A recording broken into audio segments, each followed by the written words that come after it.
Becca, bitch. You're about to get vile.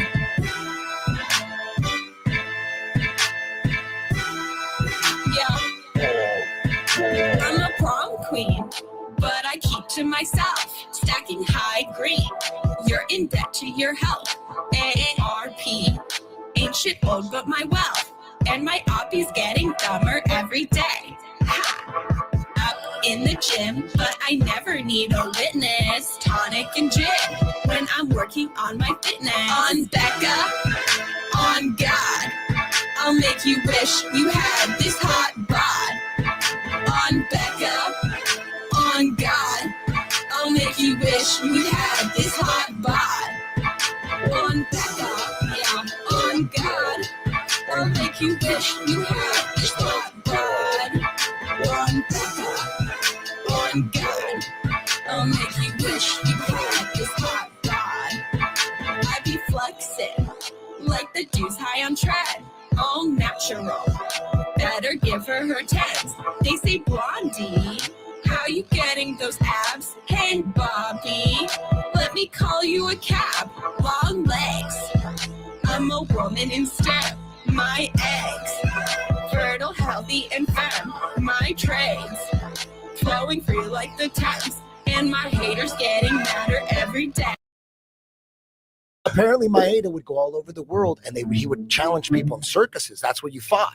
Dude, he was having MMA fights all over the world. He was famous. This is what Jean-Jacques told me. I think Kano was his master. Apparently, something like they didn't want him to take these fights in these circuses and stuff anymore. So he took a fight in Mexico, and he wore a mask so he wouldn't get busted. And he was the one who started the mask wearing in pro wrestling. Maeda started it. Was it what they call it? That's what Jean-Jacques told me. Libre.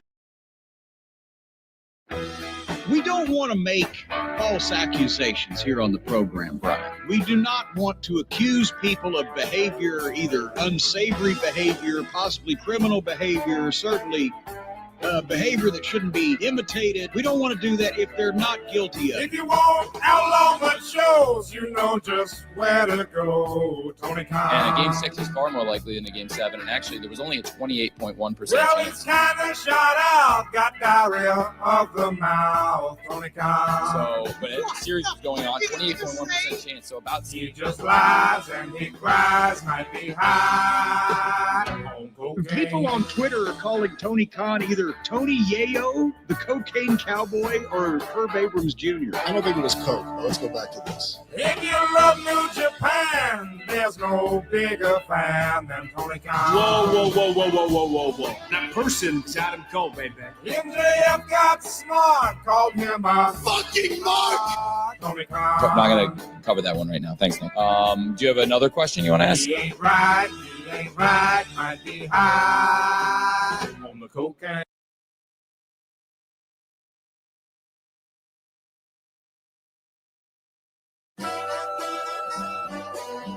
Can you give me a beat?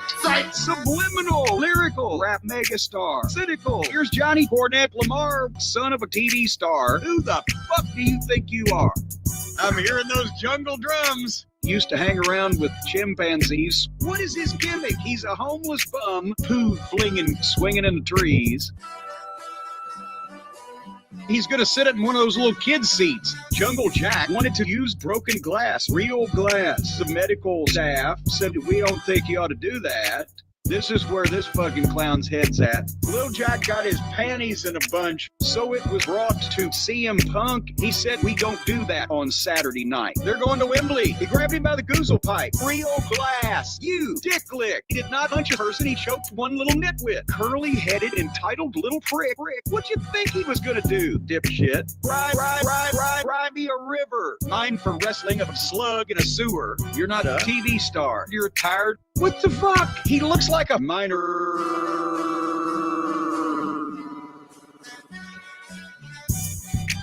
Jungle Boy sucks. Jungle Boy sucks. Jungle Boy sucks. Jungle Boy sucks. Jungle Boy sucks. Jungle Boy sucks. Don't run your fucking yap. Don't fuck around and find out. Jungle Jack, what, you gonna do something about it? Yeah, apparently. Oh my God, He grabbed me. Tony ended up firing his biggest star. Punk should send Jack off a Christmas card. Look in my eyes. What do you see? CM Punk to the WWE. What's Jack Perry gonna fucking do? Tony, fire the fucking little goof. Arrogant knob. Indie nitwit. Here's your contract, Jack. Rip, rip, rip. Tony went, he made me mad. Send him another check, but don't let him come back. Jungle Boy sounds fake and like a dork. Runs and hides because he doesn't like to talk. Homeless Jack living in a box under an overpass on cocaine, shot into space. Jack is slapping himself in the face. He's ready to get butt fucked by Sonato, the Cucamonga Kids, Mr. Okada, and the independent legal team. They get through a bucket of Vaseline. Hey, scapegoat, Nanny Goat, Billy Goat, Rick. Hey, Sweet Chin Music, you're a fucking kid. Hey, he caused the thing with CM Punk, which he did. Hey, this place is a joke. You're a clown, and I quit. Hey, he's got very feminine hips. Hey, he might look good in a bikini, bitch. Hey, Jesus, I'd want to snatch him around the neck. Hey, bland, boring, mumble mouth dreck. Hey.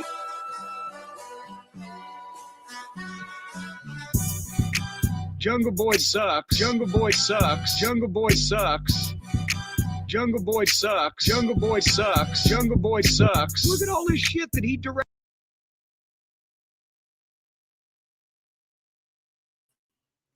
Ooh, what's happening, guys? Welcome to another eclectic edition of PWT Live Show. Yeah. Episode 124.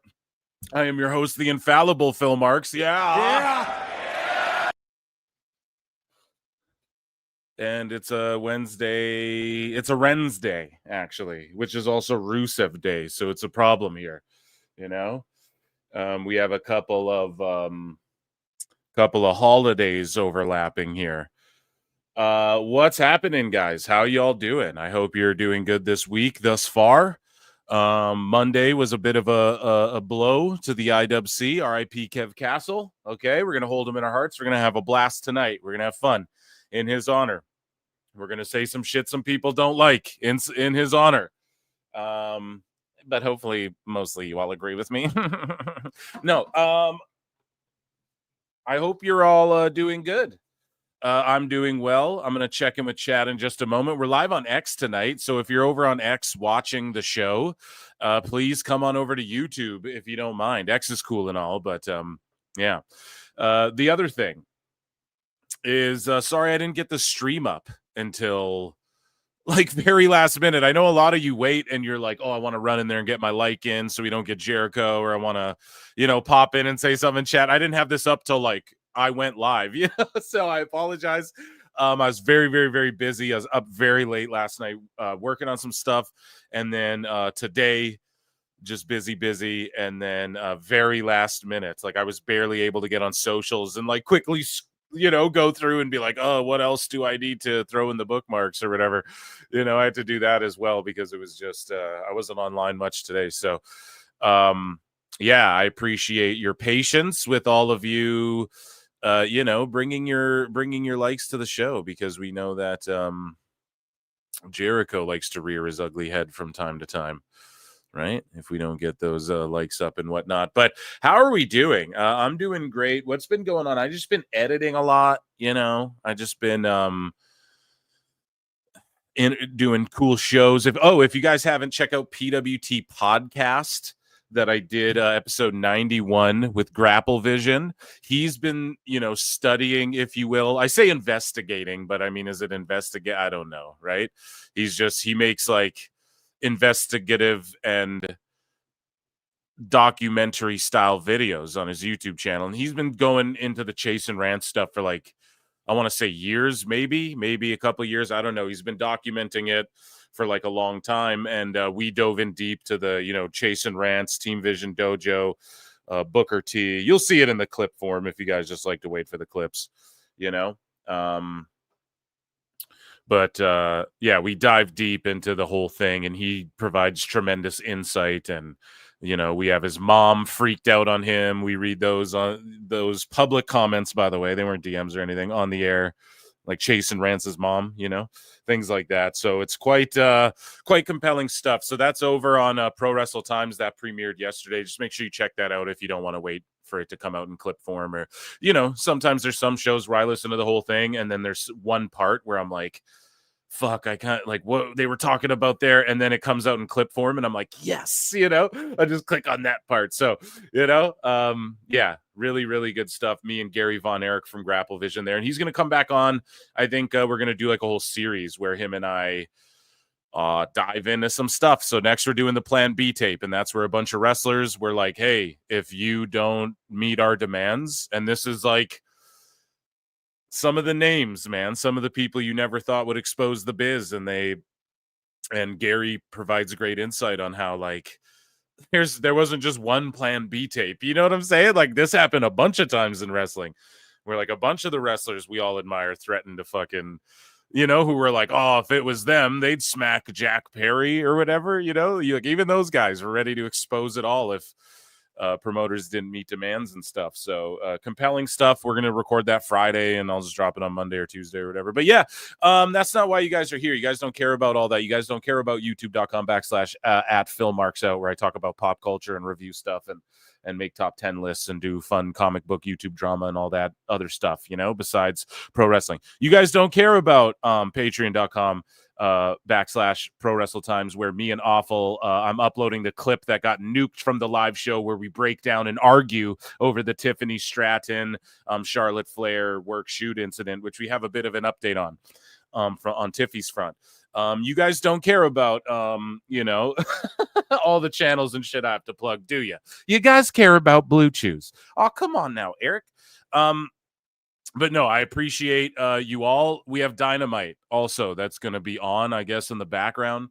I mean, when I saw that the one match here with Moxley announced, you know, I looked under Tony Khan's post and people are upset, man. So we're going to collectively groan at that together. Let's get into the show. We have quite a bit to get to. We have a good chunk of sickos. If you're a fan of sickos, this is like a sicko Wednesday here. Okay.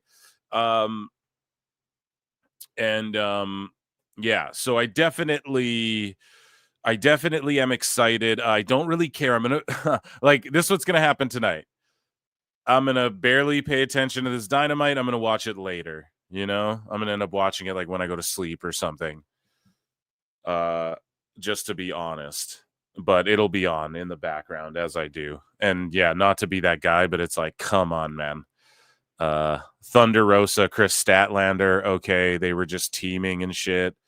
Or no, is it okay? Timeless Tony Storm will be on commentary, so she's gonna commentate this Owen Hart women's tournament for some reason. I mean, cool. They just wanted a reason because they have no other women on the card. They had no other place, so they just threw Tony in there. Moxley and Shibata, and it's like, okay. And some people are triggered. They're like, why is Shibata able to challenge the world champ? That is true, especially one who's like murdering people in Minecraft and running away all the time. You would think that he would try and avoid taking on all challengers and shit, right? So Shibata, it's like, why? Why doesn't he just fight Claudio or something?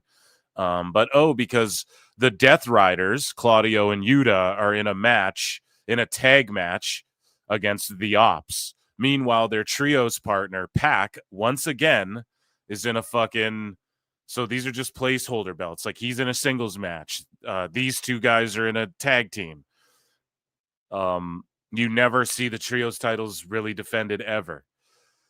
Or you don't see, like, trios get established, really, or anything, you know? And the problem is that, like, they keep mishmashing factions together and shit. And it's like, just establish your dudes and fuck, I don't know. It drives me nuts. So the Ops, I guess, like, they're just like, hey, Joe, get Hook over.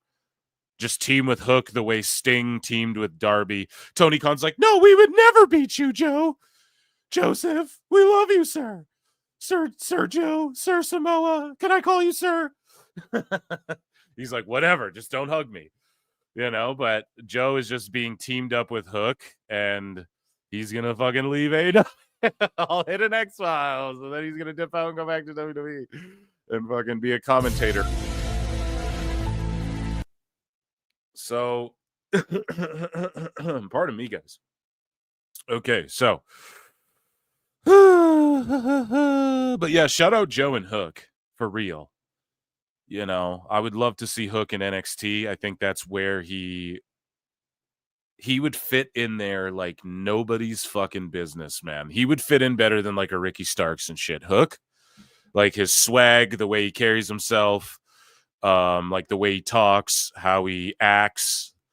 Like, okay, the college kid eating Doritos, smoking blunts, but he's like a really good like judo practitioner and amateur wrestler that'll stretch you. That fits into NXT and their whole like college vibe more than anything. The shit that I don't like in NXT is when they get to, not that I don't like Sean Spears or whatever, but that group is like, I don't know, just put them on the main roster then. You know, what is Sean? Like Sean, I'm cool with him being in NXT, just like getting Ricky Saints and getting some of these guys over. That's the perfect position for him right now, you know? Especially because he does train people like with Tyler Breeze and stuff like that.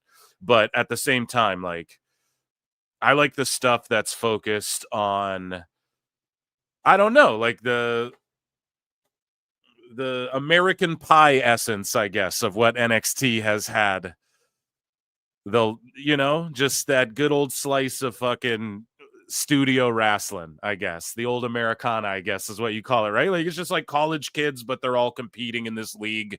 And then sometimes outsiders come in and that sort of thing. But when you start getting into like the spooky group beating up, Retribution 2 that are all now, I like how the D'Angelo family are getting it over as like, oh, these guys are all like rejects from the PC and all that. So they're like, fuck it, we're just going to come flip NXT on its ear. I do like how they're explaining that because, that's the old like Dr. Doom story. One of my favorite villains, it's like, the experiment goes wrong in college, it blows up. He fucking gets expelled. He goes mad. He descends into madness. My experiments read, I like that. So I'm okay with that explanation, but just the whole, when they start going that way, I'm like, well, just do that on the main roster then or whatever. I just like the whole Degrassi High vibe of NXT, I guess. I don't know. So if you added Hook,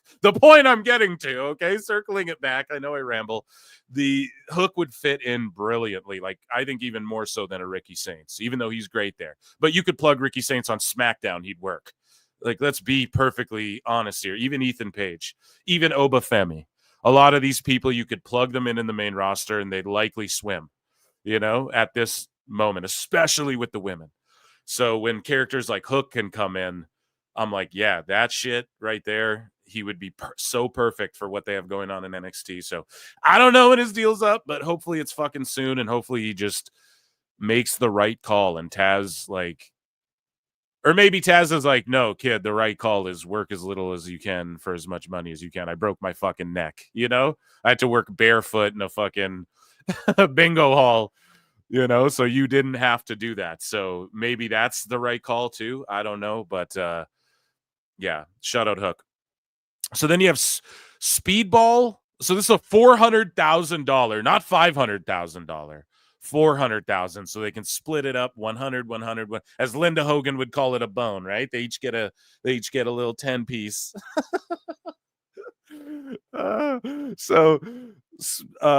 Speedball, Mike Bailey, Ospreay, Mark Briscoe, and Kevin Knight.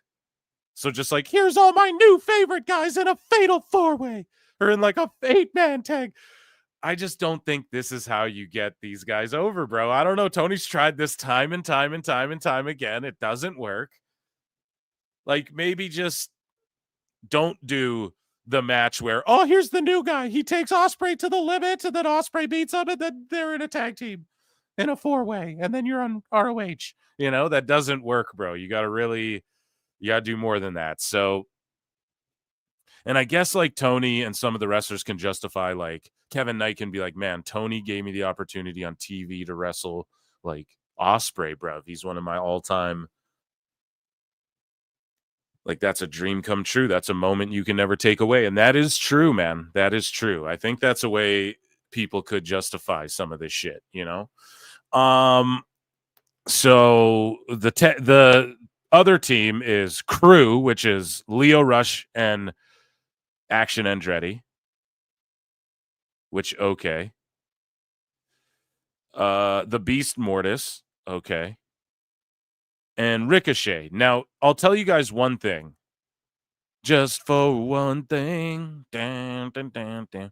What I do like about this match is there's clear baby faces, heels, and they're fighting for money. It's like, all right. To me, and then when you see them do the wild shit, it's like there's $100,000 for the winner on the line. That shit makes me go, all right, you could even hang the money above a fucking briefcase with a ladder or whatever, that at least. And here's the bad guy team, here's the good guy team. I like that. Okay. When we are forced to guess all the time on this program, like who's fucking good and bad, like who is the bigger piece of shit, basically you're just cheering for a bunch of assholes that, like, so when it's clear like that, you're like, okay, I can get behind this, bruv. Okay. And then we get TV time with the Learning Tree, Chris Jericho, and then we get the Hurt Syndicate celebration for one of their many title defenses. And then MJF's going to come out and get involved or send in a video or something because he has the week off. So we'll see what happens with that. Ultimately, what am I looking forward to here? I am curious to see where MJF and Hurt Syndicate go, I guess. But it's weird because, like, they're all bad guys. So, yeah, they're just going to, like, fuck with other good guys together, and then MJF joins them fully. Maybe that's cool. And then Pac and Swerve, I mean, that'll probably be a good match. I mean, the physicality wise and shit. And then otherwise, like, I'm not like, oh, I need to see any of these matches. I don't really care. And that's unfortunate of me to say about Statlander and Thunder Rosa, but it's like, man, what, like, okay. So, and I'm not reading this wrong, right? Because these graphics sometimes are so poorly done where you're like, what the fuck? So, yeah, it's Thunder Rosa versus Statlander. And they were just a team against, like, Bane and whatever. So sometimes it's just too coincidental. It's just too, like, oh, really? They're going to face each other opening round. And Timeless Tony Storm is just on commentary because, like, she'll just be there. And I know that that's a thing you can do in wrestling, right? Everyone does it. Well, this person's just on they just had Tony Hinchcliffe randomly on commentary for a fucking Viking Raiders match. But it just seems like, oh, what a coincidence. Statlander versus Rosa and the Owen Hart in the opening round. And then Timeless will be out there, and then Megan Bane will get involved again. Coincident. Like, you know what I mean? Oh, if there was another women's match, then maybe you have, like, Tony and Megan Bane get involved, and then I don't know. Maybe I'm just thinking too, like, long distance. Well, if we spread this out a bit, or we, like, take baby steps in some areas, you might get more out of it. It's like they could face each other in round 2 after, like, encouraging each other, but being like, look, I know whatever happened, but here's our shot. I'll see you, like, or if one of us wins the tournament, great, boom. And then I don't fucking know. I'm just trying to think character development and stuff. Either way. Let me check in with chat, guys. There's 233 of you watching across all platforms, and we're only 20 minutes in, so that's really good. So, shout out to PWT Universe. Come check us out on YouTube if you're on X. There's links everywhere. I spam the fucking timelines with them. Okay, so go and click one, and then come hang out with us over here. Anyways, though. Yeah, let me check in with chat. Jackson Davis for 5 says that 8-man 400K match is for what the rating is going to be. Oh, shit. This lineup looks like a bunch of BS. So we're going to go into AEW news, and we're going to see, like, Tony Khan posted this card, right? And I bookmarked it because the replies were just everyone's like, what the fuck, man? Vulcan 280 for 5 says, I hope I never get into a line behind Meltzer when ordering food. I'm sure it takes him 10 minutes just to order. Well, I like, actually, if you put pastrami first and then mustard, Brian, only on whole grain, the best breads, herbs, and cheese. Alt Jake takes on for 2 says, bet the learning tree breaks up tonight. Best guys, Tony Khan. Yeah, I mean, I hope they just beat Jericho's ass because they're kind of cutting babyface promos. This is the problem. This is what I was talking about. You have the learning tree as far as like Keith and Big Bill. They're like popping the crowd and shit, and people are like, yeah, they're awesome.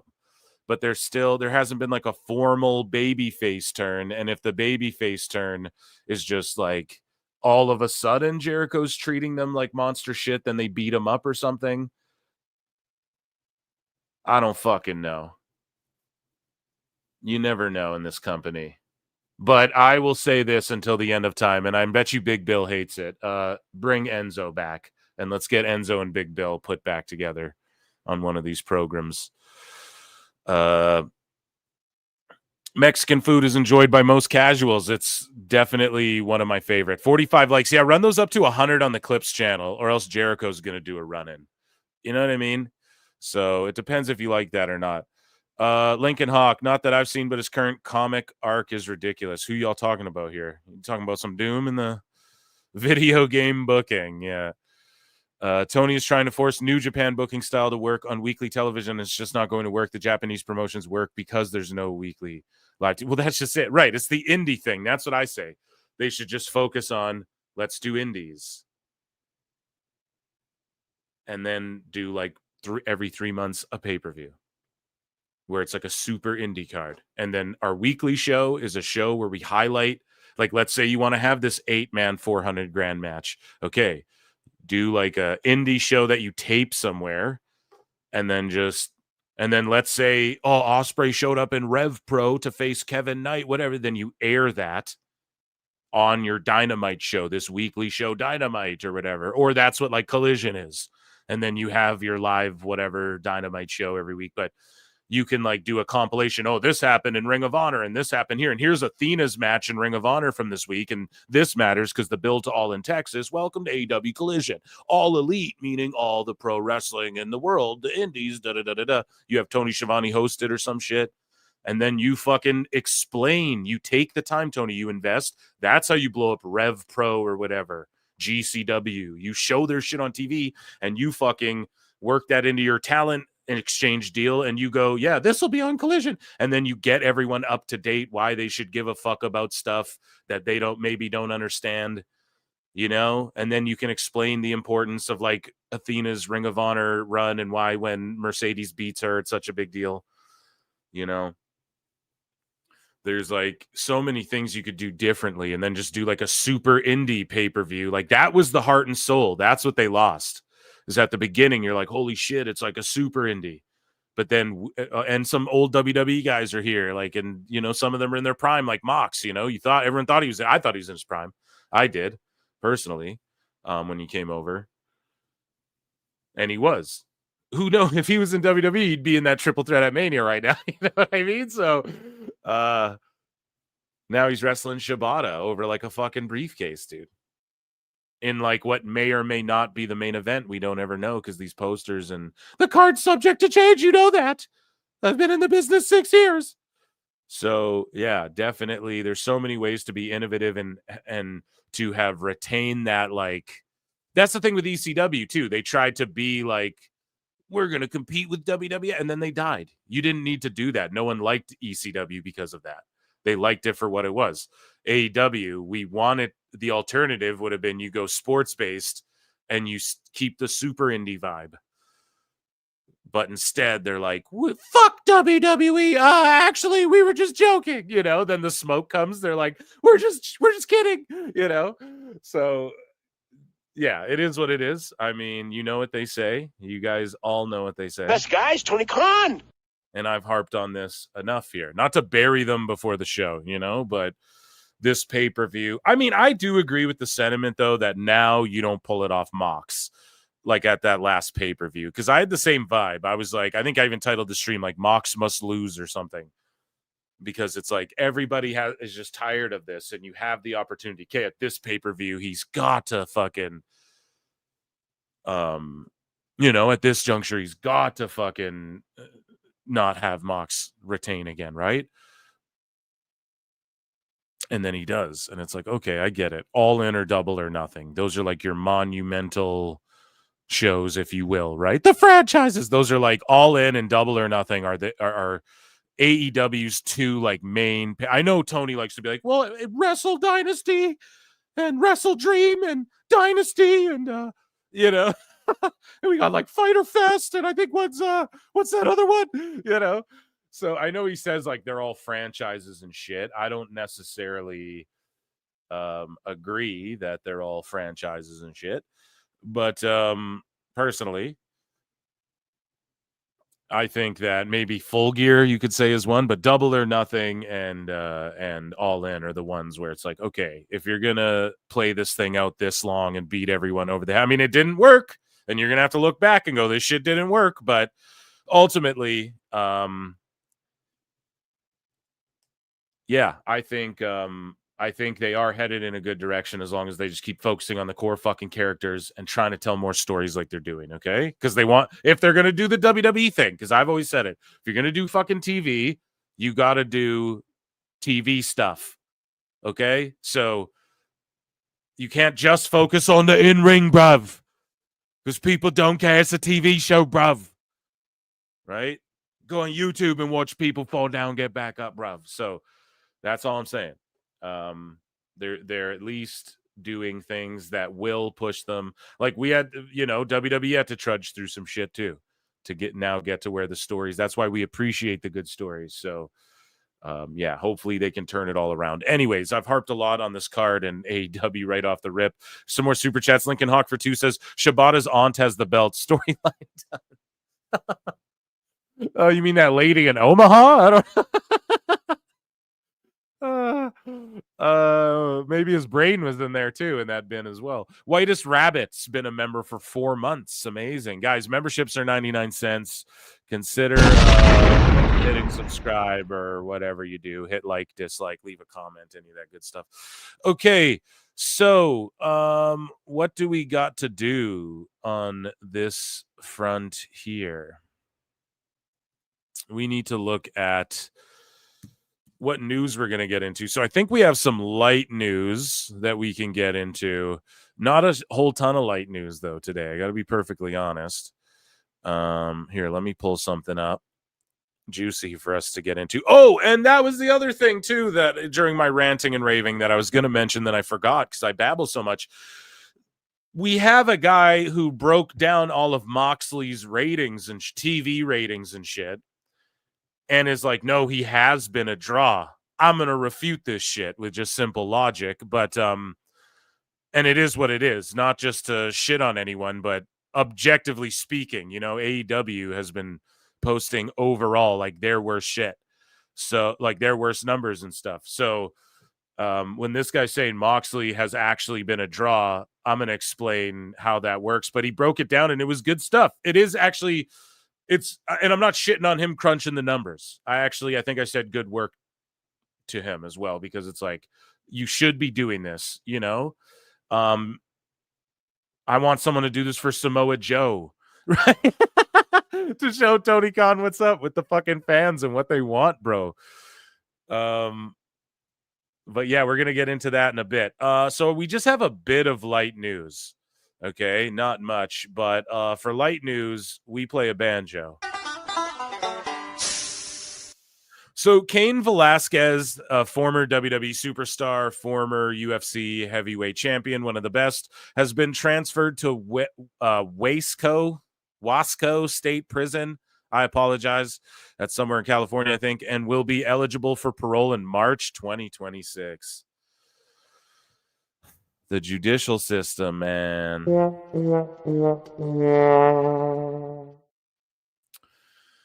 Shout out Cain, man. Free Cain. Absolutely. So we have some miscellaneous news to get into as well, and then we'll dive into some. Maybe we'll do sickos in a bit. So we have miscellaneous news over here. And for that, we'll play. Julia Gulia hit me with something here. Where is it? For that, we'll play one of these.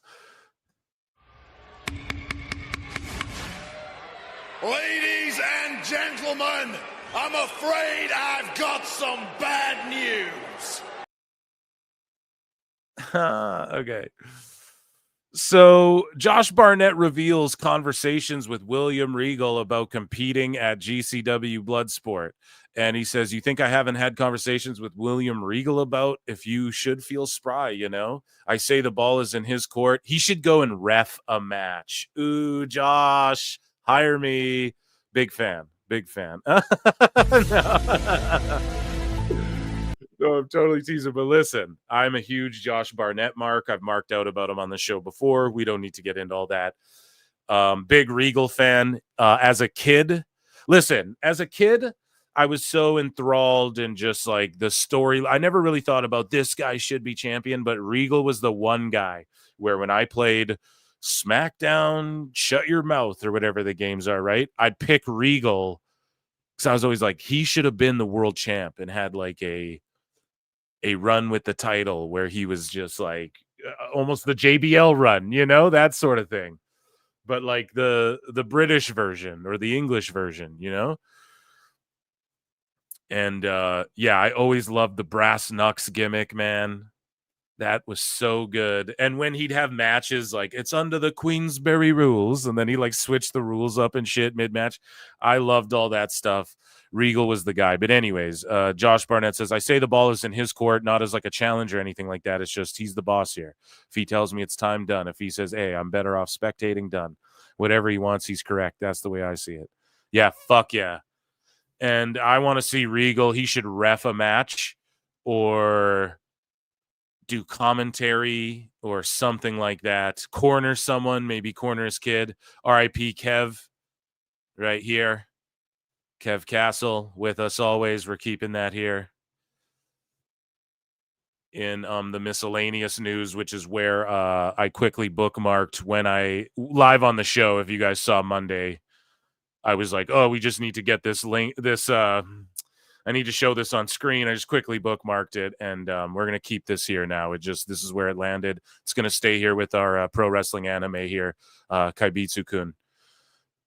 Right, with Giant Baba and Antonio Inoki, all of that. We keep that here in miscellaneous news. We're going to keep Kev there, too, from now on, okay?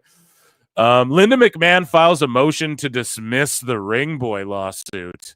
Isn't she in the government now? What? God damn it, pal. That's not good.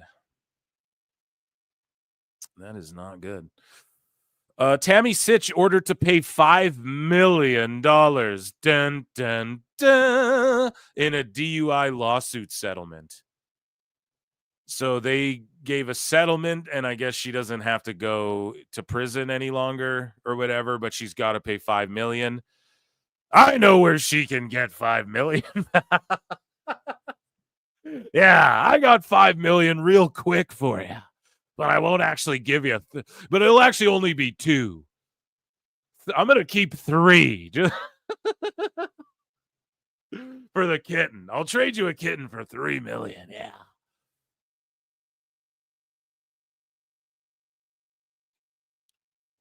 Fucking disgusting. Yeah, so $5 million. Didn't she kill someone? I'm not trying to be insensitive, but it's like it's pretty wild. Soraya says, I would like to get back in the ring this year and really train and find myself again. I feel like I didn't do that the past couple of years. I want to do the training side of things. I want to go to Natty's training school and get in the ring with her. That's my focus this year. I didn't get to do a Royal Rumble or Elimination Chamber, anything I didn't get to do. Maybe down the line I will get to do them. Who knows? Mass Exodus 2025. Phil Marks told you, and we feel so alive. Yeah. So I bet she can get cleared to do a rumble and get knocked out of the ring or whatever real quick, or just lay in the corner and then eliminate someone and then get thrown over like onto people really safely. You know, I guarantee she could make that work and they'd clear for it. They were going to let Danielson wrestle even though he wasn't allowed to. They let Edge wrestle even though he wasn't allowed to. Yeah, medical science has advanced greatly, and as long as she's safe about it and doesn't get in there with fucking Monet, who gives her a stinger again, we're all good. Denise Salcedo says that her time at the Wrestling Observer Figure 4 has come to an end. Well, you know, business is booming, Brian. She leaves, just so everyone knows, $17.99. The best guy is Tony Khan. That would be so funny. I hope that happens. No. So she says, this is one of my first major jobs in pro wrestling. I will forever be thankful to all the awesome opportunities and all the work, etc. Thank you first and foremost to Anthony, Brian Alvarez, Meltzer, BR26, Josh Nason. Thank you to everyone who checked out any of my videos and all the new viewers I connected with.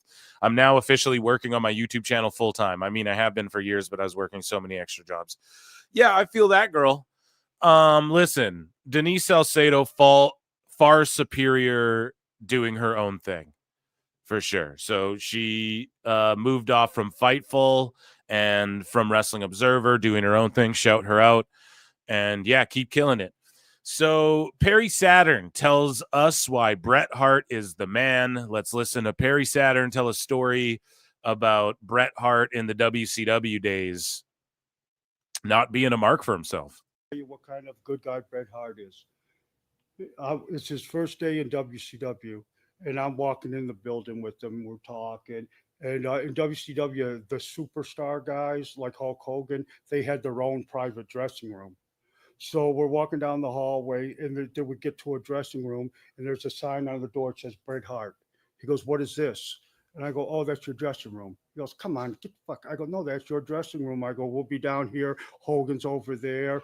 Bret looked, he tore the fucking sign off the wall, went and told Eric.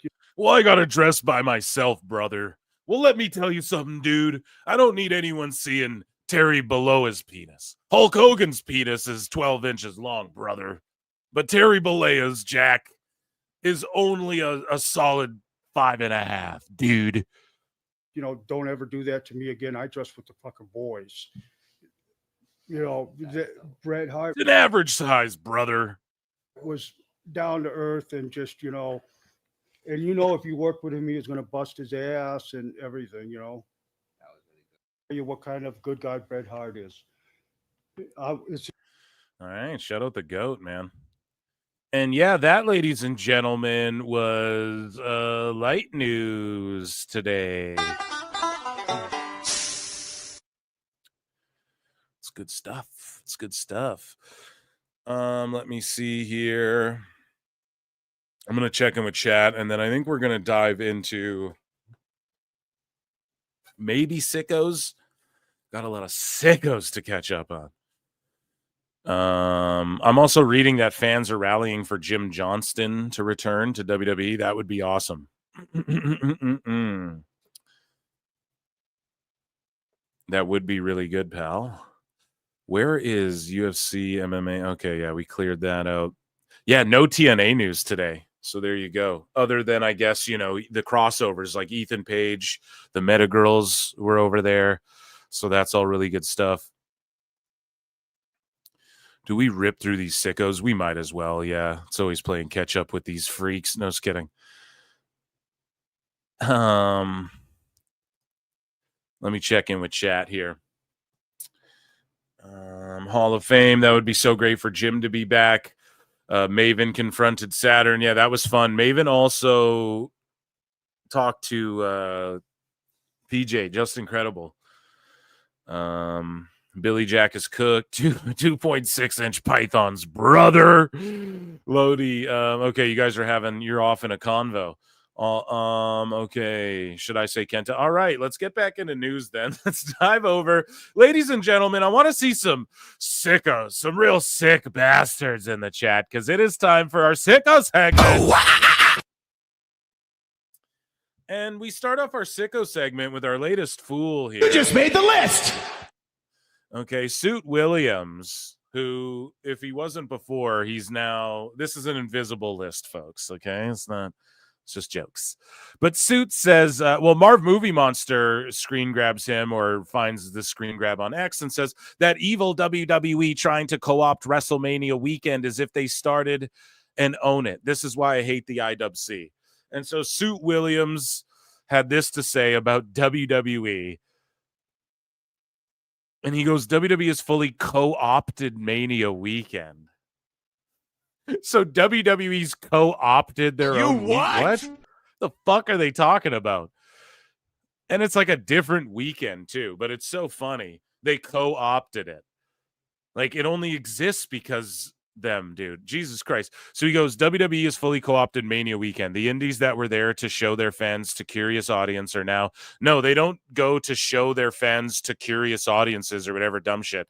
That's the headcanon. That's the fantasy mark booking. All these fucking sickos do all the time. No, that's not why they exist, right?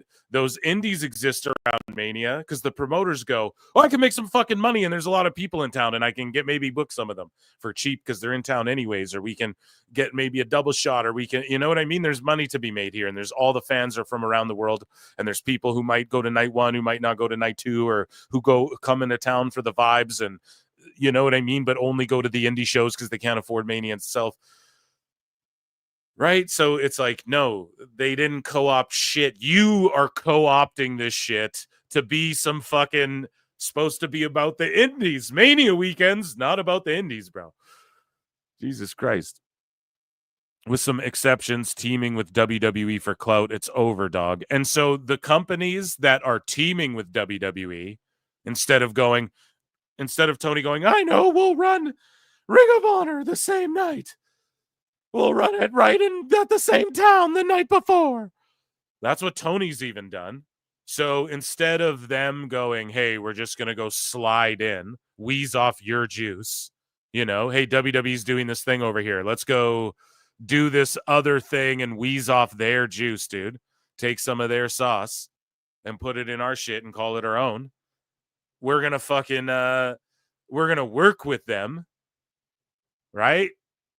Because that's the smart move to do. So we're going to work with WWE and be like, hey, we work with WWE. We're over here now.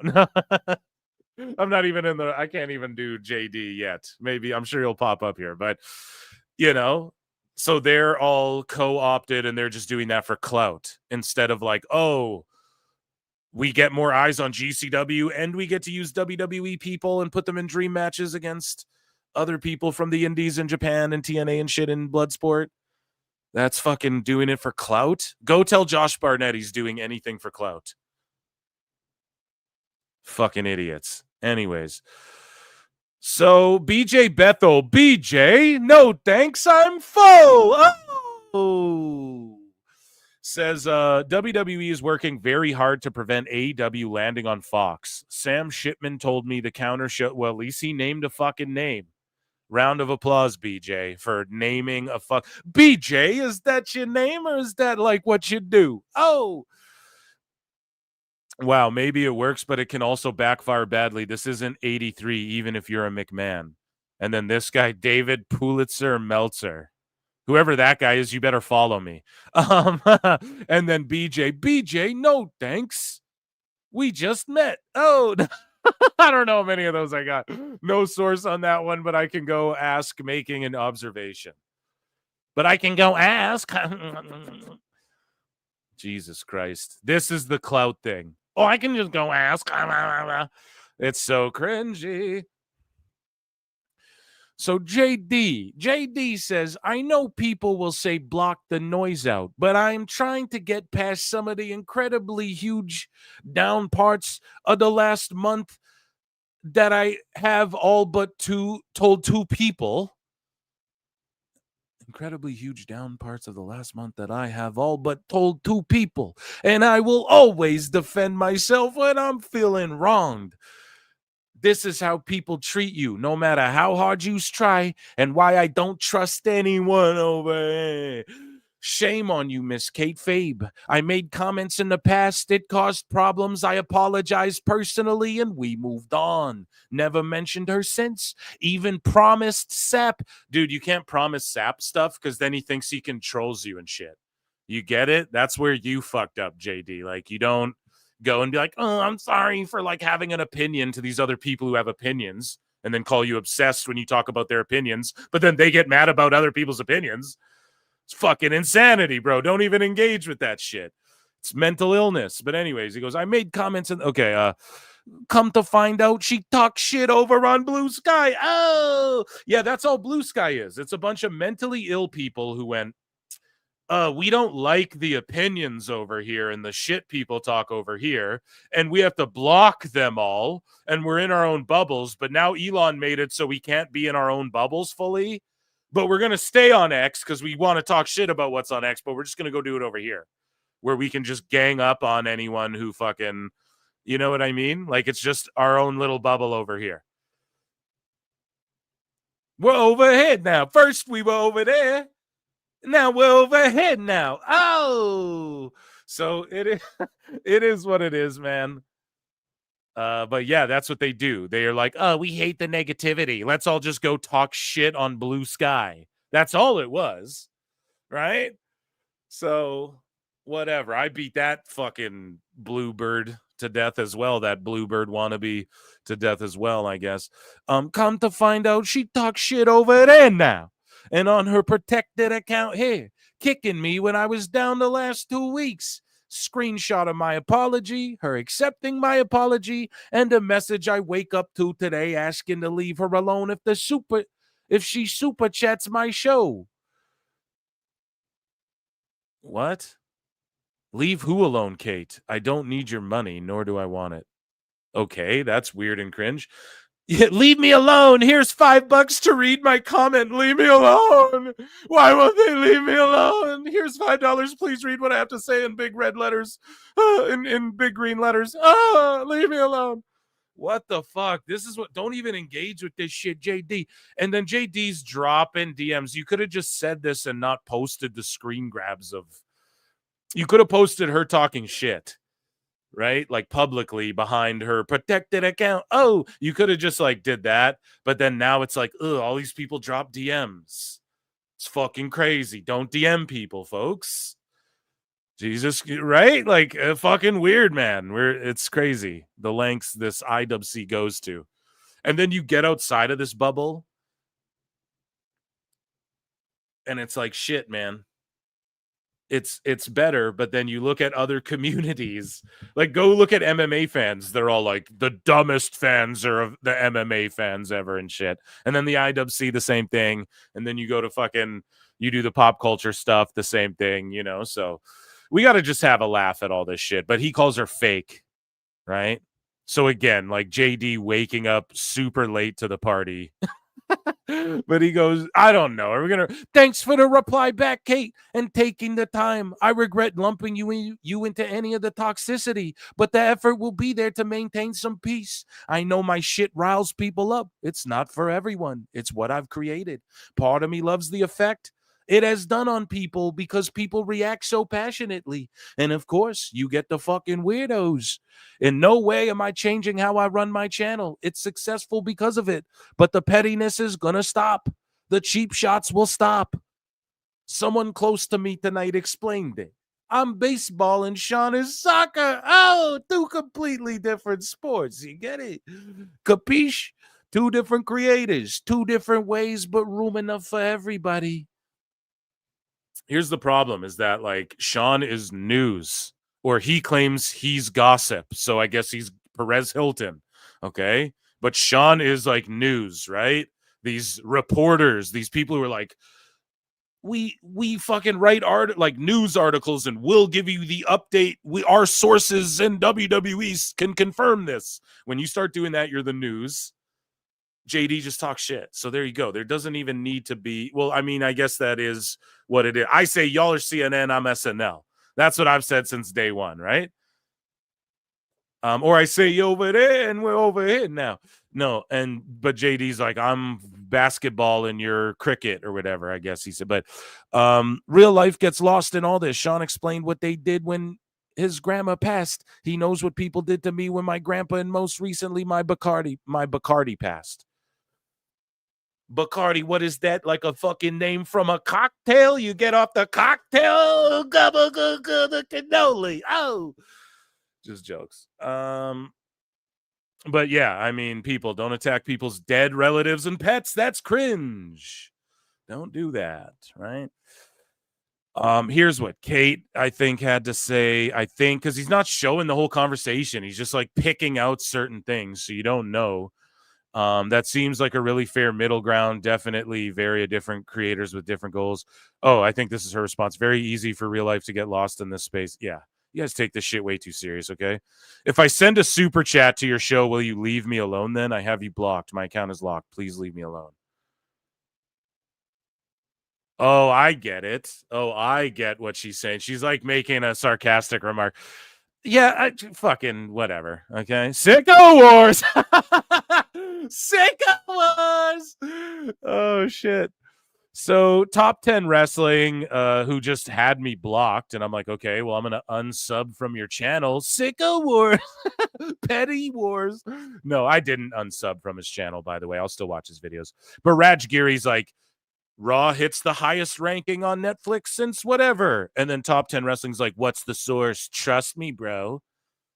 And then Raj is like, literally says in the post, per Netflix data. So these people are just have been unhinged lately, you know? Speedball Mike Bailey. Okay, sorry. So here's Neckbeards. Neckbeards is guy. So, okay, Neckbeards is fool is follow the revolution. So, I mean, again, this gentleman here, he's not on the fool's list. Right, this is Neckbeard's bit, but we cover when Neckbeards, I pick out some of the funny ones when he covers this follow, or when he makes fun of this follow the revolution guy. I would love to hear them like have a debate back and forth, because they're both just clearly trolls, you know? So like this follow the revolution guy can't be serious. And if he is, I don't know. He was like out front. He posted a post. We covered it on the show of him out front of the AEW show. Like, hey, I love to meet kids that are sickos. And he like took pictures with people's kids and shit. I'm not joking. Okay. And I'm not making this sound crazier. Like, look, here's one of them, right? And so it's innocent enough. Like, I'm not saying, oh, this guy's a freak of nature. You know what I mean? But he made a post about it. Like, oh, I love meeting like kid sickos, and we call ourselves sickos together. And he's like posted 2 or 3 pictures of him with like, I guess other people's kids, that he's like, hey, can I take a picture with your kid or whatever? So I don't know. That's all I'm saying, bro. That shit. If my friend was doing that, I'd check him. I'd be like, what the fuck are you doing, bro? You can't do that. You know, it's crazy. But anyways, this follow the revolution gentleman says, hot take, AEW's decision to release expensive veteran talent, including Miro and Malachi Black, in favor of signing younger talent with upside, such as Will Ospreay, Speedball Mike Bailey, and Sky Blue, is a strategic move that showcases Tony's focus on cultivating a talented young roster for years to come. Thoughts? I think that's just a lie. He just held on to them forever until these people's lawyers may or may not have started looking into contracts, and he may or may not have tripped a fucking, well, you know, you can't just pull people's merch off of your fucking website because they're brothers in WWE and shit. You know, I think that happened, and Tony went, oh, here we go, just release all these people who are unhappy and just get goodwill. Saraya, sure, you're good. We'll pay you out till September, but you're free to do what you want. Or maybe she just went, I don't need to get here. You guys can buy me out of my deal for this much. We don't know. It's all private, but he's doing some stuff to get some goodwill back, which is, you know, the good thing. If he was trying to build young talent, he would let someone smarter run Ring of Honor and turn it into like a developmental type system. He would have already been on top of like what WWE's doing with Evolve. He would have done that, and he would have like AEW ID'd people before and did my idea where, you know, Rampage wasn't a fucking live show to try and compete with SmackDown. It's a show to fucking showcase like indie shit and other feds that you're working with and talent who might come into the company one day, to AEW TV one day. He would have kept Dark and Dark Elevation, but he doesn't produce those because he can't. There's no like peeling off the top for WBD, and there's no way to. The YouTube numbers aren't good enough, you know. He'd bring Aunt Evanins to whip that fucking YouTube into shape. You know what I'm saying? So, but yeah, I'm not shitting on. I say it, man. Tony Khan, keep pushing Fletcher. Invest in your guys. Sky Blue's a tremendous talent. Don't have her being slammed into thumbtacks and barbed wire and breaking her fucking leg on dives her first night back, right? Or like 2 weeks after she just came back from injury, someone dove on her and like broke her leg or whatever. Don't do that, okay? Just don't have her doing that. Just have her be with Fletcher and have him like treat her. Fletcher's dating Sky Blue, right? Yeah. So just have him like treating her like shit, like a fucking pet almost, and just get nuclear heat on the guy. And we know she can kick ass, so it's not, you know, just do something like that. Bring it back to the old school a bit. Like, we don't need her doing suicide dives and taking fucking bar. Well, she likes doing it. Okay. I get it. You know, there's UFC fighters who like fucking just going out there and swinging to the hills too. You know, there's baseball players who like just swinging for homers every fucking time, you know, but sometimes when you're a little more calculated, you know, you tie Barry Bonds' record or whatever. It just happened recently, right? So it's all I'm saying, man. Just fucking slow down a bit, hopefully. And Blue's great in the ring. I love her. Yes, continue to push her. I don't like spooky Sky Blue as much as I like just her being more her. The spooky thing was just everyone was doing that. There was like a year there where everyone in WWE and NXT and AEW and TNA were, all the girls were getting spooky. It was like, Jesus Christ. Can we cut that out? Moving along though. So here's JD from NY and his old, here's a contrast between JD and his old partner in crime there, Andrew Baydala, one of our fools. So JD says, I thought go-home shows were supposed to get you motivated to buy the pay-per-view. Outside of Swerve tonight, this show is a complete bore. Plus, complete breakdown of the Owen Hart Cup brackets live with Chi-Town Smark. Let's talk. Off the air. Here's Baydala. This is what Baydala had to say about the same show. Off the air. I thought the show was very good. A lot of people complaining about, is this a pay-per-view, go home, everything else like that. I thought it did the job tonight. Off the air. So there you go, man. No wonder these guys don't do a fucking show together anymore. So someone posted the reason neckbeards like Japanese wrestling. Let's see.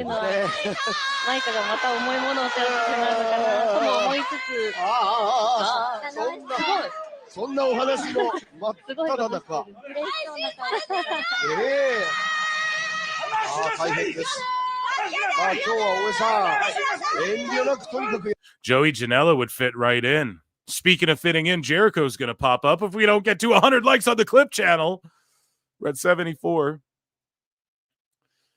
So Cody Rhodes, man, had to battle it out with some fucking sickos. So unfortunate when this happened. So this Covalent TV says, I got booed in a company that I created. Cody Rhodes on Raw. And then this guy, Justin Enougha, says, Cody Rhodes, I'm begging you, stop taking all the credit for AEW existing, even if WWE asks you to say it. You know better and should cease minimizing everyone else's contributions. And then this guy's like, truth hurts, huh? And then Cody Rhodes pipes in and goes, I'm super proud of it. It was a great memory, and me and those men will always have that and the right to speak it aloud. The need to pretend otherwise hasn't helped anybody focus on you. I'll take that bet. Yeah, these fucking sickos don't understand. Neckbeards. These sickos don't understand that Tony Khan was going to buy Ring of Honor or TNA or whatever. Do they not understand this yet? Like, they were, if it wasn't for Cody Rhodes and the Bucks and Kenny, Tony Khan it would be Tony Khan nonstop action. The best guys, Tony Khan. Okay. It would be, he would only own Ring of Honor right now. Like, there wouldn't be like AEW and shit. Okay. So people have to understand that. And I love Cody Rhodes going in there and being like, no. And even him calling out the Bucks a little bit when he was on Andrew Schultz's podcast. So Suit Williams, Suit, one of the biggest idiots on this platform, and posts like this keep proving the point.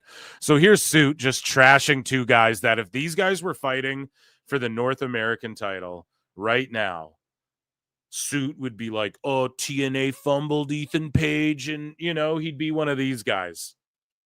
If they were fighting right now for the AEW world title, he'd be putting it over. Two guys who made names in other companies that chose AEW, and look at them now. That's what he'd be saying. But instead, he's saying two 35-year-olds setting up their semi-main event at noon in front of a hungover crowd on Developmental Mania. This guy right here is a grifter. He doesn't believe this stuff. What he does is he sits there and just tries to think up of like witty, I'm going to bury the Fed. People freak out. I get $38.50 at the end of the month. Okay. Meanwhile, Commander 26 and Bandito will kick ass at Supercard of Honor in a month. He would never say this if Tony Khan didn't own ROH. Do you guys understand? If Tony Khan didn't own ROH, Suit Williams would never say, and this is why. Let me explain it to you guys. They saw what Will Washington did, all these people, and they see the kind of access that Tony Khan, and I've been told, what access? I know AEW superstars. No, I know, okay? Like, it's not like that you guys were revealing your fucking secrets to and all this shit, but Tony Khan would text these money. He texts people, bro, some of The these best folks. guys, Tony Khan. And they think they can get jobs and shit because they have seen other people who've worked their way into jobs. So that's the only reason Suit's saying this, dude. If Ring of Honor just survived the pandemic and was still just rolling, or if Ring of Honor was bought by WWE, right, instead of AEW, he wouldn't be saying this shit. He wouldn't care about Commander or Bandito. That's the problem. And 26, 29, bro, the age of everyone in NXT is so low. Like, it's just such a cope. This is cope. Dumb, statistically speaking. No, what statistic did you lay down? Oh, they're both 35. Okay, so 35-year-olds have never been in NXT. So you weren't crying when Samoa Joe was 35 in NXT, or Shinsuke Nakamura was like 35 in NXT. You weren't crying about that. You weren't crying when Kevin Owens and Sami Zayn, I believe, were in their 30s in NXT, if I'm not mistaken, right? Maybe late 20s, but I guarantee if I look up your tweets, you didn't have shit to say about that, right? So it's just keep the same energy, Suit. That's why you made the list, bro. You're a fucking fool. So moving along here. Teal Rhodes pipes in. So Cody Rhodes' sister. This guy goes, Cody Rhodes, Christian but no cage, says Cody Rhodes vastly overrates how much of a hand he had in the creation of AEW. Teal Rhodes says these people are like flat earthers, or the people that think birds aren't real. Birds aren't real. Frogs are gay. And there's black helicopters surrounding the premises right now. It's a grand conspiracy.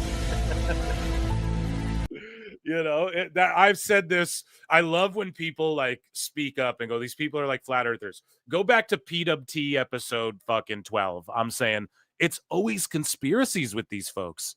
It's always conspiracies with Tony Khan and Dave Meltzer and these folks. And I just love that it gets brought up now so much, right? Like I did a deep dive on the bots, right? Like back in the day, I went on illegal sites and I was like, look, the numbers, like I didn't show it on screen or anything, but I was like, look, the numbers for like, whatever, that's all old PWT shit we did. But I maintain that if the people who watch AEW illegally watched on Max and shit, you'd have way over 1 million for sure. But until that happens, you know, Dave needs to shut up about all that shit again. But yeah, I like that the conspiracy thing is just sort of people are like, why is it always conspiracies now? Yes, that's what I was saying. It's always conspiratorial. That's one thing that, again, because I was like not a rabid sicko though. I enjoyed WWE like the whole time where I was watching, where I was like, AEW's the best, and I like just had a Twitter account, and I wasn't even a sicko like to that degree, you know. And I was definitely more negative on WWE. Right? Like dissecting it more early on and before I ever had a PWT Twitter or anything like that. You know what I mean? Like I was definitely critical of WWE, but I would always have it on. Like I always watched everything, guys, you know? So that's the fucking thing. For me, it's like even when AEW's bad, I'm gonna throw it on in the background. You guys know what I'm saying? I'm a fucking sicko. I'm a wacko. I guess maybe more so than some, because even some of the deepest sickos don't even watch every goddamn week. But one of the things that woke me up to like, oh fuck, man, these people are coping and the fans are hurting AEW more than anything, was all the fucking conspiracies, man, that would just come out about like even Tony Khan when he's like, I noticed AEW Dynasty missing the N is trending. Yeah, because they're all the fucking people are making typos. Like people don't know how to spell, dude. They thought it was like a conspiracy. No. You guys got Dynasty trending by accident because someone doesn't know how to fucking spell. And that happened recently again. And we covered it on the show where they got everybody got the wrong name of the AEW show, or maybe it was an ROH show. I can't remember which one it was, chat. Someone will refresh my memory. Someone brought it to the show and was like, oh, they got the wrong shit trending again. And it's happened multiple times. And instead, like I remember Tony saying, we have to look into social media activity because there's things going on there. We covered it so long ago on the show. And it's like, no, man, people made a typo. Everybody ran with the typo, got the typo trending. And now you're trying to act like there's like a bot attack on AEW. No one cares. Like no one would care enough to do that. And there's more fucking bots that repeat the same shit plugging AEW shit than not, you know? So it's just funny to see Teal Rhodes be like, these people are like flat earthers and thinking birds aren't real. It's like, exactly. What's next? Oh, there's a serial killer on the loose. So, you know, people aren't going out to to watch the show tonight.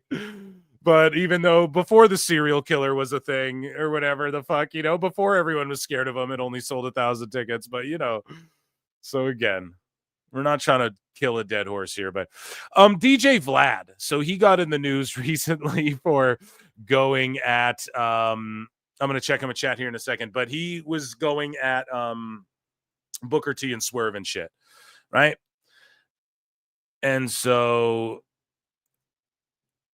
DJ Vlad decides to go at Rosenberg. And again, this just shows how like DJ Vlad is just drumming shit up right now. I think he's looking at his YouTube numbers and he's sweating a bit and people don't really care. People don't really like Vlad's interview style. He's kind of played out, I got to be honest. Even though I invite you, Vlad, to come if he needs any insight on any of this shit, you can come talk with me and Gary if you want to, you know. I would gladly speak with Vlad on the show or whatever the fuck. But yeah, I think he's sweating because he's just like going all out, trying to like drum up beefs and shit. And this is actually like, I'm no Rosenberg fan. Okay. And I've talked about it on this show. Like, yes, my videos get more views than Rosenberg shit on wrestling and some of the other stuff he does for sure. You know, but Rosenberg works in TV and shit. But Vlad takes a shot at him. He says, for all the up and coming hip hop media outlets, look at Peter Rosenberg for what not to do. Same dead end, low paying radio job for 20 years, never got a promotion. Yeah, I mean, he gets paid, bro. That's why he's stayed there forever. And it's not dead end. Like, he works on TV, not just WWE. Like, he works all over in TV. This is just not a good take, bro. In fact, he got demoted when Ebro took the main position on Hot 97. Sometimes people take pay cuts and you do a job you love doing. And it's like, well, even my pay cut, I'm still making shitloads of money. This is still 6 figures. This is still 7 figures. You know, this is still around 6 figures. I'm going to keep doing this or whatever, right? Like, so again, Vlad, come on, dog. You spent the same amount of time doing the same fucking formulaic interviews with people. It's getting fucking trite. But anyways, he goes, spent 18 years uploading to his YouTube channel to only have 50K followers. Yeah, I mean, some people just aren't interesting on YouTube, bro. Most of the videos he drops gets less than 1K views. I mean, for 50K subs, that is pretty bad. But I mean, again, man, YouTube's probably just like an afterthought for him at this point, you know? Hated on every new media person who came in the game, formed no relationships with any of us, will ultimately retire broke and bitter. Just wild, man, to say about Rosenberg. Like, nah, dude, he works in TV and shit. Vlad, you don't. That's the thing, bro. Vlad doesn't work in TV, so he doesn't know that, right? Like, everyone knows, and I'm not like a Rosenberg guy. You guys know when he was on announced as the commentator for Evolve, I was like, you know, I was like, not him. And he actually does a good job on that show. But at first I was like, ugh. But yeah, Rosenberg's like, oh snap, someone just sent this to me during commercial at First Take. Glad you're exploiting people on YouTube. Stuff is going well, man. Yeah, I don't know, bro. Even Adam22 just announced like no jumpers broke. They're like going out of business, or that won't be allowed. Like that whole like what Vlad and Adam22 do is just people just are over that shit, I think.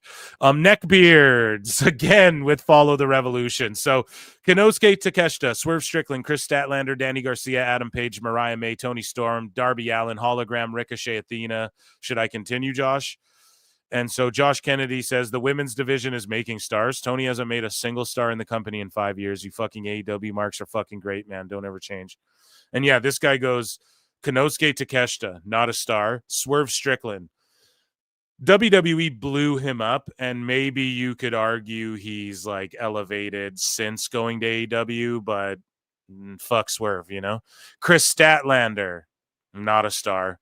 Danny Garcia, not a star even in the AEW fans' minds. Adam Page, not a star. Mariah May has been elevated from AEW, not a star, but will be and when she goes to NXT one day. Tony Storm. Yeah, you mean that girl who, if she stayed in WWE, would be like in the main event picture now and everything still. Like she was just being propped up to be a main event player just in pro wrestling in general because she's fucking great. That Tony Storm? Yeah. Yeah, bro. Okay.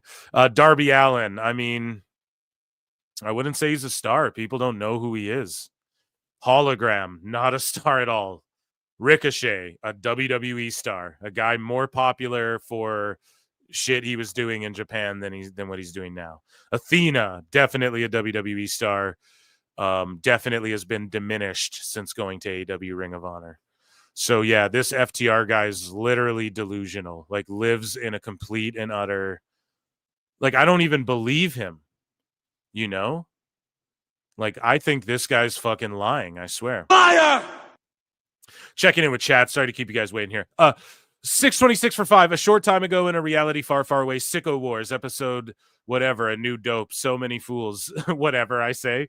I'm fucking, everyone throwing the Roman numerals around now. Fuck it. I got it wrong the one time, and I'm never again.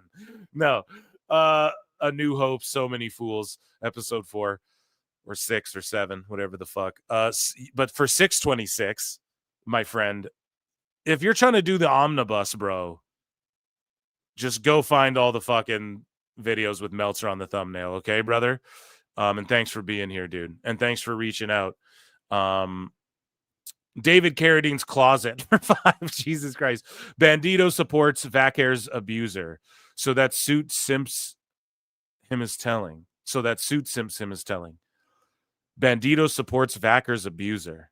Bro, you know, I don't fucking know what that means. I don't know. Like, are we going to dive into that? We could. I don't know, brother, you know, and I think I said the A word too many times on YouTube. Rabid Wolverines LC Killer 17.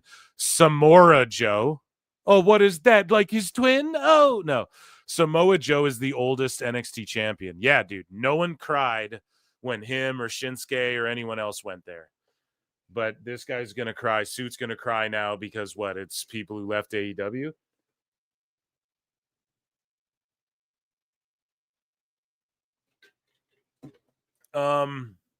Stay hydrated, friends. We're chugging water.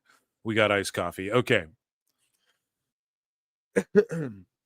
So, moving along here. We want to trudge through these sickos. We want to get through these.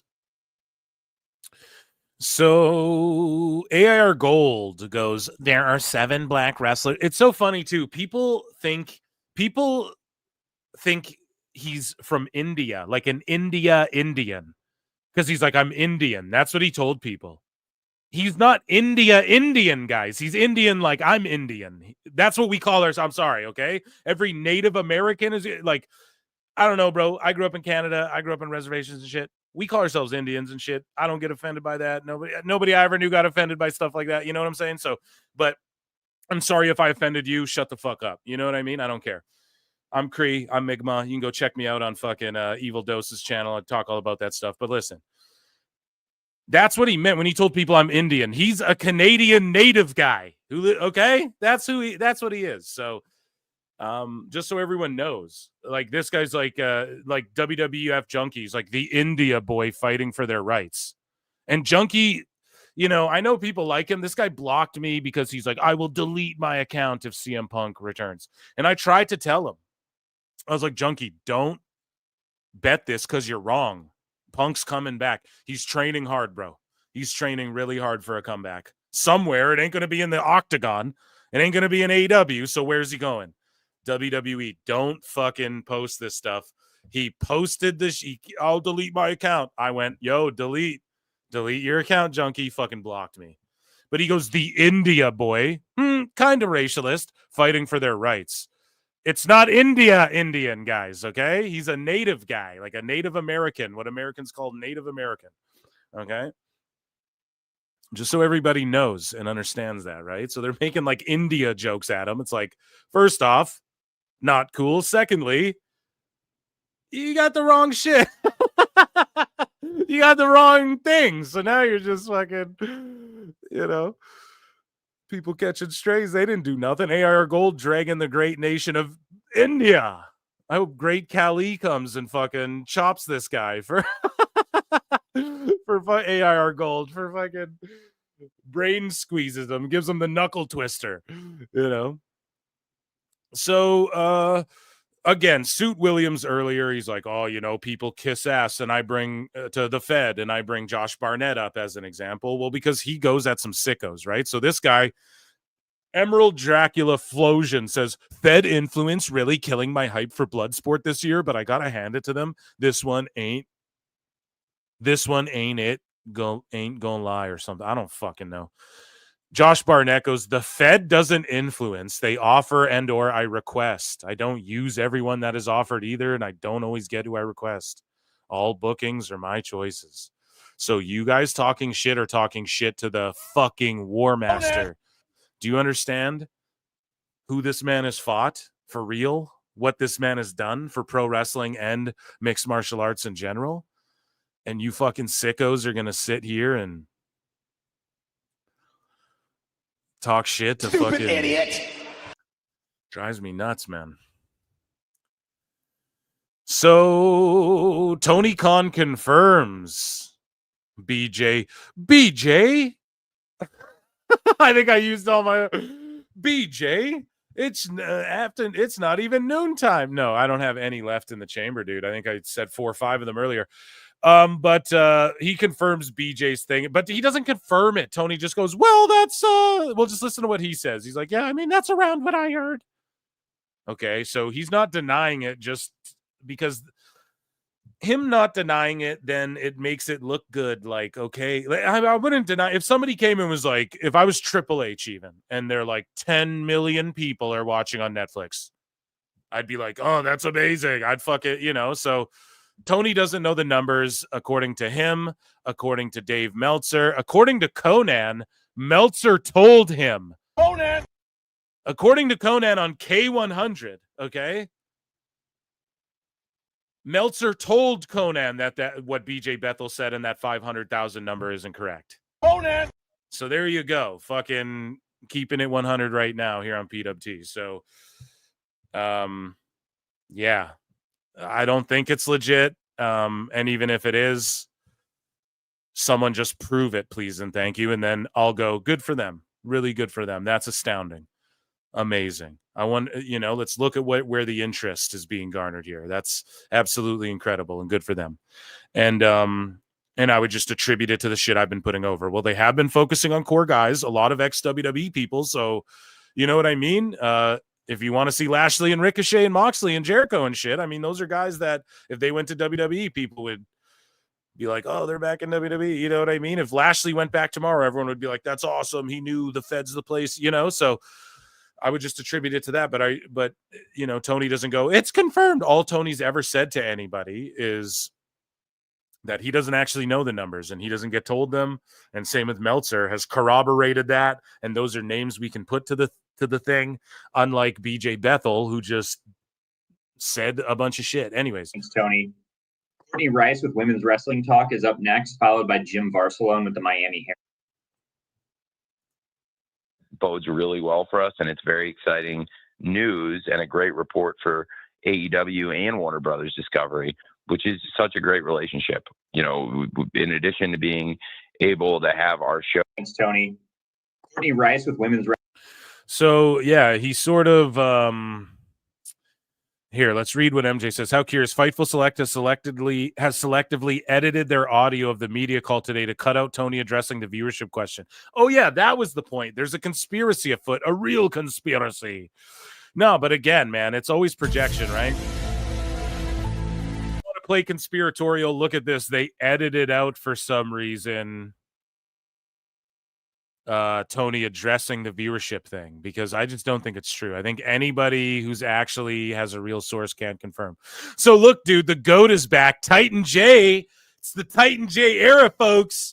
And he's here with Maxine Dupree. He photoshopped. He hasn't gone away. The sickos haven't run him off yet, ladies and gentlemen. Okay, and he's here with Maxine. You fucking mark! Fucking hilarious. Moving along here.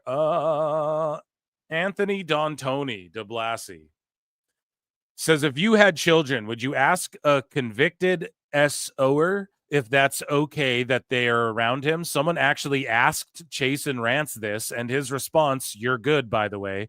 The person who outed him was a concerned citizen, not a troll, jackass.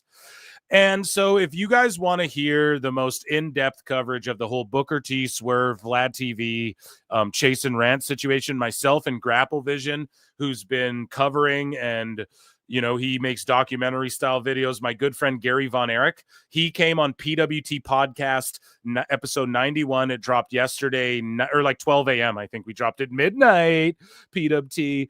But go and check that out, or it'll be in clip form like this week coming up. You'll probably hear clips of it if you guys want to wait. But I implore you, go listen to the full thing, and then you can listen to the clip later, because some of it you're like, oh, you got to kind of, there's a lot to digest and take in, and some of it's tough. You're like, oh, to listen to. But yes, Gary Von Erich, Grapple Vision, he breaks this all down, and he makes great documentary style videos. He's been, you know, he got like Jason Rance's mother was under his videos commenting shit, arguing to Grapple Vision shit, and with people under there in the comments, and like we cover all that. It's incredibly insightful, so you want to check that out. However, let's read this. So Chase and Rance says that gotta do all of my I's and cross all my T's. Gotta dot rather all of my I's and cross all of my T's. I am so busy and have a lot of work. Let something small slip through the cracks, and a troll taught me. What? I'm great, though. Thank you, everyone who reached out. Training resumes Monday. So this is because he got arrested on the 2nd for violating all of his shit. So on the 3rd, he's like, oh, man, everybody, thanks for looking out for me. You know, training resumes Monday. I'll be celebrating my mom's birthday this weekend. And then Chasen says, also open house before our live event Saturday, April 12th, and admission is on me. Chasen then corrects. He says, troll got me, in case anyone was confused. Thank you again. And then this guy, Turbo, Man2 Gangster, says, hi, Chasen. I want to bring my family to one of your shows. Serious question. Are you allowed near children? I can leave her with her aunt if it's going to be a problem. Stay strong, friend. And then Chasen goes, you're good. Thank you. You what? Man, there's some real fucking dangerous. Sometimes, man, this is what I say. Like, sometimes you see some people online, and especially in the IWC, and you go, these people are allowed to, like, drive cars, operate machinery, be responsible for other people's money, have children, teach, and so, you know what I mean? Like, it's fucking crazy, bro. World's a wild, wild place, man. And I don't know if this guy with the epic butt head emoji, or rather picture, is trolling or not, but god damn it. Ugh, you know, you get the heebie-jeebies, man. So in a little bit of funnier, lighter stuff, okay? Here is Miz Mizimo. And he hits the CM Punk Cero Miedo. He makes like a soccer kick. I don't know what this is, but I put it in the Sickos segment because this guy's clearly a huge wrestling fan. He hits the Cero Miedo after scoring this goal. And then he does like the jerk off on everyone, like the whoa, fuck you, you know, like the splooge toss motion. So I was like, it's gotta go in Sickos. Let's look. I don't know if this is like indoor soccer. I don't know what this is. Pipe! Pipe! Que golazo! So he hits a Cero Miedo. I mean, like, that's just awesome. But then he hits him with like a gadoosh.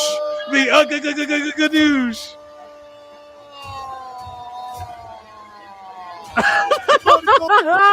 So I threw it in the Sickos at the end. Y'all see that? He hits him with the gadoosh.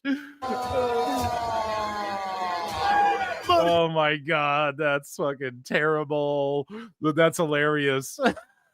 At the same time. Zero fear is right, my friend. So Peps Wrestling, who's typically, I believe, like a huge AEW fan, goes, Tony Khan maybe is the worst booker alive. I'm the worst booker alive, right? If he was Lil Wayne, Lil Tony. And then, yeah, late bloomers. Everybody wakes up at some point. And some people too, some people got mad because, listen, they didn't get mad, but I got DMs and some people were, you know, sort of rebutting back because like JD's getting all this praise for going off. And all I said was like, look, man, we can't fucking praise. We can't like just blow JD and all the big platforms for pulling a Drake and seeing what all the the smaller platforms were doing and then running with it on their big, huge platforms. Like, guys, don't ever forget, JD blocked me. Now, I have no feud with him. I would have him on my show. I'd gladly go on his show. I think we'd have a laugh. I think it'd be a fun time. Even before, when I was blocked by him, I still maintain that. I don't shit on Samantha Irvin now because she blocked. I'm not a pussy, okay, guys? I don't care. I don't know how I made someone feel one day or whatever, but remember, man, Solid Monster, all these guys blocked me, and then they unblock me when Solid Monster hasn't, but JD unblocks me now when he's saying the same shit I said a year and a half ago, going on the same fucking rants I started when you know what I mean? So, yes, I get praising the people who now have the biggest platforms. And I'm the one who defends JD and goes, look, everyone wakes up. And I think it's good he woke up, you know? Everybody does wake up. But just the praise some people are getting for like,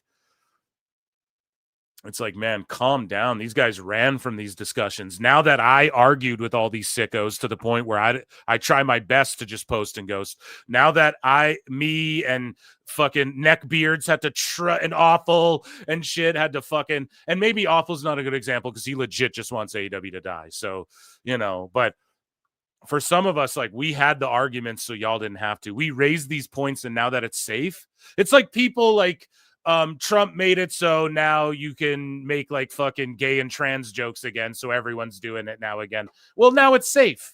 You know what I mean? So it's like, that's all I'm saying, right? It's easy now after the road was forged, you know, but I'm also not, because there's people like Kev Castle who came before me who like said shit that made people maybe uncomfortable, and maybe people didn't agree with those opinions, but god damn it, he was standing on business and it got popular and stuff. But here's the thing with the Soup Boys and all them, right? They lend hands to those below them. You guys have no idea the type of people like Kev, Draper, Mish, Joe Numbers. These are really good human beings, just behind the scene, agree with them or not on every fucking thing about wrestling, you know? So, you know, you don't see other people doing that, you know? You don't see a lot of like JD didn't do that. He blocked everyone out who was saying the shit. Now he agrees. Now where's the hand? Like, oh, hey, Phil, I did the same rant you did a year ago. Why don't you come on the show? Or why don't I come talk to you or something? There's none of that, right? Whereas like Soup Boys, they lend the fucking hand and stuff. You know what I'm saying? So that's where I would say I would contrast that too and go, my criticism stands where I'm throwing it out of JD, you know, but not to shit on him. Not shit on him at all. And I think it's important that he's now woken up. But the extreme he's gone to so fast, it's like, come on, bro. You still, you know, like it's so easy to be like, fuck AEW, I hope it dies, when Awful Wrestling has like 14,000 followers. And it's like, well, look, there's 14,000 people who are like, yeah, AEW's that fucking bad. That's pretty crazy. That's like Brendan Schaub has over 120,000 people in a subreddit that makes fun of him in his podcast. I don't even think he has that much subs on his actual channel.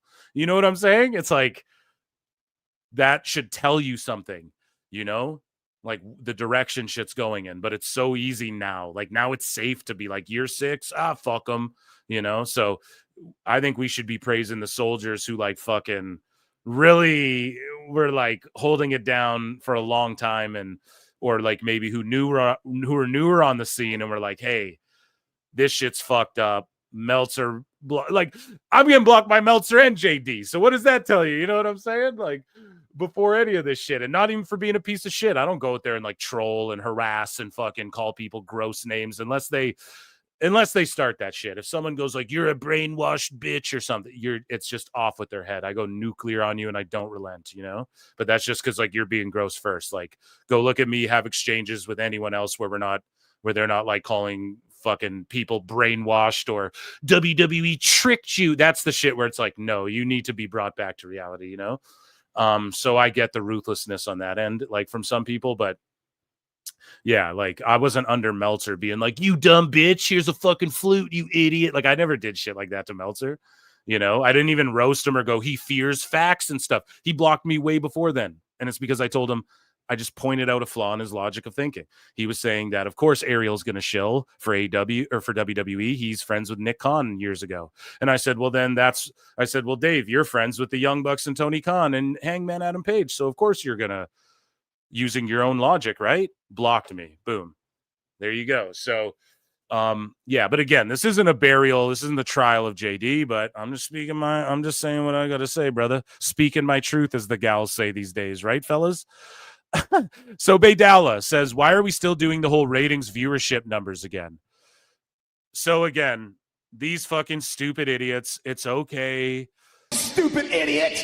If BJ and Tony and Dave want to run around the numbers, the key demo, it's all good. But Switchblade crunches numbers and all of a sudden it's like, why are we still doing this, right, guys? No, you goofball. Streaming numbers are the wild, wild west. It's insanely difficult to pinpoint actual viewership numbers. Right. So then keep this same energy when Dave Meltzer posts lies. And don't say, oh, I'll get confirmation from who I talk to. I'll text Tony and see, man. Don't do that game, right? Yeah, so I just went off on the JD rant. This is what it is right here. So 13K, 168 likes. Again, it's not, I just said, look, he's saying this stuff because it's safe to say this stuff now. Now it's safe to say it. Okay? Now it's safe to say it. When I post a video that's like, and I'll still do it, motherfuckers, you want to call me a grift? I posted a video that said Gail Kim returning to WWE, got like 400 views. And I'm still going to post them. You know why? Because I'm going to talk about and clip the stuff that I think should be fucking showcased on my channel, that I think should be important. I don't clip sometimes I scrap shit out when I go, people, this might not connect. Or I go, I have to insert this if I think it'll connect. Even if it's a flop. That's how you know it ain't a fucking grift. Okay? Period, point blank, period. Okay? It takes time for me to clip some shit out where I know it's going to get 300 views, where it's about Gail Kim and AJ Francis. No offense. Right? But I still fucking do it. Okay? So now if you're just like, well, let's just hate on AEW because people will sniff that out, bro. And I'm not saying that's what everyone's doing. Solomonster, I mean, he's fed up though. I'm going to give Solomonster credit. He blocked me a long time ago, too. I think I did say one of his takes were trash, but that is what it is, right? And you're allowed to block whoever you want. This isn't like they blocked me, fuck them type thing. It's not that at all. But I think a better person, and this person still has me blocked, by the way, to show as an example, to say, like, look, here's where someone's really like, yeah, you're fucking up if you can't impress this guy. I would say it's Solomonster. All right. So let's look at what Solomonster has to say about AEW currently. Tony, and this whole Moxley dynasty, Moxley retaining. Khan and this company have completely lost the plot. Absolutely, completely just gone. Goodbye. They if they haven't learned they lost it so long ago, Solomon. By now, with this, they'll just never learn. You just keep repeating the same mistakes over and over again. If he's content to do that, that's fine. Okay, so you repeat the same mistakes over and over and over again, right? So a year ago, I said they're going to repeat the same mistakes over and over and over again. And then 2 years ago on Twitter, 3 years ago, people, neckbeards, before I even had a PWT Twitter, was saying they're going to... You guys get what I'm saying? So it's fucking real easy now to say this when it's like Moxley has literally clipped the balls off this thing and they are doing half the viewership they ever did, maybe even less, you know? Fucking real easy to say that. And it's real easy when there's one of the worst storylines ever in Moxley and we're all fed up now. Like everyone's to the point where... You know, but the problem was that y'all fucking defended and gate kept and blocked for a long time when people tried to point this out. But now it's okay when you guys woke up. Now it's okay when you guys are saying it, right? And we should all praise that. I don't know about any of that. And maybe I'm going off, and I'm sorry if you guys like these other guys. I'm not dissing them. Please still watch my show. Hopefully I don't hemorrhage subscribers or anything. But I keep it a fucking bean here. Always have and always will. So I do think it's offensive to your fans, though. Honestly, to have a show that goes this late and give them a finish like that, that is such a slap in the face to the audience that it's almost inconceivable to me that this is the same company that has branded itself as being fan-friendly, and Tony Khan, the ultimate fan himself, that I have to believe he does. When have they been fan-fucking-friendly, dude? They don't listen to the fans ever. Never have. Does this intentionally because he wants there to be this kind of reaction. And when they listen to the fans with the swerve thing, he still pushed it off until he could make it like, well, it was my idea. That's what Tony does. Athena, you get over on your own. Ring of Honor. You have to make Tony think it's his idea, or else he won't run with it, man. He doesn't care about fans. If he was a man of the fans, he wouldn't make people go to these big ass buildings where parking probably costs more money, or if the parking's free, you got to walk across this big ass parking lot to go into an empty, vapid building where the vibe is off. It's all dark and glib and there's no energy in the fucking room, and you got to buy fucking $12 beers at these big stadiums for convenience for me. That's not fan friendly. When have they ever been fan friendly? Wants people to talk about his company no matter what. All publicity is good publicity. If it gets people talking, if it gets people emotional about it, right, in his mind, it's a good thing.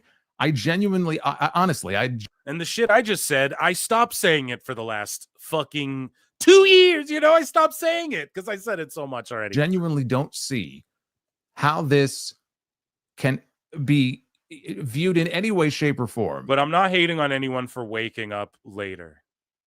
What I'm criticizing was the gatekeepiness of it all in the beginning. For you to just then wake up and agree with Phil? What the fuck? You know? Come on now. I was spitting back then too. Come on, dude. And I went off on this last Raw. That's the other thing too. I'm already pigeonholed. You look at any of these, like, you're going to see when we look at Tony Khan's, everyone's response to this Shibata Moxley match. Anyone who's like, oh, I can't wait for this match. I'm already pre-blocked. People I've never even seen in my life. And, you know, if they heard me ragging on Raw like I just did this last Raw on Monday, they'd fucking use that and go, look, even Phil hates Raw now, but they won't even listen. They just want to be in a bubble. You just cannot challenge their thoughts. But then when they come to these epiphanies, then it's okay all of a sudden now. Now it's all good. right? As any kind of positive for this company. I genuinely don't. They see this as a long-term story. By the time Jon Moxley maybe drops that championship in Texas, this story will have been dragged out for 9 months. Can you? Yeah, but you at least they did a story for 9 months, good, bad, or indifferent. At least Tony is not doing the normal thing that we're used to, like him just very. And again, too, what's the story? This is my problem. What's the story with Mox? He's just ripping through opponents. The story is what, though? That's my biggest problem here. So it's not that this has lasted so long as much as like it's lasted so long, and what's the storyline? Mox loses the belt, and then the Bumbleclot clan, they just break up and whatever. Okay, but like why? Why is he doing any of this? What's the I need to bring AEW back to what it was? Well, you haven't at all. You know? And like what's the like who are the characters? Oh, Darby was beefing them and then he dipped out to climb a mountain, then he's just going to come back and beat Mox, and it's just like, okay, that's awesome, but we should be telling stories here, man. We should be like having, you know, betrayal, anxiety, losses, but not just like in the ring. You know, we should have like seeds be planted, different characters, like not just Edge coming in and then getting beat, and then now what? Edge is just done trying to save AEW. He's like, oh, fuck it. We'll just fight for the trios belts. Well, I guess that, okay, maybe they're fighting the Death Riders, but then they now it's just FTR like are beefing with Edge, and they don't care still that Moxley tried to kidnap them twice, and they don't care that Moxley murdered the Rock and Roll Express or whatever, and they don't care that Moxley's still invading the company and now the Bucks are back. That's not more of a reason for people to unite. And I'm not saying like the whole company needs to go on halt. However, when you have this sort of invasion thing going on, you have to have like, it's got to be us versus them more than it's like, okay, we have all these understories than just over here Mox is, and all of this stuff is sort of confined, but people can get distracted from the bigger purpose, especially when the Bucks come back. That's when it's like everyone's got to unite. Where's Wardlow? We need all hands on deck now. We need to rid these guys, like AEW versus the Invaders and shit, like, but it doesn't even feel that way now. They're just like, oh yeah, you know, Moxley invaded, but now he's just in his own little storylines, and it's only who he's attacking at that time. You know, people have a problem with him, and people just forget, like FTR just forget, and they're like lashing out on Edge for what? Like Moxley and them still fucking kidnapped you, and you still haven't gotten your comeuppance. You know, like he still did all that shit to FTR, and they never redeemed themselves at all. They never won the tag belts. They never won the trios titles. They never fucking definitively like put a stamp on Moxley in a way where like maybe they didn't get the world title off him, but they beat him in a blood and guts. And, you know, like FTR pinned him, but he still didn't lose the belt, but goddamn it, whatever, or something, you know, like they didn't come up with any way where like they just basically got beat, cucked out. Sorry, YouTube. So did Edge, and then they just move on with each other. So it's just like, yeah, the story, it's not even the story. It's just Mox comes in, his new gimmick for 9 months has been, I'm like a neo Yahtzee guy who's invading. And then that's been his gimmick for 9 months. But it's like, what is the story from point A to point B? I guess Moxley drops the title and we find out what's in the briefcase, or like he drops the belt and then what? Like Darby wins it, and then what does he do? We're bringing it back to old AEW again. Like, what is the end game here? Like, what's the story? What's the what sacrifice do the heroes have to make to take Moxley out? You know, like there's nothing there for me to go, here's where, you know what I mean? Here's where you got me hooked now. It's just like match to match. Oh, Swerve jumped off the balcony and stomped Moxley. Amazing. And then he came out dressed like Static Shock and said, fuck Booker T. So incredible, right? But Mox is still champ. But I mean, like, this story, man. What's the story? That the belt is lost? I don't get it, you know? I really don't get it. And that's the biggest part that really irks me. So we're spending a lot of time in Sickos here. Let's fly. We're almost done, guys. I promise. So I screen grabbed this shit and went, this section of the IWC is fucking cooked, bro. And like, man, people putting way too much shit into Grok. This is what drives me mad. Have you gone mad? It's like, dude, Grok just takes everyone's tweets and we're all a bunch of dumb fucks, and then it just throws it into like a blender, blends it up, and then spits out like a ransom letter note, a ransom note with magazine clippings of like ideas or whatever. But anyways, Gabriel Salazar says Grok agrees with JD. He has been spot on majority of the time. Dude, if Grok agrees with you, I don't know if that's a good thing. Grok also said the claim he made, which I made the comment under, has no evidence to back it up. And now these fools are arguing about what Grok thinks. It's a machine! What are you talking about? Jesus Christ. Anyways, he goes, bro, you have time to delete this shit. Yeah, shout out the Deliverits for just encouraging people to delete this madness. And then Grok goes, based on recent examples, JD from NY is likely right about AEW 76% of the time. Oh, first he was over there. Now he's over here now. Oh, little boy blue. He needed the money. A gabagoo, right? Pokédex fucking Grok. Grok Dice Clay. Andrew Grok Clay. He nailed Soraya's exit and low attendance, under 3,000, but his claim of fake streaming numbers on Max lacks evidence. Many of his takes are opinion-based, making accuracy tricky to pin down, especially on April's Fool's Day. So, continuing along, this guy goes, Grok cooked you. And then Jersboy Sin says, Grok gave me 100% accuracy on my AEW comments, and he got a 67.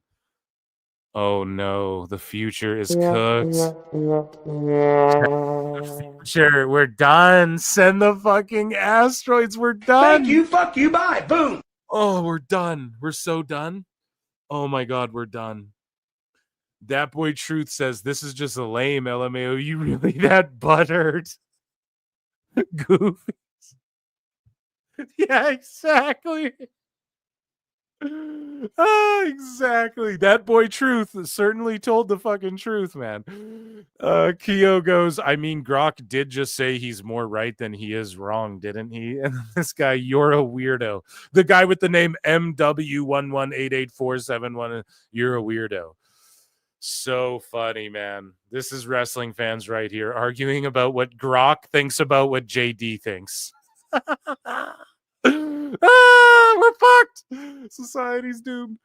So Jason Solomon, who still has me blocked, goes, LMAO, fuck this company. Seriously, fuck him. And then Awful Wrestling goes, Jason has left the cookout chat. So Anti-Woke Wrestling, which is one of these guys who's like, everything's woke, man. Right? And then he just has all these cringe bad takes. And I'm checking in with chat. We're almost done Sickos here, I promise. Anti-Woke Wrestle goes, Roxanne Perez and CM Punk are most definitely hooking up, man. If you've ever been, and listen to what this fucking guy, this is what I mean too, these idiots always expose themselves, right? So he goes, if you've ever been in a relationship in your life, you know the signs, Illuminati, man. Oh my God. And it's like, no, if you've ever been in a relationship in your life, then you know that you're wrong, you fucking crazy guy. He tags Becky Lynch, snitch tags her and goes, Becky Lynch, you should have stood on business. You've been around these secret societies and see how these WWE role models really, he didn't say secret societies. I added that part, man, really behave behind the scenes, man. CM Punk is nothing but a predator on these woke young, he didn't say woke either. I'm adding that. Young ladies, man, change my mind. The truth is out there. No, listen. listen, I get they ruined movies with like messaging and all that shit, and it's cringed. But to be anti-woke wrestling, it's like, calm the fuck down, dude. But yeah, I don't even know. That was just funny. No comment on that, I guess. Puto Takagi says, this was my first AEW show in like 18 months. I'm pretty sure this guy has me blocked too. This Puto Takagi guy, in like 18 months. Between my ticket, tolls, gas, parking, and a soda, I probably spent close to $200, right? Now listen to what this guy has to say, because we talked about it live on the show. We're like, dude, the train stopped running. We looked it up. Okay? We looked it up in Philly. The last train was running. Fucking Swerve sitting there going, fuck Booker T, while the trains aren't running anymore, right? So this guy here goes, I drove 90 minutes to get here, mostly flying, and now I got to drive another 90 minutes back at 12:30 a.m. I was very likely going to All In. I ain't buying shit now. And I'm just telling you, man, the fucking fans wake up. This dude said the price is wrong, Tony.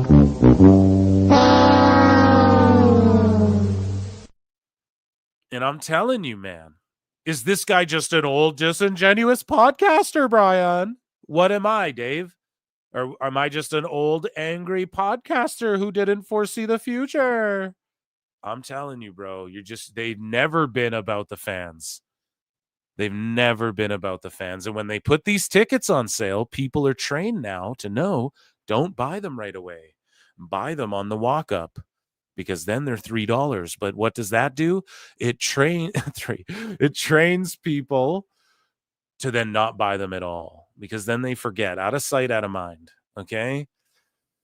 So again, Phil, don't miss, man. We do this constantly. So BJ Bethel, BJ, I barely know her. BJ, I barely know. I emptied the clip at the start of the show. But anyways, BJ Bethel's source is a live Wrestling Observer radio chat on YouTube, which we covered, right? So F4W, like BJ's source basically was F4W in a chat going, it's more than, it's like 500,000 or whatever. At least that's the joke. That's what MJ from NJ threw out there. And then Follow the Revolution goes, and you put all of your energy into false attendance numbers at WrestleMania every year. You always say, I want AEW to succeed, but fill in the blank. You are the same ones who complain about AEW daily, so why get upset for something you don't care for? It's just embarrassing yourself. Sorry, now that's scumbag behavior. Funny how hypocrisy works. But it's funny how you are being hypocritical because you don't enjoy AEW, and you are getting upset over something you don't care for by saying, and yet you put all your energy into false attendance numbers at WrestleMania every year. So again, this is the game all these sickos want to play. And this is what social media has done to people. It made motherfuckers think that just project all the fucking time, because you're just gushing out all your feelings and thoughts and everything. You're just putting out every brain fart, that used to be put in diaries and fucking put in bottles and sent to sea or whatever. You'd give it to a pigeon in fucking George Capture's day. It'd fly across. No, top mod, top pod, buddy. I'm joking. So, you're complaining about WWE. So it's always good for me, not for thee. The old saying, the old saying of PWT, right? For the sickos. And it's again, it's always, I pointed it out earlier in this sicko segment. It's okay to think this way when you think this way, but then if you think this way, the same way about another thing, or if you think this way about something I don't think this way about, then it's not okay to think that way. Right? And it's so fucking gooberish. You cannot live your life. That's why, I crack jokes at myself, Fence It and Phil, because I try to give every perspective, man. You have to do that, right? If you're just being, and then I give my own take, whether people like it or not. And that's how you got to approach it. You can't fucking live life expecting people to fold to think the way you want them to think or whatever. So this guy here spends all day blowing AEW, and that's okay. I don't understand why people think it's all right to just, here's the thing. Ebert and Roper used to fucking give movies thumbs up and shit. So I don't know why people think it's okay for people to just put shit over. But then when they give you thumbs down, it's like, oh, fuck Ebert and Roper. That's what everyone wants to do. They want to like get mad at the critic when the critic fucking doesn't like their shit. But then when the critic goes 2 thumbs way up, spectacular, phenomenal, then they want to fucking put that in the movie trailer. And it's the same with AEW. I can give you a direct example. Alfred Konuwa goes, NXT getting Hulk fucking smash. Jason loves smashing that NXT ass from behind, right? Pretty much. Like he's just every week it's fucking Dynamite destroying. Whoa, you what, Phil? No, but like, destroying fucking NXT. And Tony Khan's putting that in commercials for Dynamite, airing them during SmackDown and shit. But then when Alfred Konuwa pulls the Fast Nationals and goes, damn, this show's falling off, here's why. Now everybody, they want to kick him off the site. They want to fucking, now he's a shill. He's a fucking phony. How dare he turn his back? That's why they're so mad at JD. Because he was like, oh, AEW's fucking amazing. That's why Solid Monster, they're going to go off on him. Because, they were like in the fucking cult, and unable themselves to see it another way. And then once you switch and say the shit, they come after you. Like literally Tony will come after you, you're pulled off the Hog Show, right? You're fucking, now Alfred Konuwa, you're kicked off the thing. You can't use our wrestler graphics anymore. You got to just type the names into Google now instead of, we're going to inconvenience you just because we did a bad rating. And you got the Fast Nationals, and then we're going to try and discredit you and disparage you and say you're a fake and phony, even though you work for fucking Forbes for this magazine, at least for long enough to where, and you have and like, come on, man. People talk to Alfred. Come on, man. If you guys only knew. And so, yeah, I don't know. That was our fucking very long sicko segment. Psychoanalytical sicko segment of the week, ladies and gentlemen. Let's check in with chat. Round of applause for that one as well, too. I went in there for like an hour on these goddamn sickos, right? So round of applause for your boy, Phil. Plenty in pixel art for $14.18. Wow. JD is fun, but his rage is a bit too much for me sometimes. Yeah, I mean, that's cool. I think it's funny when he starts yelling like that. I get a kick of when people lose their shit. I do it sometimes too, when you really need to drive a point home. So yeah. Shout him out and shout out what he does. This wasn't like a fuck him thing either. That's not what I wanted it to be, but I got the gift of gab. I ain't gotta bite my tongue, I'm never gonna do that. And how I feel, because I was directly blocked. Like, well, what did I do? What was I doing? And then I get unblocked. Weird. And now you're saying the same shit that I was already saying. So now we see eye to eye, and it's okay. Let's have that discussion on the air. Let's do it. I will present that, and I won't be like, fuck you, man. And we just fucking, that'd be cool. But no, none of that though. Just Swan Man Hunter gifted a Pro Wrestle Clips. Yes, guys, remember, you guys can gift Pro Wrestle Clips. Are you sure about that? I am, and we have a couple allegedlys here. Allegedly. That I'm gonna just say to you guys, okay? Because if Hughesy's telling me, it's like if he wasn't in Ireland time, he'd just come on the show and tell you guys. So I got a couple good ones for you guys too. Yes, you can gift memberships. You can become a member for 99 cents. Super chats are welcome. If you're on X right now, consider coming over to YouTube and hanging out. Even if you don't, just hang out with us in the YouTube chat. It's where you can chop it up with everybody. Swanman Hunter for 5 says Tony would rather keep Mox happy than the fans. Simply, he has no backbone. That's exactly it. He let Moxley walk around without a contract and their world title before. He'll do it again. So that'll never change. These people he admires, like Sting and shit, Sting doesn't have to lose. Tony was going to give Sting the fucking world title even. And then what? He was going to just vacate that instead of the tag titles. That's what was going to happen, guys. Just really do the math on that. He asked Sting to win the title. He said no, and then Danielson said he'd do it. Right? From Swerve, I believe. They were going to put Sting over Swerve, bro. And then what would have Sting done in his retirement? He would have just vacated the world title and not the tag titles. So that's what Tony was literally going to do, man. He doesn't give a fuck. So that would have meant Punk walked out as champion and without losing the real world championship, and fucking Sting would have walked out as world champion. And he let Mox, without a fucking contract, have the belt and then come back in and be like, oh yeah, we should squash fucking. And Moxley said all that to his wife, right? So, man, he's running it like how the old territories used to do that shit in the wrong ways, like behind the scenes with the politics and it's way more politicky in AEW right now, for sure. Lincoln Hawk for 2 says, Phil, I'm going to block you just to fit in. Yeah, do it. Jump on the train now. Because apparently it's the in thing to do, right? No, the problem is when you say the truth, Lincoln, people get fucking like it just, sometimes it fucks with people, a little bit. And like, yeah, you got to take it in. And like, man, go in my YouTube comments. If people don't think I get it, man, go in my YouTube comments and see what people say to me. And the ones that don't, the ones that YouTube automatically blocks because people are losing their shit. And I'll go look in there just to see. And it's like insane. That could be a whole member show where we just go in there and we should do that for a member show. We're going to do that for a member show. Okay. Andre Adams for 5 says Bucks built like they waited for their grandma to leave so they could raid her closet for Wednesdays. Yes, sir. Yes, sir, Andre Adams. Yeah, it sucks that they're back. You know what I mean? They got go away heat, to say the least. They always creep in when things seem to be turning around a bit, and they're just in time for those big double or nothing and all in paychecks.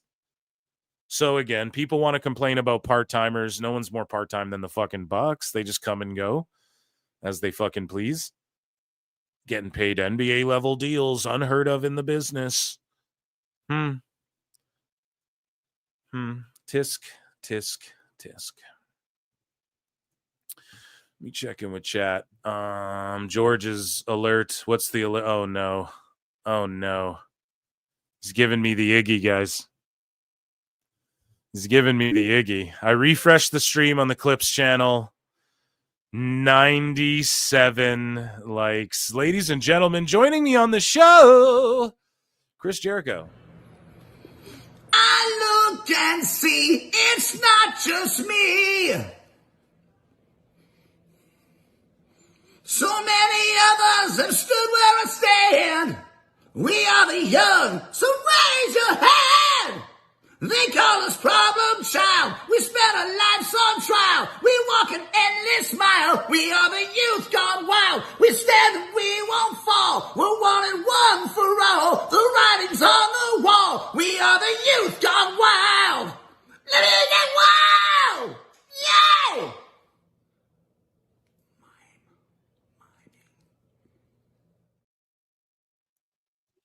Fantastic.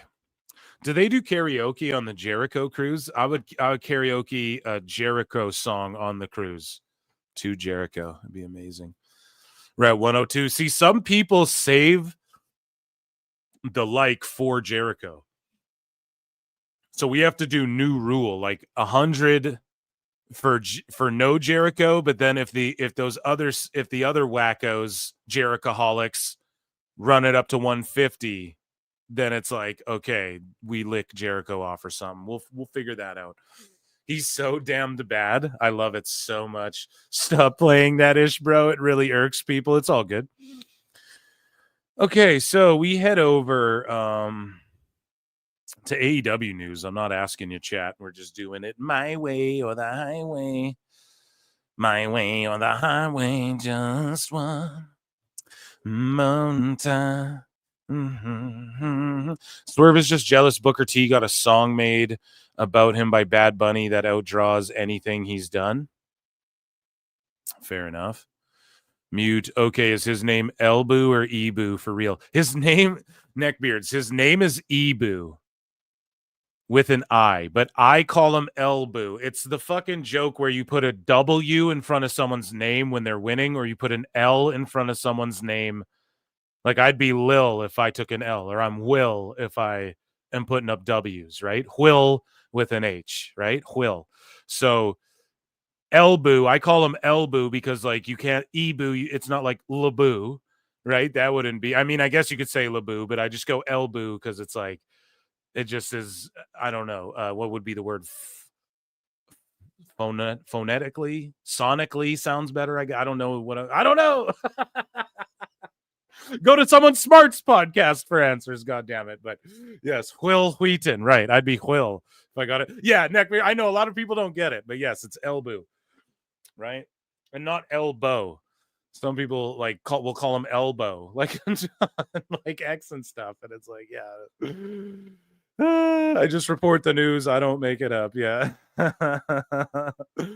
So here we go. Here's some quick little Tony Khan funnies just for the sake of it. The Greek Freak!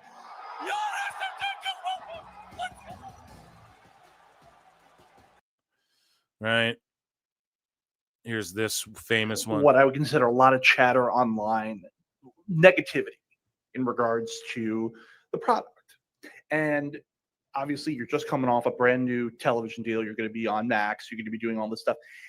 Do you guys have at least a strategy for next year to try to combat a lot of this negativity that festers online and is basically done for almost monetary reasons to basically his faces, and he did it again.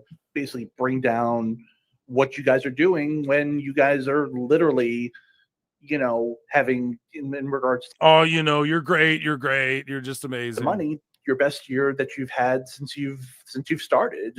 Like I said, I just see it online, and it's difficult. It's hard. It's hard to watch if you're a fan of AEW to just see again a lot of the negativity in regards to and it's bad faith negativity as well. So I think there's I fucking love this company, dude. Holy shit. Just a refresher, right? We wanted to have a good laugh tonight, so we need to be reminded of a lot of this stuff. So here's Tony again. Oops, I did it again to your heart. Super happy ending. It's a longer story you're trying to. And this guy's asking the same type of it's a long story. I know it's great, but I did a whole bit fucking last show, but it's like, this is so amazing, and I know it's amazing, but I know other people might not think it's amazing, but it's amazing, but but I didn't really like this though. Thrilled, super happy ending. It's not, it's a longer story you're trying to tell. But do you ever consider or sort of changing the plan? What the fuck is wrong with it? Calling an audible, in other words. You're looking at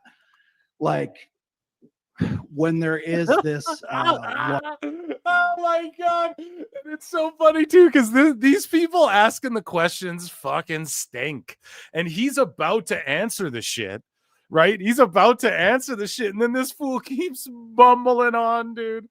Holy shit. I bet this is the same guy. Neckbeards is in chat tonight. Is it the same guy or not? Confirm for us. Large sense of people not being happy with I know if anyone knows. something. Do you take that into consideration, or is it just you're going to absolutely I take that into consideration. Okay. Thrilled. Oh man. Fucking just stellar, bud. I love that. Oh no, why did I remove that? I'll hunt it down again. It'll be out there in the wild. God damn it. Someone tag me in that one again if you guys see it or have it handy. I didn't mean to remove, just force of habit, right? Julian Week says, dog, this is crazy. So here's a chart from WrestleNomics. Now I know the way I got the screen set up. Actually, let me see. No, guys can see it perfectly. So AEW average difference in estimated tickets distributed compared to previous visit to the market with the same event type. Okay. So I'm no mathematician here. But what this chart reads to me is basically everywhere they've gone, except for in quarter 2 of 2023, they were up 5% ticket sales one time. Or distributed as well. So that up 5% could have been they're about the same, but then Tony Khan, that could have been the one where Swerve was hanging out with the baseball guy dancing in front of a car wash or whatever, handing out tickets, right?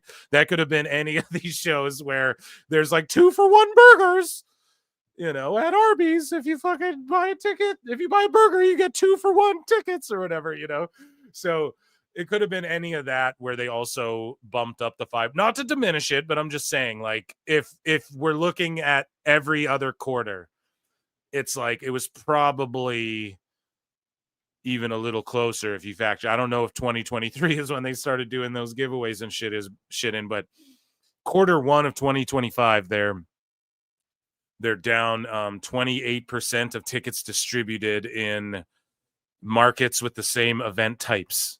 Okay, so again, ask Thirsty Thurston or MJ from NJ, someone smarter to break that graph down for you if you want it done more on a technical level. As far as I go, I'll just say fucking knew it. Like, you don't got to tell me, bro. I see the buildings. I know they went to fucking Cincinnati with John Moxley not long ago. They sold like not even 1,200 tickets. He's their heel world champion in his hometown. And they've gone there and done shows in Ohio a bunch. And they do that one and they don't even draw 1,200 people. Like, trust me, we know. Rob Van Dam says the worst part about AEW is the internet wrestling community fans that are so ignorant. However, he's talking about AEW fans. No DQ try to spice it up. So they're like, well, not us, of course. But and shout out No DQ. I mean, we've all been fans of them since back in the day. But RVD had this to say about AEW fans and the IWC, but mostly fucking AEW fans, okay? I didn't bash AEW. I wouldn't bash AEW. And it seems to me by far the worst. And his hand's to God, dude. His hand is to God. Part about AEW, and I hope this quote gets picked up, is the fans on IWC. The fans are so ignorant. Here's what I said. I'm going to say it again. So if it hurt to hear it the first time, I love whenever, you always just see Katie Forbes in the background doing shit whenever Van Dam. You're going to hear it again. I'm going to tell you what I did say, okay?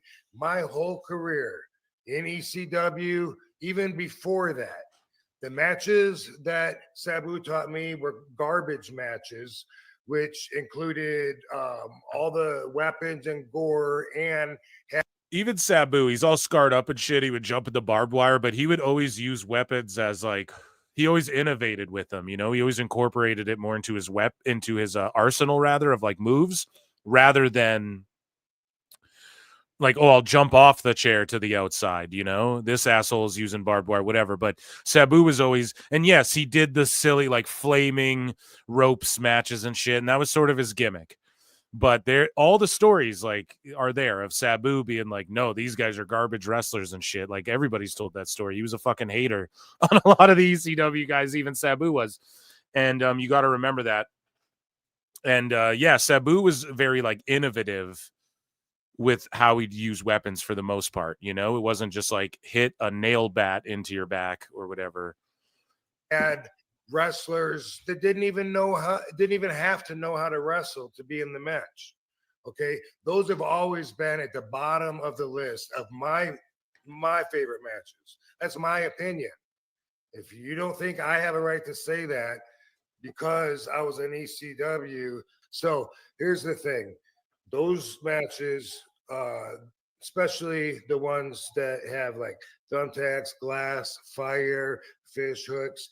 And when they have the competitors in there that don't do a single wrestling move and they don't even have to know how to wrestle, quote, to me, that's not wrestling.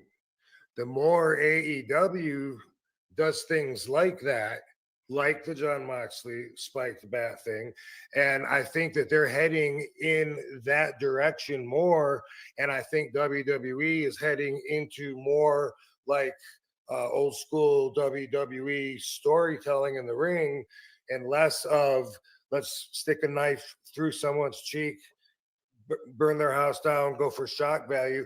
The more that they seem to be two separate styles, which I'm fine with, the more I personally would rather have RVD the wrestler associated with WWE.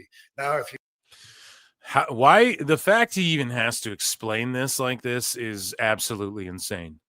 You know, shout out RVD. Again, one of my all-time faves. You know, another guy who, when he won that world championship, I could not fucking believe it. You know, it was just one of those guys where there was a couple of them, like when Edge and RVD won, those were guys where you were like, finally, you're like, oh my God, they actually are going with them, you know? If you heard that and you still feel like I'm bashing AEW, you need to check yourself. You're way too defensive, because I'm not. And I'm not even bashing that spot. I don't like that spot. And then but the people don't understand. The fans are so challenged that they hit me with things, you know, like, well, if you did that kind of stuff and you're saying you don't like it, you're a hypocrite. That's not what a hypocrite is. You Yeah, it's not at all. Like, even if Van Dam did a spike bat spot, he's not hypocritical for saying, I don't like to do that. Right? It's like, ask a plumber if he likes going to people's houses and plunging shit and dealing with their poop all day. I'm sure he doesn't particularly like that, but he's got a family to feed or whatever, right? He went to trade school or whatever. So yes, like you do shit sometimes you don't want to do. That's in every job too. Hey, you're on the fryers today. You got to empty the grease. You got to empty the shit in the grease trap or whatever. You got to go to the grease bin today. It's your turn. No one wants to fucking do that, but you just got to do it, right? You don't get a paycheck. That's the point. The fact, it just, God damn it. You know, the fact Van Dam even has to explain this to motherfuckers is insane. Moving along here. So here's Fumble Tony, which I love. I love this awful. I don't know how you made this. Maybe this is AI. I don't fucking know, but this is definitely getting lifted for a thumbnail. No, I'll ask him first for sure. But this is great shit, pal. Right there. I don't know how the neon lights. That's all. That's my vibe. You know, that's the PWT vibe, is that sort of aesthetic. So I like that. The neon, the pinks, the blues, the oranges. I like that. But anyways, and then the glasses. They should say dunce across them. No, I'm joking. So the death of AEW Collision rating 300. Sorry, I'm looking off screen for a second. Collision rating 335,000 even, and a 0.08 in the demo. The demo's falling off. The demo god, dude, it's falling off. Oh no, it's falling off. The demo is falling off. We knew this would happen too. When Tony Khan talked about, like, oh, I met up with all these older guys when I was a kid, right? And we covered that the last show. The people he was meeting up with, those are the people who are into that, like, old New Japan and the death metal, like the shit you could only get on YouTube and stuff for like a decade there, until AEW came around and until like wrestling and streaming became more like prominent, you know, and you could like really access wrestling. People were doing like weekly YouTube shows and shit, right? There was like a decade there where it was, you saw clips on X, or you had to, like, a friend had a New Japan World password he shared with you, and then, you know, or people were still like ripping matches and fucking they'd upload it to YouTube, and then New Japan would strike them or whatever, right? Now you have companies that just exist on YouTube and shit, right? That generation there is skewing older, and they're the ones who like AEW. And you're going to see all the young people are like, WWE's cooking. Because let's say AEW did get some younger kids into wrestling and shit, they're looking at WWE and they want to be a part of that. I think the numbers don't lie, and that's some of the proof in the pudding right there. Although the key demo, we don't get hung up on it, but Meltzer's always like, oh, and then he uses the lie. So when the key demo was up on cable, he's just like, oh yeah, you know, it was up, the big boost. And I think it's because he starts attributing it to like AEW shit.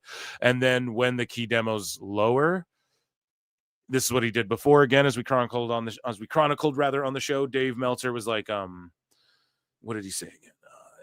He said, oh, the young people are watching on Max, right? It's in the vault somewhere. I got so much Dave in my brain, I had to like go into different fucking boxes, right?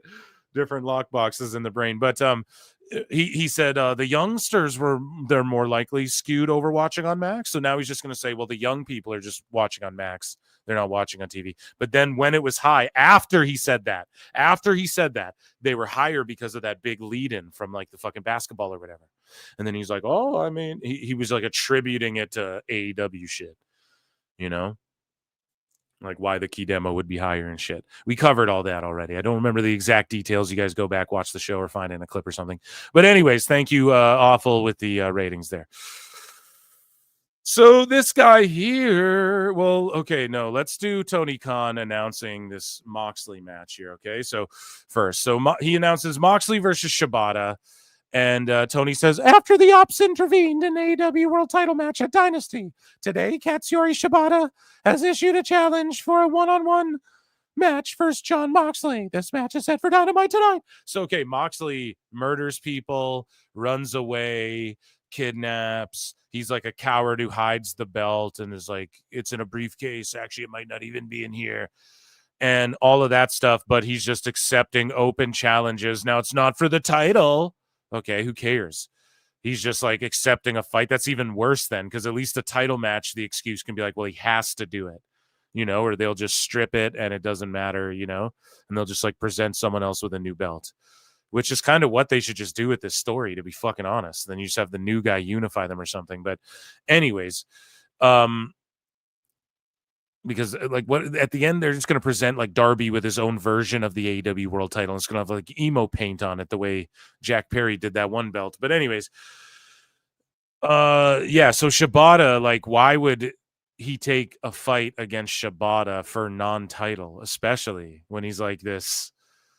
Yeah, I just want to bleed and have matches again. Is that the gimmick now? Or I thought you were like running away and we're off in the desert and kidnapping people and stealing stuff and running off in the crowd. And I don't know, man. It's just really bad. It's really bad. So Tony gets cooked in his own comments. Bizarro Babyface says, random roster members can just issue challenges to the world champ. Why? And why wouldn't anyone be doing this? I mean, yeah, anyone can get challenged in wrestling, but I get it, though. For Mox's character, Bizarro is where we should go with that, right? Because I think Cody Rhodes challenged Carmelo Hayes. Now, that was the champ challenging someone. But, yeah, I mean, anyone can get challenged and accepted in pro wrestling. But here's the thing. For Mox's character, it makes no fucking sense, which is the key thing. But if you want to go there, too, hell yeah. You know, I'm right there with you. I'm with you on this one. Who cares about this match? And then this guy tags a bunch of people. Another Dynamite filled with random matches, which are bathroom breaks. Yeah, because this is new to 2025, bro.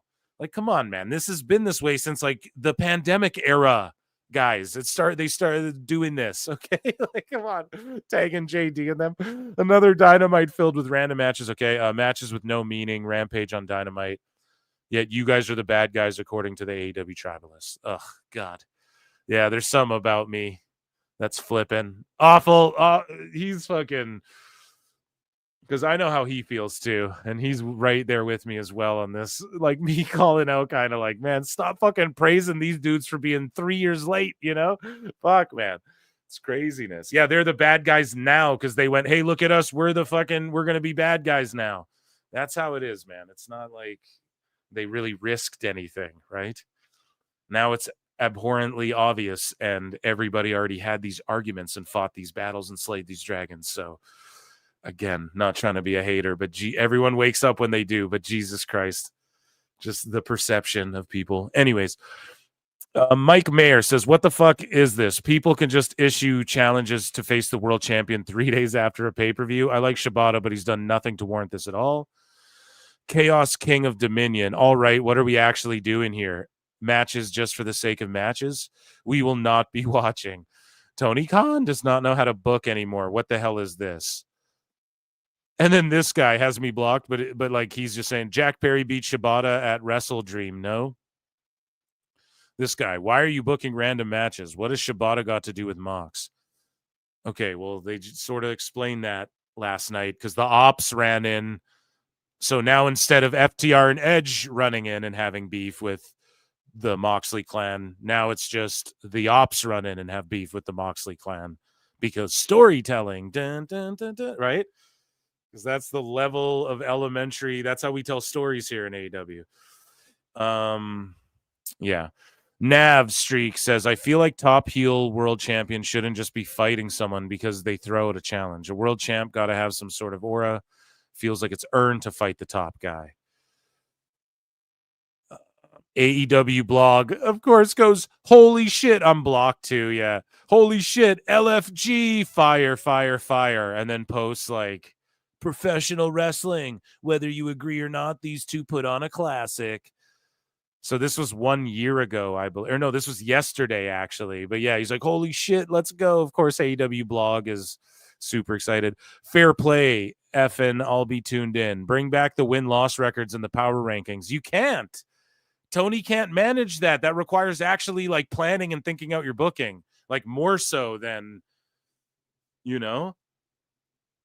more so than just the storytelling. You have to literally sit there and think out like, okay, but if this guy wrestles every week, then he's like 104-0 by our final pay-per-view of the year. We have to fucking figure this out.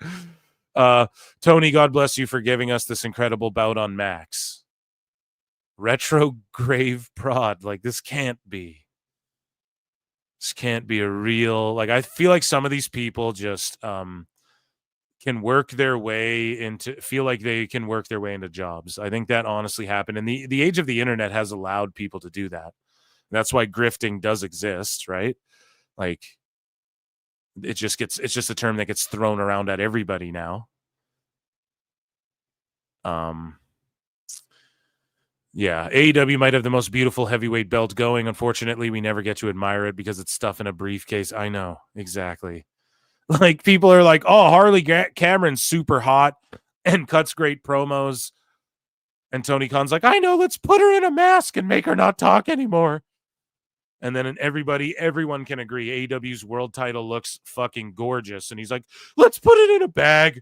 Let's lose it at a steakhouse again. Fuck, man. So just a flippity flop. This card is a flippity flop. You guys have to tell me how it is. I'm not really paying fully attention tonight here. Full attention, rather. Kevin Knight was asked if he felt a certain type of way about being asked to do a WWE tryout. Like, what the fuck does that even mean? Kevin Knight was asked if he felt a certain type of way about being asked to do a WWE tryout. What does that mean? So Wrestle Pierce go on to say, I understand how this business works. Or pardon me, this is Kevin Knight said this.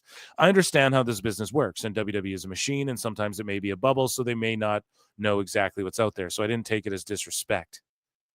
What the fuck? So they're asking him, like, did you feel bad about them asking you to do a tryout instead of just bringing you right to NXT? That's how it fucking works, man. Who the fuck is Kevin Knight, bro? This is the fucking problem, dude. You don't get to just be like, you don't get to just like be friends with Ospreay. He's 28 years old, man. So this guy's damn near 30. Probably has been putting time in on the fucking indies and stuff. Right? So he's a former 2-time IWGP Junior Heavyweight Tag Team Champion, okay? He's made appearances in MLW, Game Changer, TNA, and Ring of Honor. So he's an indie guy. So who the fuck would he feel some type of way? And I'm glad he doesn't feel any type of way, but what kind of, I don't know. What kind of question is that, bro? Like, I just had Ben Bishop on the pod. It's like, Ben, did you feel a type of way when they asked you, because you wrestled Nick Nemeth and Top Dollar and fucking all these big names on the indies, and they asked you to do a tryout? Does that offend you? Like, what the fuck? Jesus Christ, man. Like, why? I don't know, man. They just like people trying to drum shit up. But this is a great answer from Kevin Knight. Shut him up. I really like this kid. I think they shouldn't have given him that Ospreay match. That didn't do anything for anybody. Literally just diminished Ospreay. Didn't do shit for anybody. But yeah. Anyways, he says, so I didn't take it as disrespect. Good. If anything, I took it as a challenge just to show what I'm about. Boom. Okay, this kid gets it. He's going to go far. And hey, he's 28. Get that, Tony Khan. Let's say he signed for 3 to 5 years. Then you go to fucking WWE, man. Do that tryout, make it work. Just get that, get that bag, dude. Get like over $1 million over the next like 3 to 5 years. And then just, hey, dude, I'm out of here, I think I'm retiring. Well, they definitely do now. When I walk through those doors, I make a statement anywhere I go. That was a great experience as well. I'm glad I got to do that, and I got to meet a lot of people in that company. It was a great learning experience. I didn't take any slight to it. Fucking A, man. Shout this guy out. I am a fan of him thus far, but he did not need to do that match with Ospreay. Like, how did that help him? Oh, he got in front of eyeballs with Ospreay. Yeah, but he just got beat. You know, there's a method to the madness of like getting someone over. You know, UFC as well learns this the hard way. Like, they bring these prospects in and they just get them beat right away, and it's like that does a lot. Not everyone's got to go on a Goldberg run, but there's ways to do this to where that kid could have made a way bigger impact. Let me check him with chat, and then we have our final segment here where this guy does a Moxley breakdown, right? Andre Adams for 5 says, I bet the dude that was questioning TK was twirling his hair and his fingers. Oh my God. Oh man. He's like, I know this is great, but I didn't like it. You know, that's pretty much what it was. He's like trying to tiptoe tap dance around him, being like, well, this was shitty and we didn't like this, but we know it's good what you're doing though, and we know you're a good booker and you're trying to tell a story. So fucking cringe. Dashing Purple, sorry, I've been in and out, really tired. Just became 35. Happy birthday. Happy motherfucking birthday.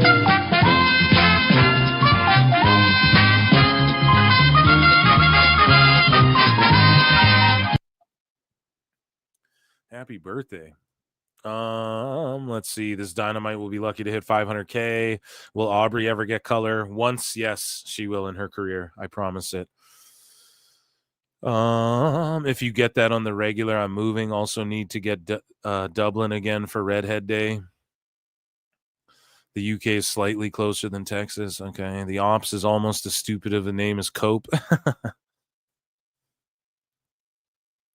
6 stars. Check again. I bet he did. Liv Morgan Revenge Tour. Okay. Let's get into this. Yeah. Hey, man. Happy birthday. That's fucking amazing. You got a couple years on me there. Okay. So I had to bookmark myself here. And this guy, I'm not hating on this dude, right? He crunched his numbers. He did his thing. So he goes, but Moxley's his profile pic. So you know he's skewing his way. So I didn't say, says at Relax I'm Talking. Says the ratings breakdown for every announced John Moxley segment since Wrestle Dream a thread. Let's shut some people up. This didn't shut anybody up, bro, because I'm going to just dismantle this here in a second. But October 16, 2024, Mox is in the opener, 766K viewers, okay? So the opener of every AEW show does the highest rating, always, period. So y'all tried this with Orange Cassidy, and then it got debunked when they put Cassidy in other parts of the show, and the ratings fucking tanked. But y'all tried this when Tony Khan opened every single show with Orange Cassidy, and y'all were like, oh, the ratings, whatever. But if you want to go anecdotally, I mean, look, their viewership peaked there right after this one pay-per-view, whatever, like however he's trying to spin this. And I appreciate the effort. And this is good data to have on Moxley. So I'm not knocking the effort or anything. I'm not calling this guy a stupid idiot or anything, but that you could just erase that with what I just said. Okay. But whoever you put in the opening is going to have the highest rating on whatever the show is. Okay. So November 2, 2025, Mox gets highest viewership, gaining plus 9K in the key demo for his quarter. Let's see that. Good shit. See, they got a bump there. What did they do? Fucking Garcia was there and shit too. But again, though, we're going to dismantle this because here's the problem. What this proves, because here's the thing, right? How many people used to watch Collision? How many people used to watch Dynamite? How many people? So these numbers now, year over year, if this guy had said, look, Moxley spiked this number, but year over year, that quarter hour is down 48 fucking %. Like that quarter hour year over year has been down, is down incredible numbers. All of this shit is. Okay. And maybe this one was even up for the average years or whatever. If he also included that information, then you'd go, okay, this guy's approaching it. But to just go, well, look, man, 300 what's the average on this? 350,000 people, let's say, watched this show, right? Okay, but dude, that's the people who watch AEW no matter what. Like, you have people tuning in who are already, like, these are AEW fans who are already have been turning AEW off over the last how many years? If you look year over year, people are turning AEW off more, and you're getting down to the core people who just watch it all the time. And so what this indicates, if we're talking 2024, what this indicates is people who've been turning off AEW, some of them will tune back in to fucking watch the Mox shit, right? You've already whittled it down. Now, if they went, look, Mox in 2021, like his year over year, if you did that, it's a non-existent, like, this argument would look so foolish, you know? Taking subtle victories, like 11,000 people watched. That ain't it. Like, that's not going to get you where you're trying to go, you know, with these types of arguments, you know? I'm so sorry. It's just way too like, how do I explain this? It's like a moot point almost, you know? It's just such like, it's not anecdotal, but it's like, yeah, you guys get what I'm getting at. I think moot point maybe is the way to put it. It's like irrelevant almost, you know? So November 13, questionable marketing with the Mox seizes the Superstation when he's doing the Yahtzee stuff. Questionable marketing. Okay, where's Swerve yelling at fucking Vlad about this? So, sorry, I need to read what he says. I hate looking at these charts here. Questionable marketing, but did gain 70K in the middle of the show. Again, good shit if that's what he's doing. Again, year over year. Now, for Dynamite, the last how many years to get like 700 and some, that is actually good for Dynamite. If they pop over 700K, you're like, fuck, that's good. So there you go. There's a number where I'll maybe give you that one. Okay. Fucking people threw on Dynamite to see what this crazy asshole was going to do. But then how mad were they after the show? And how many people stopped watching coming into this year after that happened? Because it didn't live up to any hype whatsoever and people clowned it to death. Even AEW fans. Like, this is some of the stuff here. You guys have to remember, during this Mox era, a lot of sickos have been waking up and being like, fuck this. So while he is explaining this, people are tuning in for the shock value for a minute, and then they're going, fuck this, you know, ultimately. But okay, I'll give Mox that one, because at this time they're 2 years deep into like posting 700,000's like a victory for them, you know. So like, okay, you know. November 20, the go home beatdown angle on OC gained 60K viewers and 32K in the key demo. So let's see here. Where was the beatdown though? Where it spikes here, I'm assuming. I'm just oh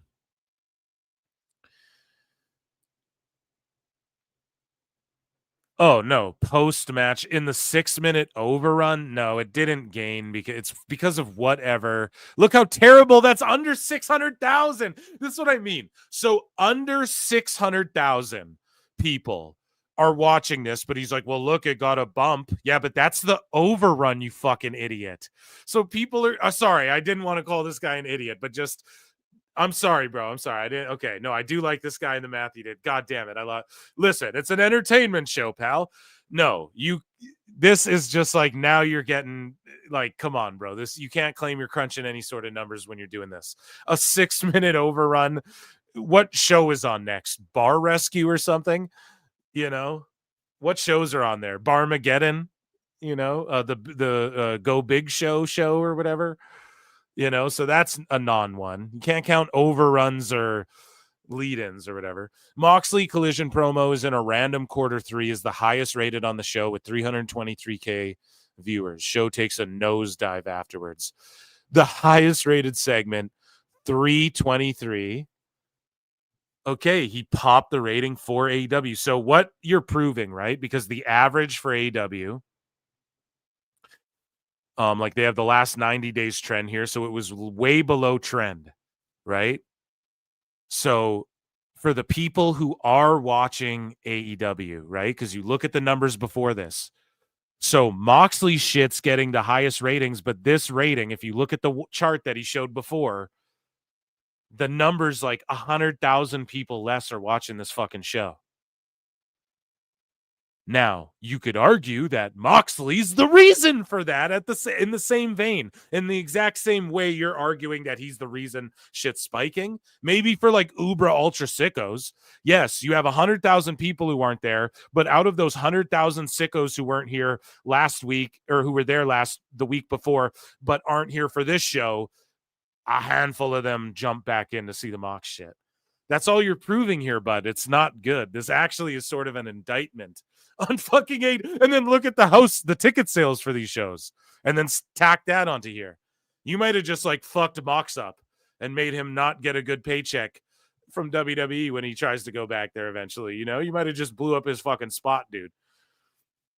So he goes, here's an example of Collision ratings when Mox is on the card. This is what it looks like when he's not on the card. So he completely tanks the show. So Mox isn't on the card. The overrun doesn't matter. Like, this is the lead in, right? So we start from like after there. So we're still have those 100,000 who dipped out, right? And likely some of these are the lead in. So he murdered this show, destroyed it, and left it, is what you mean to tell me. That's all that shows to anybody. December 11th, show opener, 675K views. 0.19 demo, highest on the show, Q1. Again, the intro does not count. Big bangers do not count. Okay. And it did 675K, 100K less from the previous Dynamite or the Dynamite that you tried to cherry pick as an example of Moxley boosting the ratings. And why are we in December 11? Right? Hold on. November 20. Okay, so you did do them all in order. Yeah, dude. So again, we note this is all you proved, right? 100,000 people said fuck this show on Collision, and 100,000 people said fuck this Dynamite show after the Moxley stuff. That's literally what you proved. But you know, this guy, he's biased. He wants to he loves Moxley. And yeah, this guy's epically failing this right here. And I'm not even a numbers guy, B. Right? Like, I don't even do this. I don't even break down these quarter hours and shit. You know what I'm saying? So this was his worst performing match of the run, but still gained 15K in the overrun. That doesn't count. That does not count. Okay?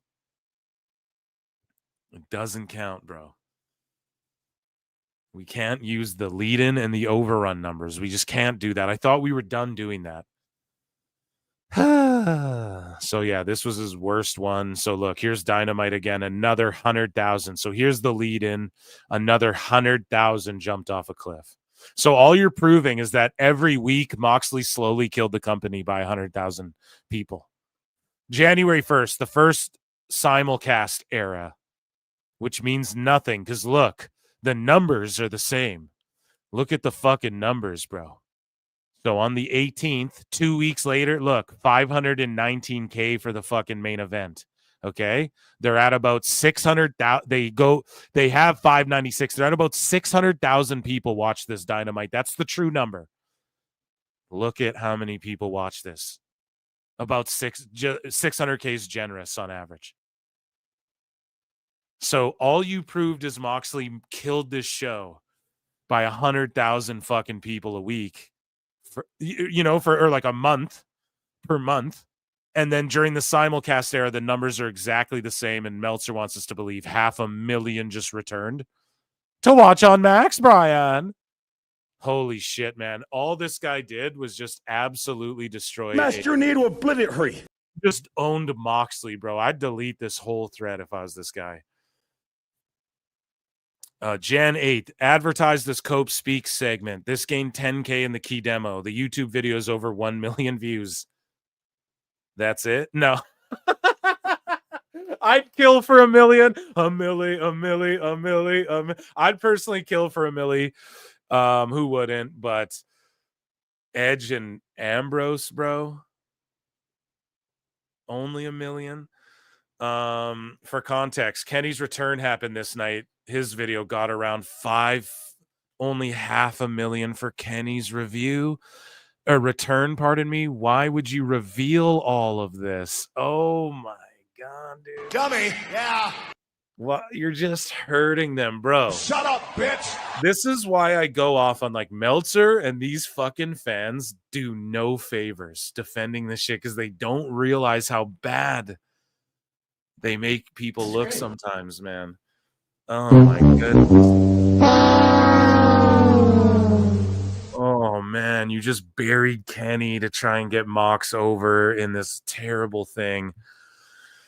And he gained 10K. Advertised, but you don't have the fucking chart, do you, bud? Because you don't want to show what the number was. He doesn't want to show that it was like 400. This is the Dynamite where 450,000 people watched or whatever. And so he goes to the YouTube numbers and buries Kenny. Oh man, hire Aunt Evans, Tony Khan, if you weren't fucking scared of the truth. He'd help you. So January 15, 2025. Oh, look, the ratings are back because they're back over 600K, right? Man, these people. We see right through you, fucking relax, I'm talking. I like you, bud, for crunching these numbers, but all you did was give me a brilliant segment for this show where I get to basically, you did all this work for me for me to just explain how this shit's all wrong. January 15, 2025. Jon Moxley versus Will Hobbs is the highest viewed Dynamite main event of the Max era. They did 679K average viewers for the show. 611 people watched the match with a 9K increase in the key demo. The Q8 drop is because the match started at 9:55, so most of Q8 was ads. There's a built-in excuse for quarter 8. And then he uses the 7-minute overrun again for a little boost. But let's look at the show. It was the second lowest rated because of the overrun. Otherwise, Moxley and Hobbs was the lowest rated segment of the whole show. And this guy tried to sicko Meltzer spin it. A 9K increase to people thinking that fucking How I Met Your Mother was coming on after. Okay? Brutal, brother. You just buried Mox. Jan 18, 2025, 12-man tag, a rare collision main event that gained viewers. 50K viewers in the main event slot. Look at this shit. A rare one, he said, main event that gained viewers. That's a problem, bro. So the show completely died, and then they come back for the main event. So, okay, maybe that's a good one. Maybe it's because fucking FTR was in it with Hobbs and shit. Who knows?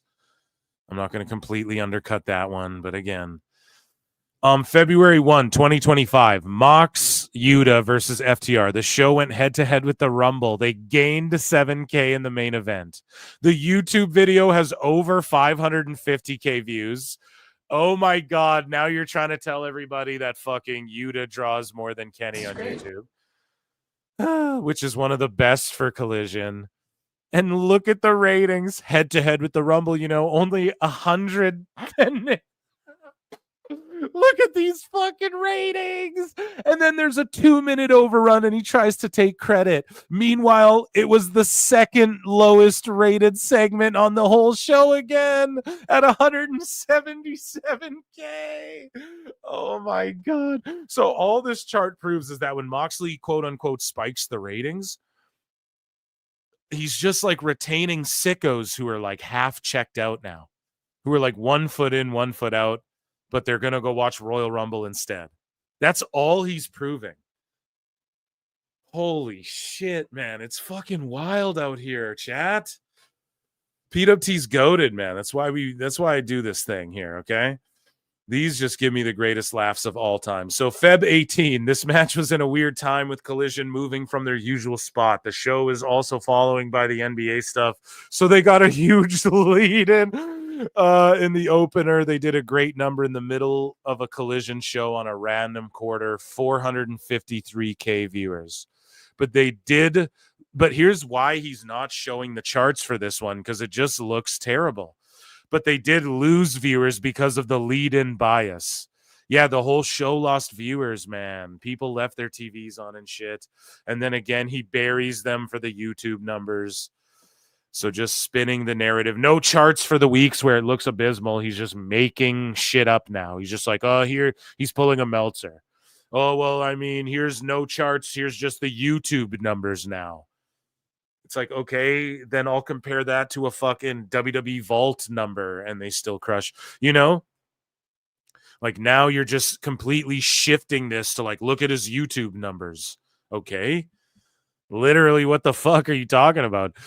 If we count WWE's YouTube numbers, you guys are fucked. You know, this is crazy. So this guy says for a few weeks, Cope and I know that's a whataboutism of WWE, but again, like he's just playing this. He's doing whataboutism, like when the TV numbers don't favor him, when they don't favor him,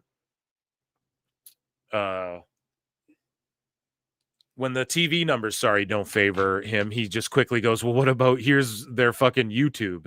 See how good this is doing. And it's like, bro, that's not how you do this. So it's pretty funny.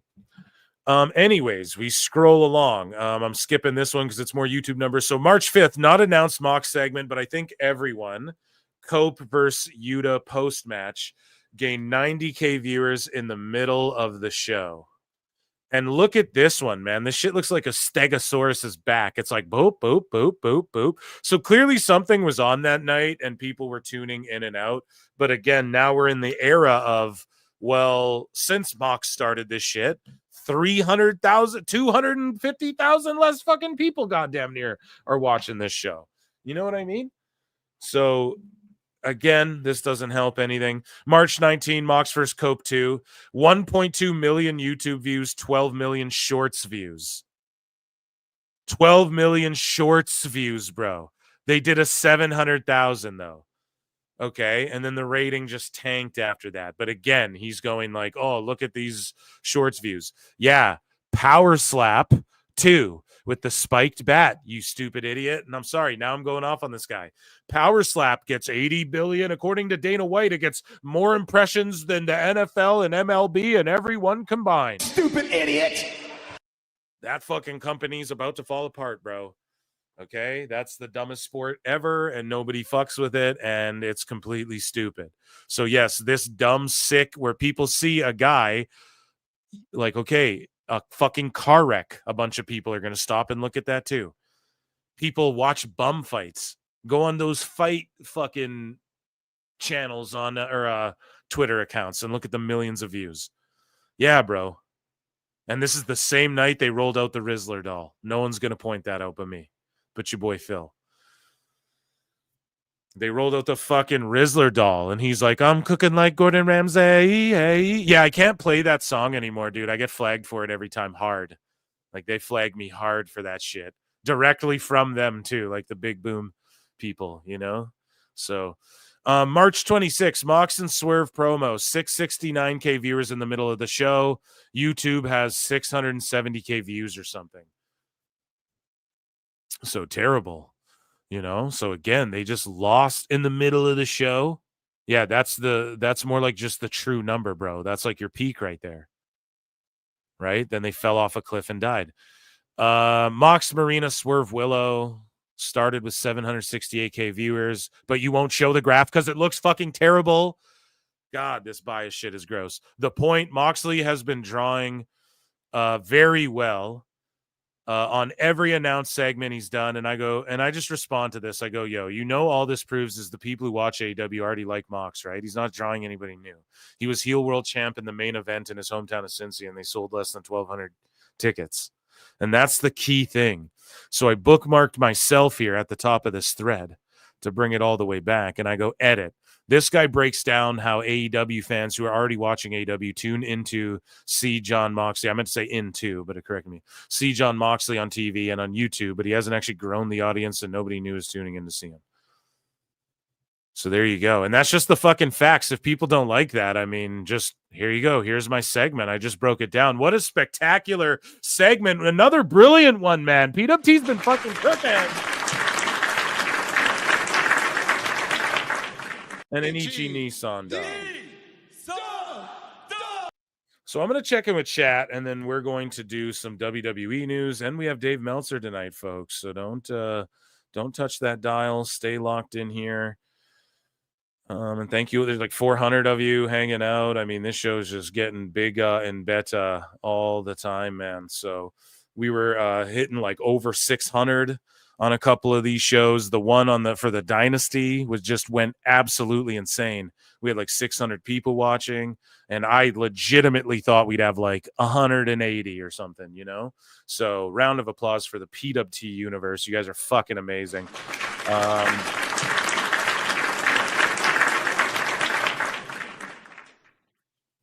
Mr. Noob for $2 says, compare WWE to AEW on Social Blade, and it's bad. I'm bad. I'm really, really bad. Yeah. Absolutely. Yeah, absolutely. They need to hire someone like an Ant Evans. I mean, he fucking predicted that they were going to put moments in matches and shit, just like UFC does in the WWE Hall of Fame. And we are going to get Meltzer's reaction to that. I've been holding on to the clip for a while, but he just boo-boos on it. He can't be happy for Austin and Brett because he's a fucking mark. But yeah, for real, you're right, man. The Social Blade numbers are crazy. The best guys, Phil Marks. PWT's always cooking. Watched Bum Fights and Homestar Runner. Homestar was the shit. Same with Happy Tree Friends. You guys remember that? Bum Fights was a little hardcore. I got into the Kimbo fights. You know what I mean? Drawing flies. That's absolutely right. Lucy and Ken, both true. Let's see here. Sounds like AEW should change the name Dynamite to Wet Fart. Oh shit, Emperor Ken with a funny. Oh my god. In chat, remind me, I have 2 allegedlys for this. Allegedly. I'm just skinning really quickly. You guys are going nuts tonight. Chat's crazy. Wheeler Useless has entered the show. I refuse to watch. Yeah, you guys tell me what the Bucks do here, because I'm fucking I'm just distracted doing my own thing over here. Kimbo Drew, he really did. Happy Tree Friends is a nightmare. Ant Evans works for Maple Leaf. He's busy. Yeah, he works with Bischoff too. He's a busy man, but they have that connection with AEW there, so okay, guys, let's get into it. Yeah, Kimbo was a draw. Big time, B. Okay. Cooking pots like Gordon Ramsay. I do want to play the big boom shit really badly, man. I do want to play it because it is catchy, you know?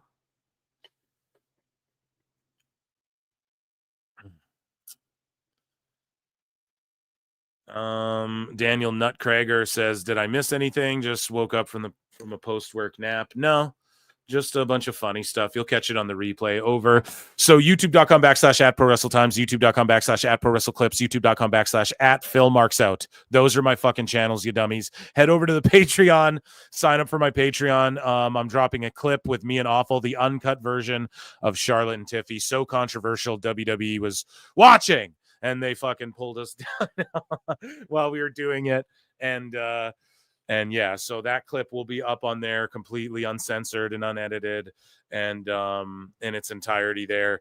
And what else do I have to plug? Become a member. 99 cents super chats are welcome. Gift of membership, all that good shit. Check out the roundtable if you guys like to hear me talk about pop culture. I did a roundtable, M. Night Shyamalan roundtable, over with Husey and Kaylee, aka Lucy Tightbox, and Who Are These Broadcasts over there, Christian, from Who Are These Broadcasts. So make sure you guys go and check that out. Amazing shit. We talk about M. Night Shyamalan and all that. It was amazing stuff. So I'm not a dummy. You're a dummy. No, you're a dummy, guy. I can't wait. And and I'm gonna go with Christian as well. I'm gonna be over there doing a show eventually down the line, talking about other stuff like South Park and stuff. South Park has a new season. I'm like the biggest South Park fan you guys have ever met. That's one thing I don't know if you know about me. That's why Moose Knuckle tickles me, is pause, right? No Diddy, but his profile pic and stuff. So Yeah, I'm the hugest fan ever, and they're dropping new episodes. One of them is apparently a new war. Like in the movie, the South Park movie, they go to war with Canada, right? And so in this season, apparently there's like a new war with Canada. I can't fucking wait. It'll be amazing. And I'll be uploading like watch-alongs and reviews and shit over on Phil Marks Out Patreon as well, but that's not fully set up yet. But anyways, let's see. Checking in. R.I.P. to Kev Castle. Yeah, absolutely. R.I.P. man. This show's dedicated to him. And I was chopping it up with Mish, chopping it up with Joe. And shout out the Soup Boys, man. Those are good peoples, man. Really. Behind the scenes, you guys have no fucking idea. Drawn Together was sick. A fucking tremendous show. What a tremendous fucking underrated show. That was so out there and nutty for its time, but it was really good for its time, man. And yeah, I love that show. Actually, thank you for reminding me of that. I might do something with that with Husey. But I was here, the Mormon song from South Park. Dave says dumb shit. I hate this show. You hate this show. You tapped out, and you tapped out. Yeah, okay, guys. Okay, I'm done checking in with chat. Let's get into what segment is this? WWE news. We don't have too terribly much, okay? Already a 3-hour show, though. We've done spectacular. And flutes tonight. Don't worry. There are flutes coming. I just got to hydrate over here and shit, man. Ugh.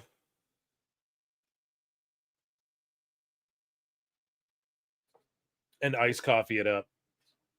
Oh, man. I fucking love iced coffee so much more than regular coffee for whatever reason. And I like both.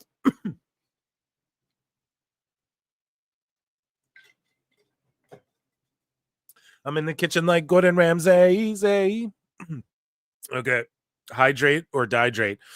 Okay, guys. Breaking news here for WWE.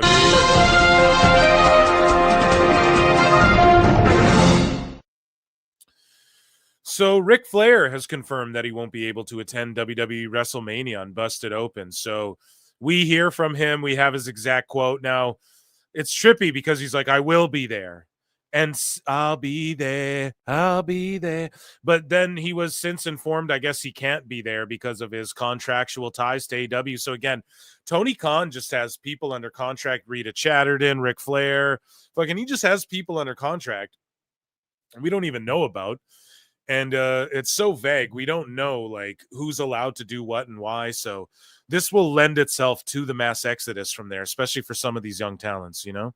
If there's anybody that should be. Shout out LaGreca, Bubba, Busted Open, and Ric Flair. Woo! Woo's in the chat. There to present that championship to John Cena, it would be you. Yeah. Like it somehow, some way you should be involved in what's going on at WrestleMania 41.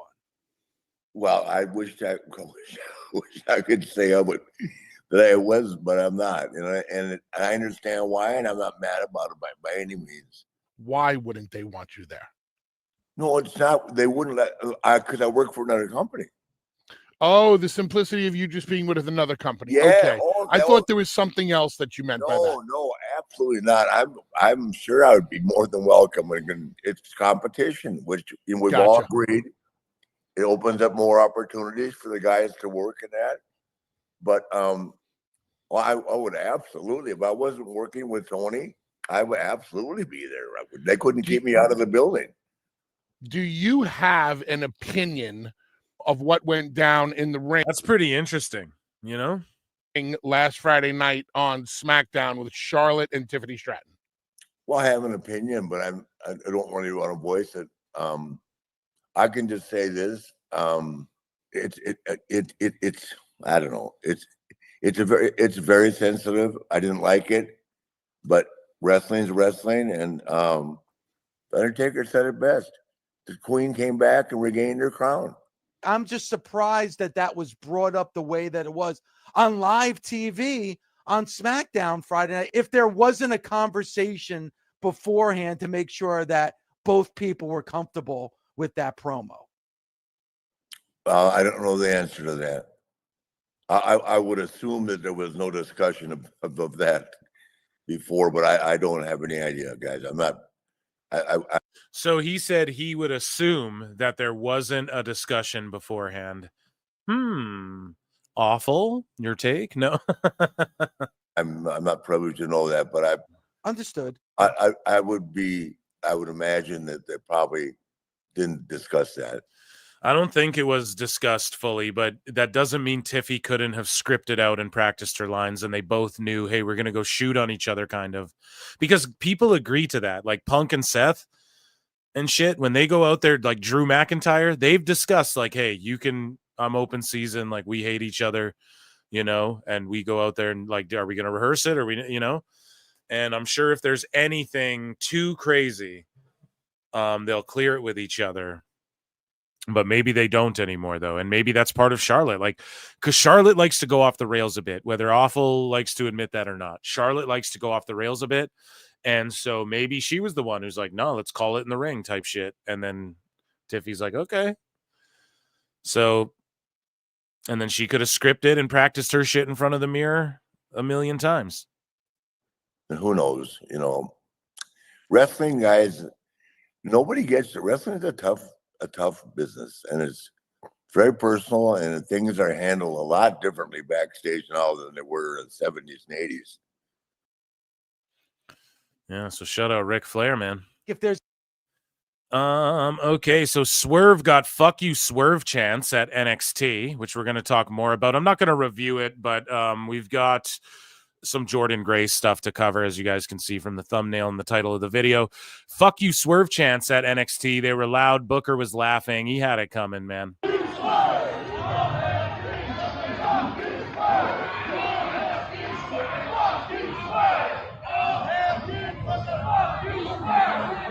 And Vic's leaning into it too. Man, I saw Vic on a fucking, he was on like a house show back when I think he was doing ring announcing. Like he was the guy saying like making their way to the ring and stuff for a little bit. I believe on like the house show circuit for a bit, they were finding his place. And this was years ago, man. And it was like when he just first started there, and he was so nice. Like he was so fucking, like I was sitting right in the front, and I just like kind of before and after the show or whatever, you just kind of like, hey man, good job or whatever. And he was just so fucking nice and like chatting everybody up, but not a mark for himself. But here he is now. I believe Vic is like the future Michael Cole, in my opinion. Like I think he's the best.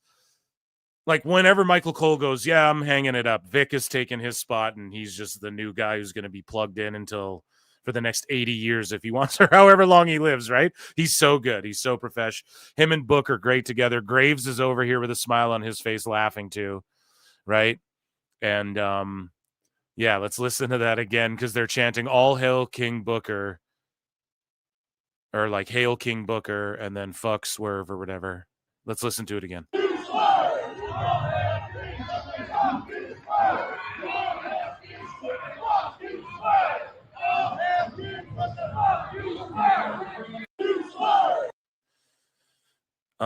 Yeah, so that's pretty funny, I guess. He has it coming though. So they announced this and a bunch of people started melting down too. No one can be happy for shit anymore.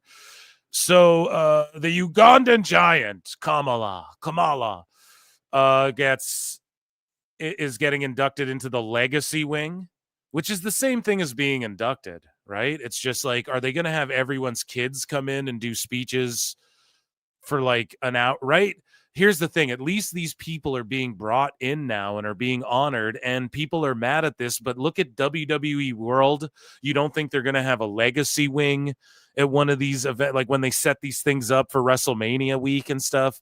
You don't think they're going to have stuff to commemorate them, and these people won't be remembered? And it's just so crazy. Like, I'd rather Ivan Koloff, Dory Funk Sr., and the Ugandan giant Kamala Harris. It's so funny. It's just so funny, the parallels between the names, guy. I can't help myself ever. But yeah, dude, I'm just happy that they're all being like honored in some way, that rather than not, and like they'll have their family there and treat them well and everything. And here's the thing. They'll be remembered in video games. Maybe there's a documentary about the Funk family that can come out now or something. Maybe you guys know, maybe there's like a Legends or a nostalgia deal that goes to the families that you assholes don't know about right now, right? Maybe like their kids get a fucking hey, here's 500 a month or something. Even that, man, even fucking that can go in like a savings you give to your kids when they're 18, their grandkids or whatever. Maybe they have grandkids behind or like grandkids as grandkids if you're Dory Funk Senior or whatever. You guys get what I'm saying, right? It's so crazy. Even Bret Hart says this too. He's like, it's wild that like, you know, Owen's wife wouldn't want him, like his legacy, to just be remembered the way it should be, man, especially with all the stuff WWE does with the, you know, the memorabilia and the how they present the history and all that, you know, and the tape libraries. That's what fucking Bret Hart even has to say. And in my mind, it's just like, it's shitty that like, we'll hear the first comment. Why can't they just be regular inductees? Because this is why. You sickos, you fucking wackos will then cry and complain that the Hall of Fame was 12 hours long and people had 80-minute long speeches. And then you'll complain that there's too many people being inducted into the Hall of Fame and, oh, this guy's speech was boring and blah, blah, blah. And then you guys will roast it on Twitter and take jabs at it. Fickle, man. This is why. Okay. It's not like their families won't be there. It's not like we won't remember them, you know, but I believe we still have Typhoon around to talk. We have Lex Luger, who's going to fucking stand up out of his goddamn wheelchair and accept his fucking Hall of Fame ceremony like a gangster. We're going to have the Game Triple H here to talk. Some of these people, it's like, okay, let's get their families out there and, you know, and we have to start at the top. Like, is Terry Funk in the Hall of Fame? I don't fucking know if he actually is, but like Dory Funk should be. If, you know, Dory Funk Sr. should be if Terry Funk is. But anyways, shout these guys out. I'm giving them fucking a big round of applause here at PWT because... And let's acknowledge our fucking legends. And I'm dropping a bunch of F-bombs, but I'm riled up now, okay? Acknowledge me. I get riled up about this, okay? We shouldn't be upset that they're honoring legends. God damn it, you know? So, moving along now. This was the Raw on Monday. We did that already. So here is Jordynne Grace. Now, people love to jump on her because I guess they don't like her the way she is on X and Twitter. You know, I've followed her for a long while. I don't, you know, I think she said something about Benoit that pissed everyone off a long while. I think that was like right before I was like really into the IWC, to be honest, or had a, like maybe I had a PWT account at that time, but it laid dormant for like a year or two before I actually used it for anything, you know? I don't know. So I don't know if I was around then or not, but she like pissed everyone off on Twitter a couple times. And I don't know about all of that, but either way, she went for a dive.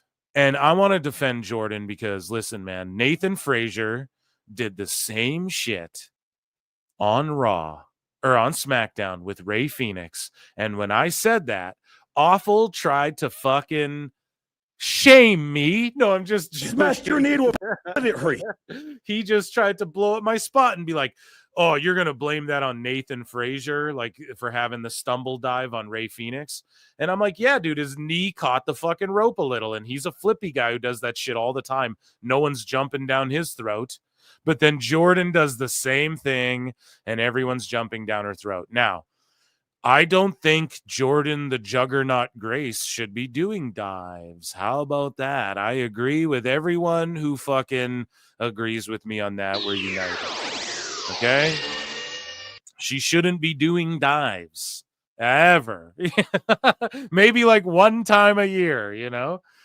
But that being said, that's not why she fucked up this dive, because she's a woman and stuff. Like, you just have everyone jumping on this. So you have Glenn Gilberti here who's like, this is common sense. Females can't reach the necessary speed to do the suicide tope without catching your feet on the ropes enough of times to make it a safe move to execute. Feet on the ropes enough of times to make it a safe move. Okay, Glenn, come on now. Proofread this shit. No, it's just Twitters, whatever. But it's just Tweedles, you know, Tweedles and Tweedledums. But Glenn, this is not debatable. It's facts. Now, I agree. Do women hit the dives as well as the men and shit? No, I think there's enough examples of, but that's because just if we're talking about physicality, right? Men have a little more spring to their step. I'm not hey, WNBA, NBA. Who's dunking more? Who's right? That's all I'm saying. That's all I'm saying. So that's all. They got a little more hops, right? Physically, they're able to, men are stronger, faster, all that shit, right? So I do agree that factors into the pro wrestling aspect of it, but everybody botches. I'm more critical of, like, listen, man, you do these moves a million times, as we're going to cover. Jordynne Grace actually responds to this video and takes it lightly.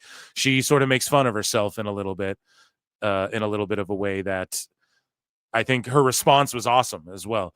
But we'll watch this clip here from NXT. But the point I'm making is, like, if you do a body slam 10 million times, what are one of them might go wrong. Okay.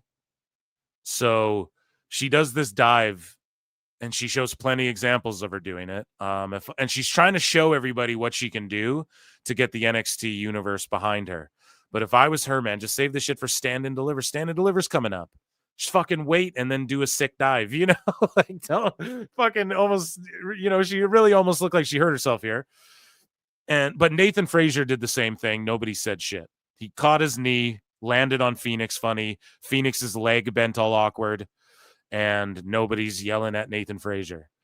I was the only one saying anything about it. But they want to jump on Jordynne because of her social media presence, and I guess for Glenn because he's like, women can't dive. I just disagree. I think enough women do it now, especially in WWE, to where it's like women weren't allowed to do German suplexes for a while. Can Lyra not hit a German on a motherfucker? Like, yeah, dude, we're good now. The women are at a level, most of them, where they're doing shit. Like Sol Ruka's more innovative than a lot of dudes, So, yes, they can dive and shit. Just, but with Jordynne, yeah, I am just critical of, like, whoever okayed that, or if she just called it in the ring. You're in WWE now. You don't got to do that, okay? Oh, I want to do it. Great. And I don't want to tell you what you should or not want to do, but that's like Undertaker diving over the top rope. He doesn't do that every match. He does it at the big matches, and he does it where it's gonna matter the most, because why? We're creating moments here. You know what I mean? Now this is just like, you're new to NXT.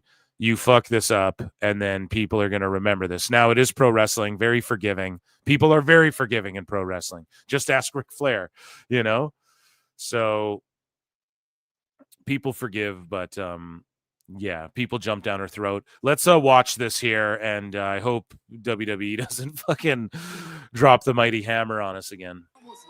Either way, it was effective. Here comes Jordynne. And it's like, she's just such a big buff lady. Like, you're like, look, man, you don't need to do this. Like, what does doing this? Like, her knees both hit. Right? Just don't do this. Like, why? You're the juggernaut. We want to see you, like, powerhouse ladies around and choke slam them and fucking, maybe do like a middle rope crossbody or splash onto someone, and then we're like, oh shit, the power, but this is like, come on, dog. That's what they call it, high risk. Almost luck. Either way, it was effective. Here comes Jordynne. Oh man, like, her legs just catch, chat. Boom, her thighs, her big meaty thighs, because you're all big and jacked, and that's fine. That's why we love you. Let fucking Sol Ruka do that. You know what I mean? God damn. I'm just so happy she's okay. And I'm not going to bury Jordynne Grace here, because, yes, as a fan of her, I've seen her hit that. Okay, so it's like, that's just a fuck up. It's like it's like burying Nathan Frazier for it. Like, no, dude, he's hit that. He could hit that blindfolded. It happens. It's unfortunate we had 2 in a row like that. Where's Jordynne Grace's response? I have it here somewheres. Let me just look. So she responds with a bunch of clips of her hitting this very recently too. Built to endure.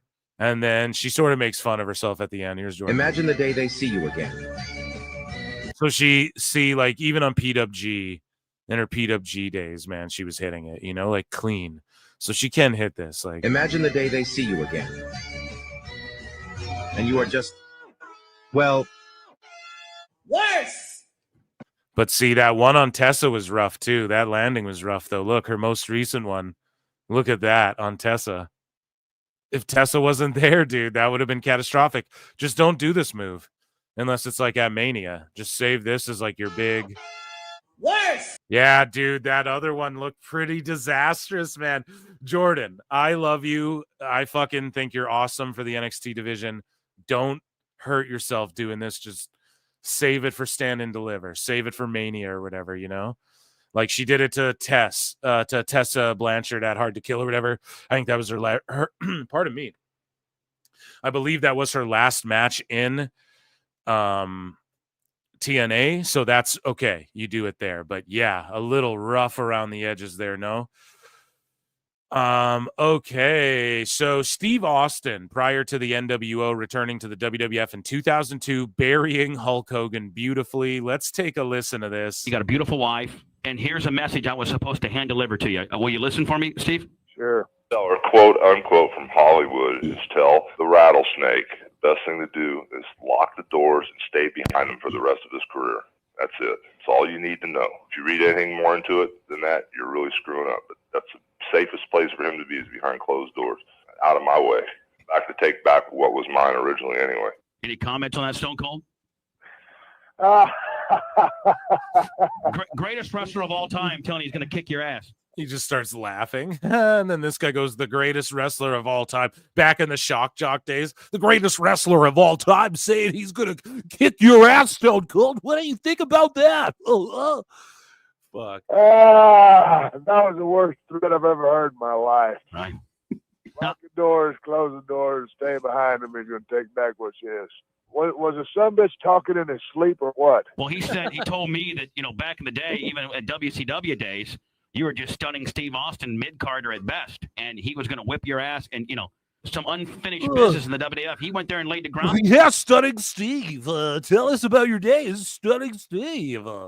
He was going to kick your ass, Stone Cold. I'll work for you to got the run you got going right now. Oh, there's no doubt the guy laid down some groundwork because he was one of the biggest stars back in the 70s. I'm sorry, 80s. As far as a business aspect, I can appreciate what the guy did when he was hot, but the fact is he ain't hot no more. Right. Some bitch has got a lot to prove if he's going to step in the World Wrestling Federation. And that's one thing I expected out of those guys, flapping their gums, mostly out of him, because I don't think he can handle the work style anymore. So It's going to be real interesting to see, and he can talk all that. But when that bell rings, it's going to be hilarious because I'm going to chew the summits up like a chainsaw. But he's so much bigger than you are, Steve. He's a pussy. Oh, shit. That's fucking hilarious. So here is Gunther, who is on the Ariel Helwani show. I implore you all to check this out. The Ariel Helwani show. I just have a few clips from it, a couple quotes too. Watch the whole thing. It's like an hour and a half long. He always has these wrestlers always show up. Real consummate professionals. You know what I'm saying? And so here's what Gunther had to say about the Triple H era in pro wrestling on the Ariel Helwani show. So how would you describe working for Paul? How would you describe working for, him as the leader, his vision, the way he does things differently than the previous regime? Well, I would say to a degree, and obviously he's my boss and I'm in a very good position at the company right now, but I think to a certain degree that, he saved professional wrestling to a big degree, I think. Wow. Because, when I remember when I started 2005, and all the Europeans that kind of like tried to get into. He said he saved pro wrestling to WWE. It was such a mystery about it, like who to talk to and what to do. It seemed so far away, such an unrealistic point to achieve. And Hannah was the one that pushed for opening that world to WWE and created so many jobs and opportunities back then for so many of the guys, like for us, for all the European guys. But then in general, it's just he opened the floodgates for the wrestling world outside of WWE, and I think that's a very people don't realize, and I talked about this with Grapple Vision, you know, the UK scene, that whole like speaking out movement really fucked that UK scene up like a bunch, like more than anything. They try to blame NXT UK, but yeah, we could dive deep into that too. There's a whole story with that I don't want to get into because I'd butcher it. But yeah, Grapple Vision, it'll come. I don't know if there's a video on it or what. We alluded to it a bit on the pod we did, but there's just more there as far as like that whole what happened with NXT and when it became 2.0 and the speaking out movement and everything. And, you know, what the media gets wrong about a lot of that shit, just you know, because they weren't back there. They didn't know. But I don't know. We'll get into all that another time. So make sure you check out that pod I did with Gary there not too long ago.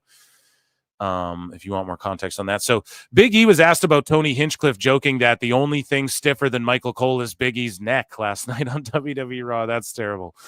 And Big E, though, has a great response. He's like, at my big age of 39 years old, people will say whatever they want about you. It has nothing to do with me. That's not my business. Say what you want. He was given a mic. He was given an opportunity. People will feel how they want to. There's a lot of discourse oftentimes as a public figure. People will say things about you, whether they're jokes, whether they're not, and that is their right. It was said on the show, I'm supposed to talk, especially when things are mentioned about me. I should have an opinion about them.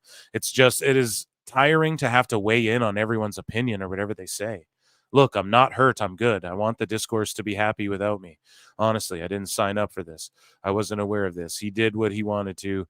People signed off on it. It has nothing to do with me, truly. So he's just saying, like, I'm good. And, like, we live in a culture where, like, everybody's got to fucking say something about fucking everything. Like, who gives a shit? You know, he made a joke, is what he's saying. More or less. So here's Gunther speaking more on this situation here. And dropping some common sense about Logan Paul. Or not on this situation. Yeah, sorry, I don't know. More on Ariel Helwani shows. I zoned out for a second. And yeah, he talks about Logan Paul here. Not too long ago, we had Baron Corbin on Pestock, and he had some I guess some choice words to say about Logan Paul, about you know the way he conducts himself backstage and the route that he took and whatnot. I mean, you're one of the top guys. And again, I say it one more time, throwback in that, you know, you respect the business and the locker room and whatnot. I don't know if you heard any of those comments, but just that general, you know, summary of his sentiment towards Logan. You share that. I mean, no, I had no bad experience with Logan. I think he's a great addition for us. Crazy athlete, and he picked it up really quick. And I don't know. I don't think his aspirations are to be the best wrestler in the world, and that he doesn't need to. He's very successful on his own, but he has a passion for it, obvious one, and he committed to being with us, and it's a great addition. And I don't know. Well, I say this at least. I get there's some sentiment towards the outsiders, but if you get offered that private jet and private locker room, none of you would turn it down. Come on, guys. Damn. Do you hear that? None of you would turn it down. Exactly. And actually, Gunther reveals that he got a bus. So where's Gunther here? He said, like, yeah, I negotiated he said, I signed a new WWE contract and a tour bus was a part of it. I asked for that. What you don't ask for, you don't get, dude. The squeaky wheel gets the oil.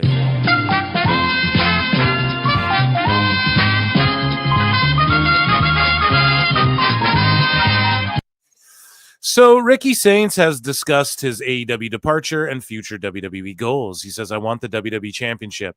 I had never spoken to WWE at all before any of that, his AEW release. So when I say it happened so fast, and it never let up off the gas. My aspirations in AEW to just be given a chance and given the ball fully. I want that in WWE. I want the WWE Championship, and along the way, the Intercontinental title would be great. Damn, it's got to feel good to say that, man. Amazing shit. Shout out Ricky Saints. It's Wednesday. You know what that means. We check in with our girl already. Another one. It's Wednesday, ladies and gentlemen. Here's Ren Sinclair here on Wednesday, which also is on Rusev Day. We got to do something about that, you know? Holidays crossing streams like that. Hey guys, happy Wednesday. As promised, we have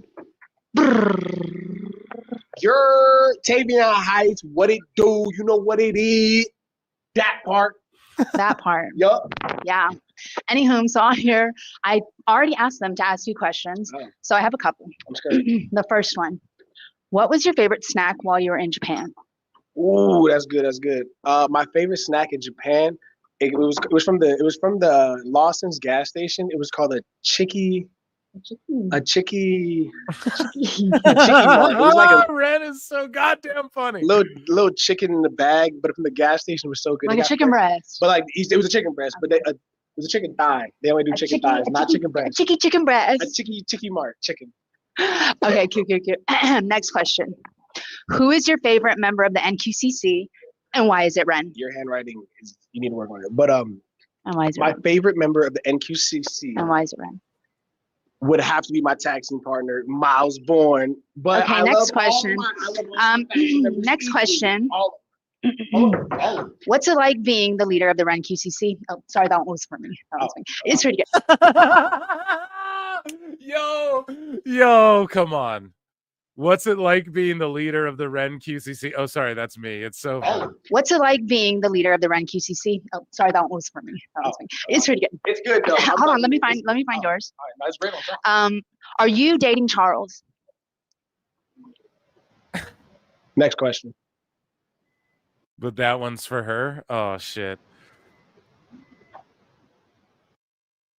There we go. Ren's Day. Love it. Love it. Fuck, she pops me every time. Okay, so let me check in with chat here real quickly. Rabid Wolverines LC Killer for 2 says WWE is on the right side of history. I guess so, my friend, whatever that means, right? They are. We'll ring a bell. We'll ring a bell. Thank you. Rabid Wolverines, peace. Miles Bourne rules. Ricky, it is the only insult they have on us, LOL. Honestly, I'd rather be a Mark than a TK fanboy. Are people calling you Marks or what?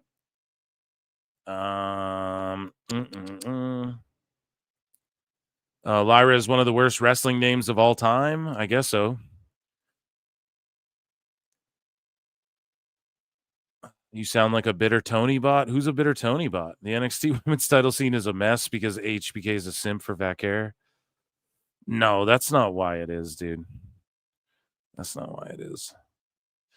Bailey dived. They say he simps over every new girl. It's just like, no, that's not what it is. It's that they're trying to just fast track her to the main roster. Her and Julia. They have to get fast track because they're way too good to be there. And they just should be on the main roster. Let's be honest with their presentation and shit. Bailey dived out to the floor the other night. That shit looked painful. Yep. Diving is overused in general. Okay, there we go. Someone put the Ricky Smokes guy from Swipe Right and Stacks from the Smoke Stacks. Okay. Okay. Continuing along. All right, continuing along. So we already read what Ricky Saints had to say. So this guy here, I don't know why this is bookmarked. You are good at editing videos. Oh, here, he requested this. So here's a splice here's Triple H. He was on the Tonight Show with Jimmy Fallon, and he talks about his match with Ultimate Warrior, right? And what it meant to him and how he loved it and all this shit. And then someone spliced it with him on the Ultimate Warrior DVD, like fucking burying Ultimate Warrior or whatever. Let's listen to this. You made your WrestleMania debut at WrestleMania 12. Yes. It was you versus the one and only, the Ultimate Warrior. This is you up here. That is Yeah. that is me. That is me before I would tragically land in the middle of the ring before getting beaten. For a lot of people, they think this is almost an embarrassing moment in my career for me, where I was basically squashed in a couple of minutes by the Ultimate Warrior. But also, like, maybe his mind's changed on this shit. Because everyone was tasked with burying Warrior on the DVD. And someone was like, yeah, but that interview that they used on the DVD from Triple H was from 3 years prior. And I was like, yeah, but still, like, that is just, he knew what everyone knew what Vince wanted to hear about Warrior, you know? But for me, it was my first WrestleMania, and 2, the Ultimate Warrior is one of the biggest stars ever in the WWE. So when they came to me and said, you're going to get to work with the Ultimate Warrior at WrestleMania, I was just out of my mind excited. That day I went in the ring at WrestleMania and I stood in front of a sold out. Yeah, when he was the champion and he was getting this big push from Vince. Come on. And sort of that to me is one of my greatest memories of just it being it's like going to the Super Bowl and Yeah. you got to throw against Brady or something like that. It was just such a great experience for me, and I enjoyed it immensely. Triple H just said, so this is what it was in that interview from back in the day. Triple H was just working, and he was just like saying what the sentiment was about Warrior backstage and what he knew Vince wanted to be said about him, but at the same time, he just said it. On one hand, he summated everything he said on one hand in that earlier interview from the 90s, early 2000s or whatever. He reiterated that same shit just in more depth on Jimmy Fallon. So I think that's consistent. You made your WrestleMania. I don't think it's a change up, to be honest. I just think like people did not like Warrior back then. So comedian Bert Kreischer, speaking of comedians now, I don't know. He did the funny thing with Otis. He took the shirt off. I just thought it was fucking kind of cringe. I'm not going to lie. And then Hinchcliffe was on commentary. It didn't I don't know. He had little snarky remarks. It wasn't that funny. Like, I don't think they should have put him on commentary like that. I don't know. It just doesn't work. They should have just did a WrestleMania roast on Netflix and just go, he's producing and writing it and shit. And then let him bring Jeffrey Ross and Nikki Glazer and just do what you did for Brady, but just go, we're doing it for WWE. That's all they should have fucking did with this thing. But instead, I don't know. Bert can be incorporated, whatever. I know that it's funny because Bert is known for being like a sloppy drunk who will never give up drinking. And Punk is like a straight edge dude. They managed to get along. I'm not like overly a Bert Kreischer hater, but I just think he's cringe. I'm not going to lie. And he comes out and he does what he does here. This is like after Raw went off the air or some shit.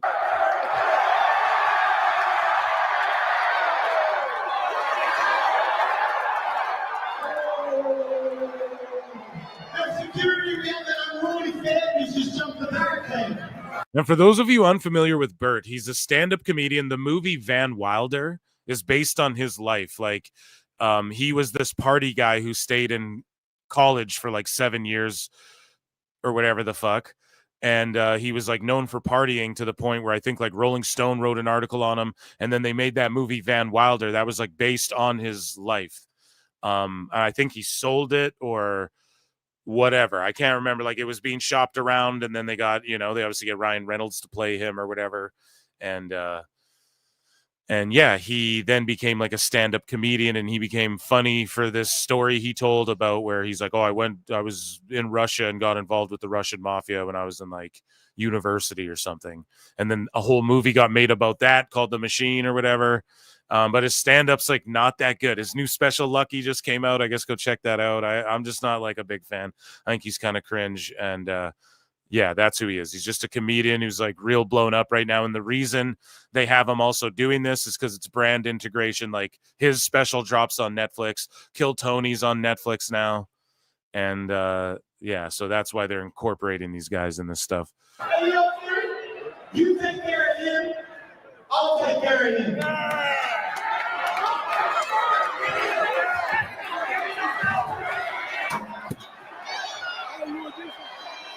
Like, I don't know. This is what I like. Bert seemingly like takes it serious. Like, his timing is fucking terrible in the ring, but he at least is like selling the game.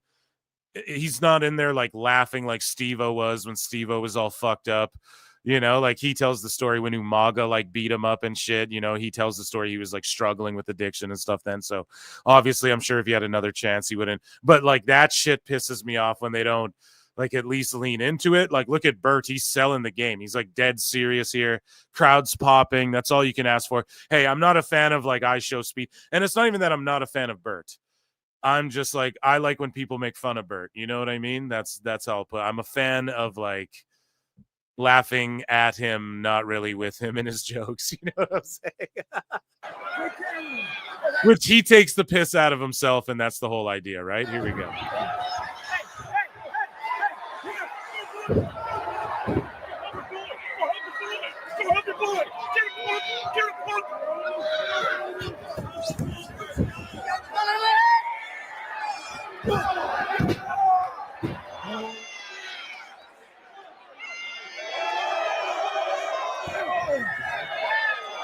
And then he like did a good working punch. He's like, "You ready? You ready?" He like said it to him kind of.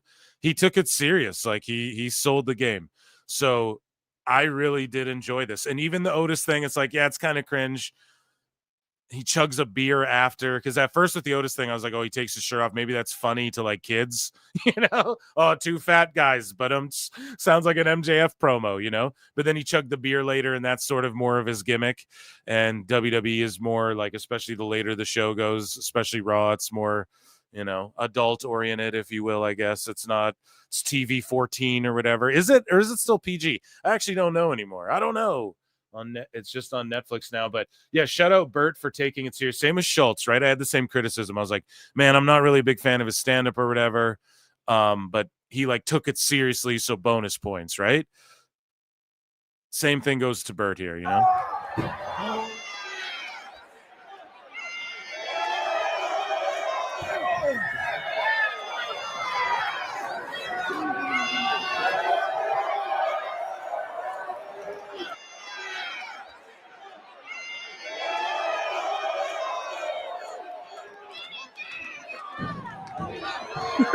He got in the ring pretty quick. I didn't even see it.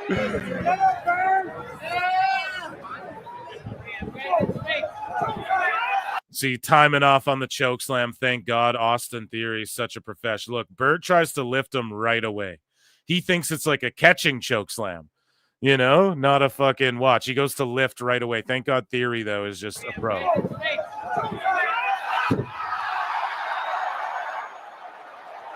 And then he does the same to Waller. Look, like when Bert catches him, he thinks that's when the choke slam goes down. He doesn't know he's supposed to like milk it for 1 second, but that's all good. He took it serious.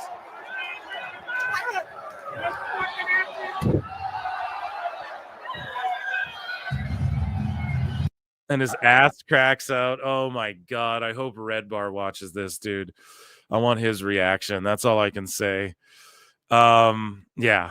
I mean, they're crossing over with all the celebrities, dude. Here we go. Carl Anderson has taken a shot at WWE while discussing Kevin Owens' injury on Talkin' Shop. He says, I don't know his injury status. I don't want to comment on that. Here's what I'm going to go with. If Kevin is really hurt, which I'm not saying he is or isn't, I don't have any idea. I haven't followed. I'm barely involved. I'm just going to say this. I hope if he's really hurt and he has surgery, I hope he's not released 2.5 months after the major surgery. That's all I'm going to say. Damn. Spicy, Carl Anderson. Moving along. Here's Gunther. He has comments on the 4 months he worked under Vince McMahon. With that, actually, it's I was under Vince for 4 months or something. A brief period, yeah. And yeah, it was strange work experience. Can I ask why? I would say it was kind of like the direction was very confusing. Like it was hard to figure out what was expected of me, which usually is never an issue with that. I was always, but at the end of the day, everything came around for me. It was lucky often in my Vince likes body guys career in terms of timing. I was at the right place at the right time very often. But yeah, overall, I'm 100%. You were Walter before I got my hands on you. You piece of shit. You're hot. No, I know. He's gonna join the Kiss My Ass Club. Yeah. You want to question me? You were Walter, pal. I turned you into Gunther. Yeah. And I even almost named you after a Yahtzee. There we go. I said Yahtzee, like the dice game, right? A Hunter guy. Like that's been my whole career in WWE. Was like my directions came from Hunter. Mm-hmm. With that, actually, it's I was under Vince for 4 months or something. A brief period, yeah. And yeah, it was strange. Oh, sorry, that was the clip. It just looped around on me like that. You know what I mean? Layla confirms she will be in attendance for Michelle McCool's Hall of Fame induction. Yeah. What else? We have this is gonna likely get flagged, but fuck it, because it's a bop, and I love this song genuinely. Huge Bad Bunny fan, and yeah, here's Vaquer and Booker T just rocking out to this shit. Rocking out. Yeah, man, it's like metal. But yeah, to the song Booker T. Yeah, fuck it. I'll just play. I'm sitting here questioning him. I'm like, should I play it? Yeah, I'll do it. Just clip it out after because I love you guys. Booker T and Steph finally linked up for a TikTok or whatever this. Oh yeah, that song goes hard as fuck. Here's Liv Morgan talking shit and roasting Logan Paul about his Max show, his show on Max. That's consistently like number 4 and 5 and 6. People are telling me. Oh, you did? Yeah. You want an autograph or something? No. What'd you think? I thought your dad was funny. Yeah. Really? He's a real star for sure. You guys aren't the first person to tell me that. You guys love the show, just can't get enough of it. Really? Stu. Stu likes his dad. No. Stu? Stu, the cameraman. Stu? Really? Yeah. He loves it. You didn't watch it. He did. He was like, I gotta see episode 2. So. I don't think that's Stu said that. He did. No, yeah. Well, that's what I was gonna mention, Liv. Just because I care about you, I really do. And yeah, no, just here. Let me see. It's your choice. It's your body. You do what you want to do. Your body, your choice. Prime is a much cleaner version of that energy drink. I believe you. Just because I want to remind you, the last time I gave you Selling the game. Sugar-free Red Bulls are fucking king, though. I don't care what anyone says. Prime Energy, you won the championship. I'm gonna win the championship because of that. Oh, you. Yeah, so just roasting each other. I don't know.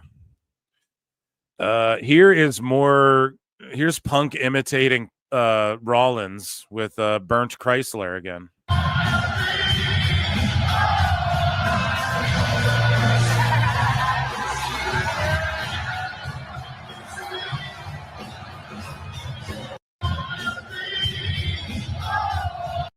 That's fucking funny. He does the walk so good.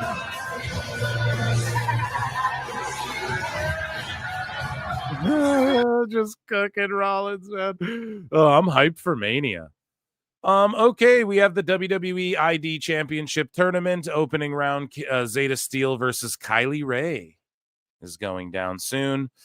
And Triple H is teasing us about the WrestleMania stage with Nick Khan. So let's take a look at this. WrestleMania for me is not just about one match. It is about the spectacle of the entire event. So I'm looking to see all those fans, see their faces when they see that set. And as the night goes on, if I had to pick one, I'll go Cody Rhodes, John Cena. For me, I'm excited that WrestleMania is coming to Las Vegas. This is where I was born. I had the good fortune of being at WrestleMania 9 at Caesar's Palace 30 plus years ago, and to bring it back. So that's why we're getting the documentary about 9 right there. We just figured it out. Pieced it together right there. This video. That's why we're getting that Peacock documentary, because fucking Nick Khan just went and haggled that, because that's his favorite Mania right there. So love that. I just realized that. Tony Hinchcliffe, according to Fightful Gossip, those spoken to backstage in WWE admitted that Tony Hinchcliffe's spot on Raw came across as a dud. They also said he was very respectful at the show. Yeah, like he loves wrestling and shit, you know, but did it come across as a dud? Yeah, it was. I don't know why. You just don't book it. You don't cross it over this way. I promise you. I promise you, you know. You do the wrestling roast, but just announce it like the roast of Tom Brady. Every year, Netflix just do a roast. This year, we're roasting Mania. That's all they had to do. That's all they fucking had to do. And if WrestleMania wants to do it every year, okay, then do it every fucking year around the same time. But just, yeah, just make it more of a Netflix thing than a WWE thing. That's all, you know? Because unless they're going to get in the ring like Brent Christensen there with his big old beer belly out, then I don't really fucking know. So finally in WWE news, here is Tiffany Stratton giving her thoughts. We got Flair's thoughts on Charlotte Flair's and Tiffany's throwdown. You guys got mine and Awful's thoughts over on Patreon. Now the female locker room is providing us an excerpt from the Babyfaces podcast. Here's Tiffany Stratton giving her piece on, I guess, what went down in that moment and what she was thinking. Hopefully we get some insight here. She really expected me to stand up to her. And I don't think she expected me to, I guess, almost clap back. And I think I kind of, look, all I have to say is it's live TV. Stakes are high. We're going into WrestleMania. I have the title. I want to keep the title. And I'm gonna pull out every stop that I can. Maybe like you guys have to here. Let's fantasy mark book this for a second. This is allegedly, and I have a couple allegedlys as well. Just Hughesy's allegedlys, I guess. Okay, this isn't an allegedly, but this is me, a Phil Marks fantasy bookmarking. Okay, and then we'll do a couple allegedlys here. But what if like the word is like Charlotte's gonna get the belt, and Tiffy was like, no, you guys need to stick with me, I'm telling you, right? And then maybe that was her just like, hey, fuck it, I gotta prove it. Like in pro wrestling, you have to, that's what all the goats will tell you, you have to prove it, you know. So here we go. Let me just see here. I want to get the allegedlys pulled up. Okay, so yes, let's finish what Tiffy has to say. And people want to see our match, and I think that we did a very good job of getting people wanting to see our match and invested in our story. And now I'm ready to put on the best women's match ever, and I'm ready to go to war. Oh, she really. Yeah, it could be a work though as well. So these allegedlys, I'm not going to show them because I don't want to. So Karrion Kross's contract is coming up soon, and like Dirt Sheets have already talked about that, right? But allegedly, you know, he's obviously going to lose to AJ, but how he's booked in this match might indicate sort of like which way this is going to go for him in WWE, as far as, because he does want to do more movies and shit, and we played his movie trailer on the show and stuff. So that's, again, this is just, and Cross, I mean, you know, do we got to make the fucking Conan connection, right? For you guys, spell it out for you. So I don't know, right? But this is all just allegedly. So and then another is Aldis. With the Aldis Orton thing, I think Aldis is, you know, like if he does it, it would be like it's pretty much, it could be him at Mania, which is obvious, right? But like if he did it, it wouldn't be like this knock him out, drag him out with Orton or something, you know? I guess I'll just word it that way. And sorry, those are allegedlys that Hughesy hit allegedly. Okay, there you go. But that's probably the front runner, I would fucking say. But also, who knows, right? This is all, he could be wrong. He was right about the whole Rhea, Io, Bailey, all that shit, but who knows? He could be wrong about that shit, but there you go. Flair for champion, but that's my conspiracy theory. What if Flair's supposed to go over and Tiffy was like, nah, fuck that. I'm going to show them. Because that wouldn't be the first time that's happened in wrestling. You know, people accused Cody Rhodes of doing that just last year. But yeah, let me check in with chat here, and then we'll play flutes. It's not a long one with the flute playing, okay? And of course the allegedlys as well. You'll hear it talked about on K100, you know, and shout those guys out. So let me see here. We're gonna pull our flutes out. We're gonna polish them up real good. We're gonna turn those sumbitches sideways and shove them up somebody's ass. What? And so Dave Meltzer lies, cries, and tries is what this one's called. And I want to see flutes in the chat. I'm going to check in with chat, and we're going to get into you know, our final segment of the evening. And it's been a long one here, a little bit over 4 hours tonight. I wanted to have a fun one after Monday. And so, yeah, let me check in here. They can't not get hurt. Well, shit, Pac is injured again. Almost every fan on the hard cam are just sitting there motionless. Are you talking about Dolph Ziggler did stand up? Allegedly, yeah. He was on like one of those Comedy Central roast battles or whatever. We're live, pal. The cartoon cat. I never heard of Hinchcliffe until they brought him in. Yeah, whatever. We've talked about fucking Phil Marks out. You guys will hear me talk about comedians with Hughesy and shit. I try my best not to get too serious. Sure, you would, sissy boy. You need your. Oh, geez, are you guys fighting in the chat? Oh my God, over fucking.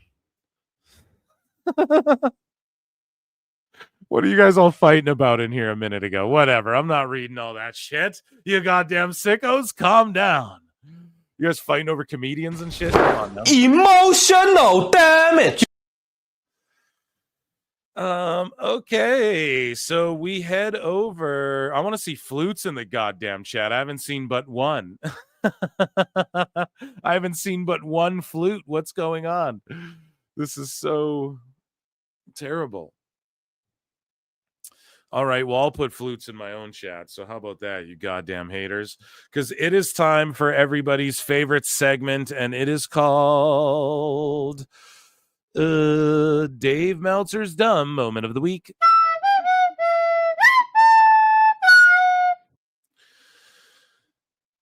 Okay, so Dave Meltzer, the Wrestling Observer, reports that a source close to Tiffany Stratton says Charlotte Flair went off script first and Stratton just retaliated. Stratton rolling out the ring was an attempt to avoid the situation getting worse as a defense mechanism.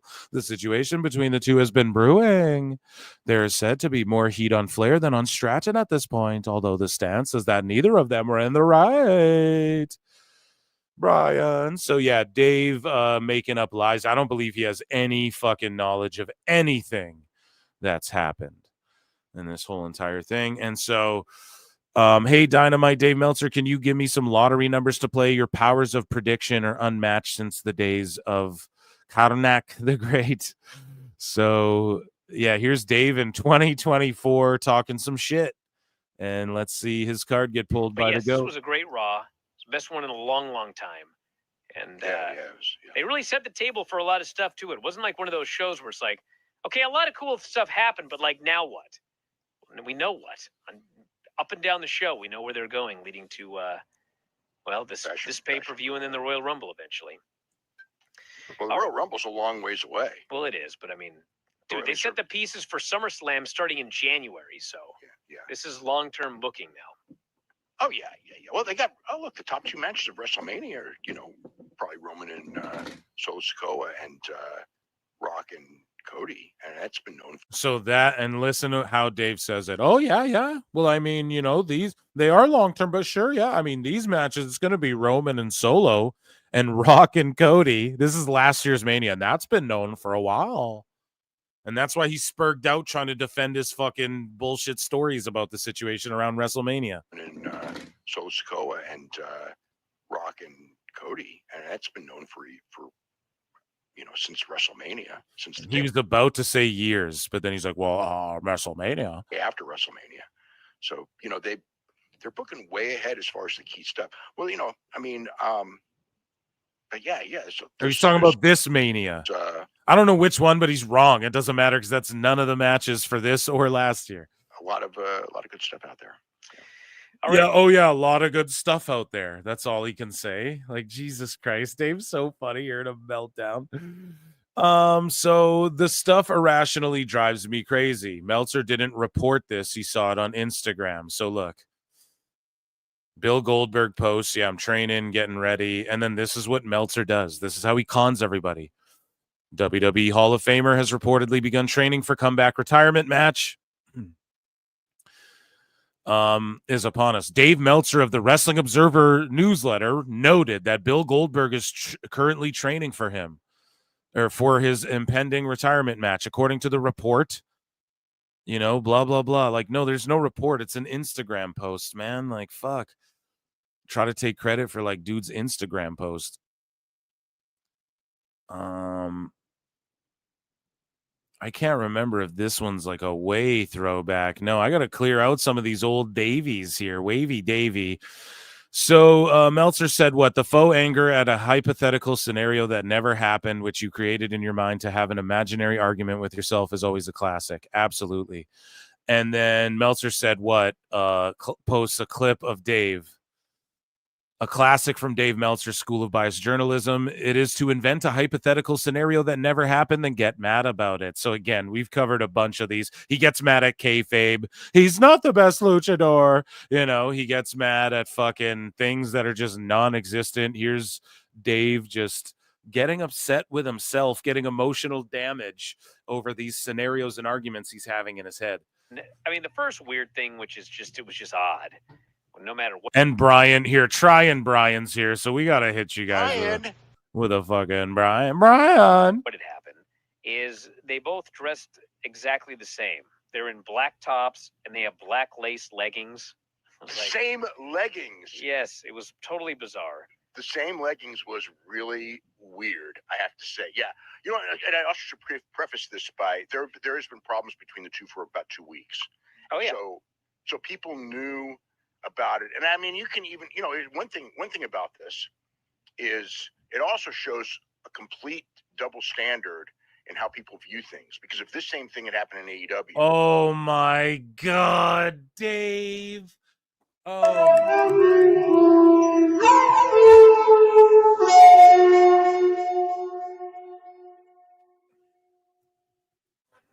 It's been covered the exact same way. If this was happening in AEW, you guys would try to pretend like it wasn't as big of a deal as it was, and you'd defend it.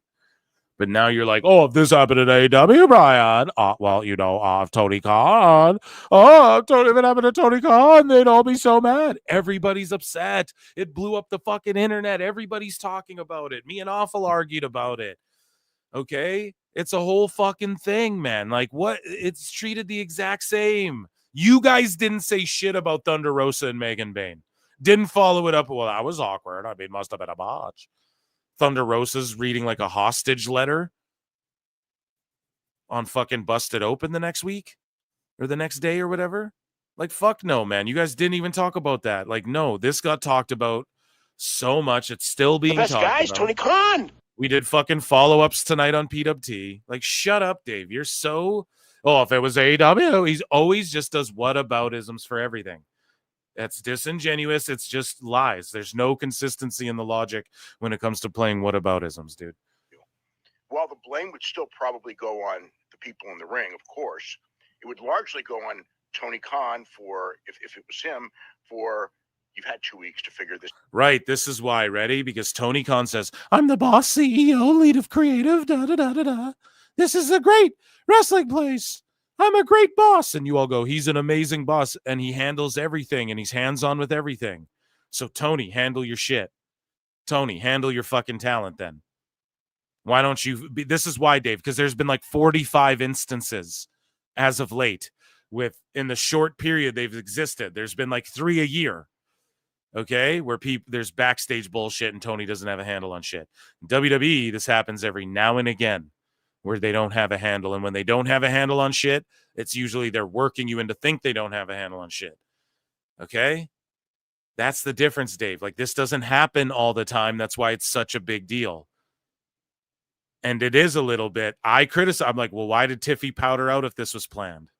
Like, yes, it does go on management a bit, but to me, in WWE, they work the shoot. They're all professionals. In AEW, they slap each other and go put out tweets and go, softest man alive. And they fucking try and shoot double legs on Punk and get guillotined.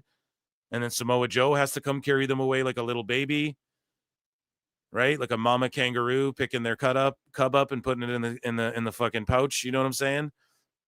That, like, okay, in WWE, they go, okay, you two don't like each other. Go out there, tell each other within reason. Don't shoot on each other. Let's get some fucking heat. And they shake hands and they go and do business. That's like the difference there, Dave. So you're just, again, you're doing a whataboutism that doesn't logically stand objectively. It just does not stick. This out to get these people on the same page, blah, blah, blah, blah, blah. And there they went out there and they just went off the rails. And both of them did.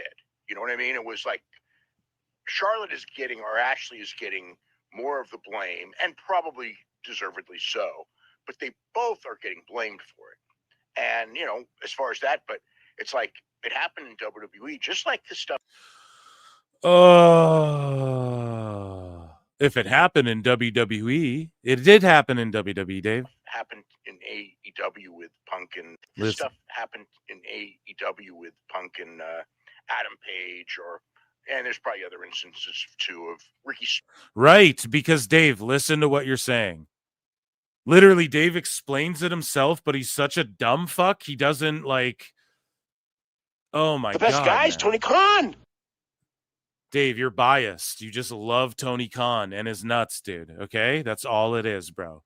Because, bro, fuck, man. Dave is saying right here. Oh, I'm sure there's been tons of instances in AEW.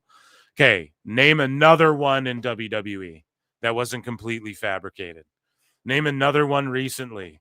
I can't even think, like when Alberto beat the shit out of Sin Cara or whatever.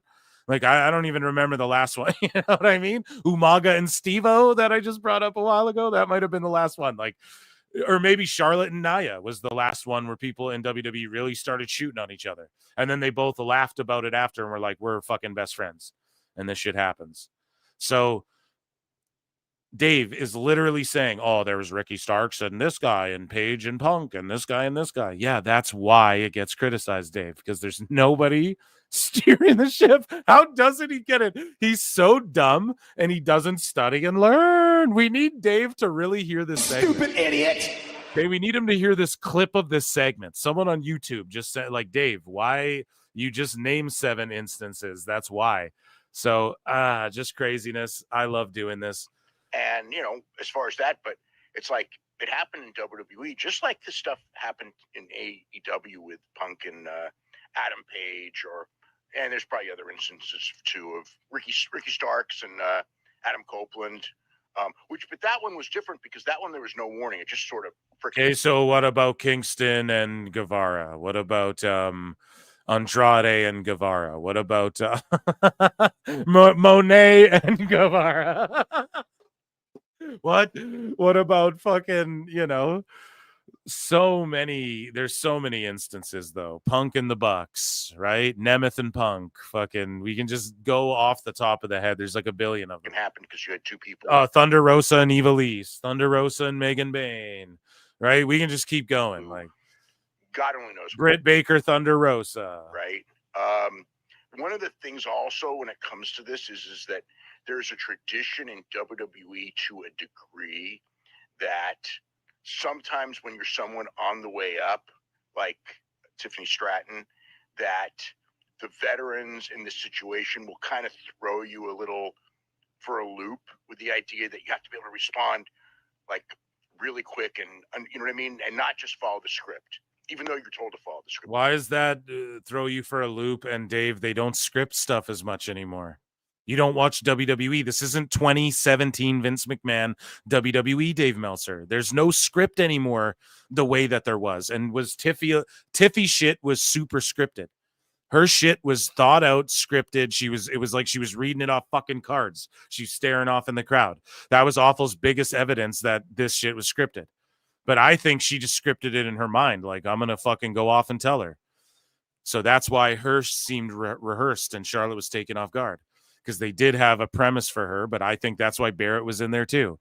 So Dave is he's so old and he doesn't understand like the wrestling business has passed him by, you know? And he has no real sources. He has nobody telling him like what's really going on. Yeah, I don't know. This clip just fucking froze on us. So there you go. Charlotte Flair. So Dave Meltzer goes on to, we just read or listened to that quote. If it happened in AEW, you know, which is bullshit. Dave Meltzer said the Young Bucks didn't arrive in the building until 10 p.m. They didn't keep them sequestered or a secret as people saw them. But they came late enough that the idea was that it wouldn't get out before the show Dynasty started. Yeah, Dave, they tried to keep it from you stupid idiot. Okay? Shut up, bitch! They don't want you to stooge it. All right? And he's like, the idea was that it wouldn't. How would you know the idea? Did you come up with it? Stop explaining the ideas. Brian Alvarez. So Brian here heavily criticizes Charlotte because that's what they fucking do. They can't help but go after her because they hate her because she destroyed them earlier, like in previous, years, which we're going to go over. So Brian Alvarez says, Charlotte's thing is, if stuff starts to go wrong, I'm going to make sure that the audience knows it. The other wrestler's fault, not mine. I mean, kind of. How do you know that's what she's thinking? Like, it kind of seems like that's what she's doing. Like, she just steps on people's shit, though. And I think that's sort of, because John Cena will do that, too. John Cena will pipe in and interrupt and throw things off course if he thinks it means it's like a step up moment. So what she should be doing is, if things start to go south, she needs to try and reel it in. She's the veteran. She's been doing it longer. It's her job to try to save it. If she ends up getting heat because of, well, she kind of did. She just milked the audience and let Tiffy go off on her and get one over on her. Brian, you're just a triggered geek, and your problem is that you don't like her because she trashed you guys. I first started seeing these problems in that BFAB match. BFAB is green, and if something went wrong, Charlotte just stepped back and let her sink. Let the fans know it's her fault, not mine. Charlotte does do that, you know. She does but that's just her throwing people under the bus, you know. And it was the same thing with that promo. Charlotte got angry, and so she gave up. Tiffany at that point was remaining professional. She kept going. I watched that BFAB match. I watched this segment. I have no hope for this match at Mania. Absolutely, positively no hope. Watch them cook. Oh, I have no hope for this match. Yeah, Sean and Brett didn't hate each other, and they fucking cooked. Benoit and Eddie Guerrero haven't almost come to fucking blows and cooked as best friends, you know? Like, fuck out of here, man. Dave doesn't know shit. Well, that stinky giant brother didn't tell me I was going over on him, dude. And we still cooked, Jack. Because Tiffy's a great athlete, she's still green, and then there's going to be something that goes wrong, and I have no faith that Charlotte is going to throw her a life preserver. Oh, man, just sort of burying Tiffy, too. Brian, like, she can't fucking hold her own. Fucking trying, Brian. Here's Alfred Konua talking about, shout him out at This Is Nasty, coming on the show the Tuesday before WrestleMania, actually. So, anyways, here's what he has to say about Meltzer and this whole situation with Swerve and once-in-a-generation talent. The fact that Swerve Strickland is responsible for most of the black history in AEW tells me more about Swerve Strickland than it does black people in AEW. Swerve's bullshit surface-level talking points about black men on main roster WWE PLEs was picked up by Dave Meltzer. That tells you how out to lunch Swerve is. There has not been a black male singles match or winner on a pay-per-view. I don't know how far back you go. You know, like, he lost tonight, but he's like, I have main evented 5 pay-per-views in the last year. You know, like, don't peg us with this one because I've been in 5 main events, and there you go. When you have this, it's literally like, look at our token black guy. It's fucking crazy that this is the spin. Like, Dave doesn't care about that shit. Stop pretending you care about that shit. Same fucking Alfred roast this man. talking points about race relations in wrestling as Cracker Dave. Tell him, Bray. The fact that Yeah. Check out Alfred's latest. I think there's like a long form video about all this too. And yeah, he just breaks it down well. So,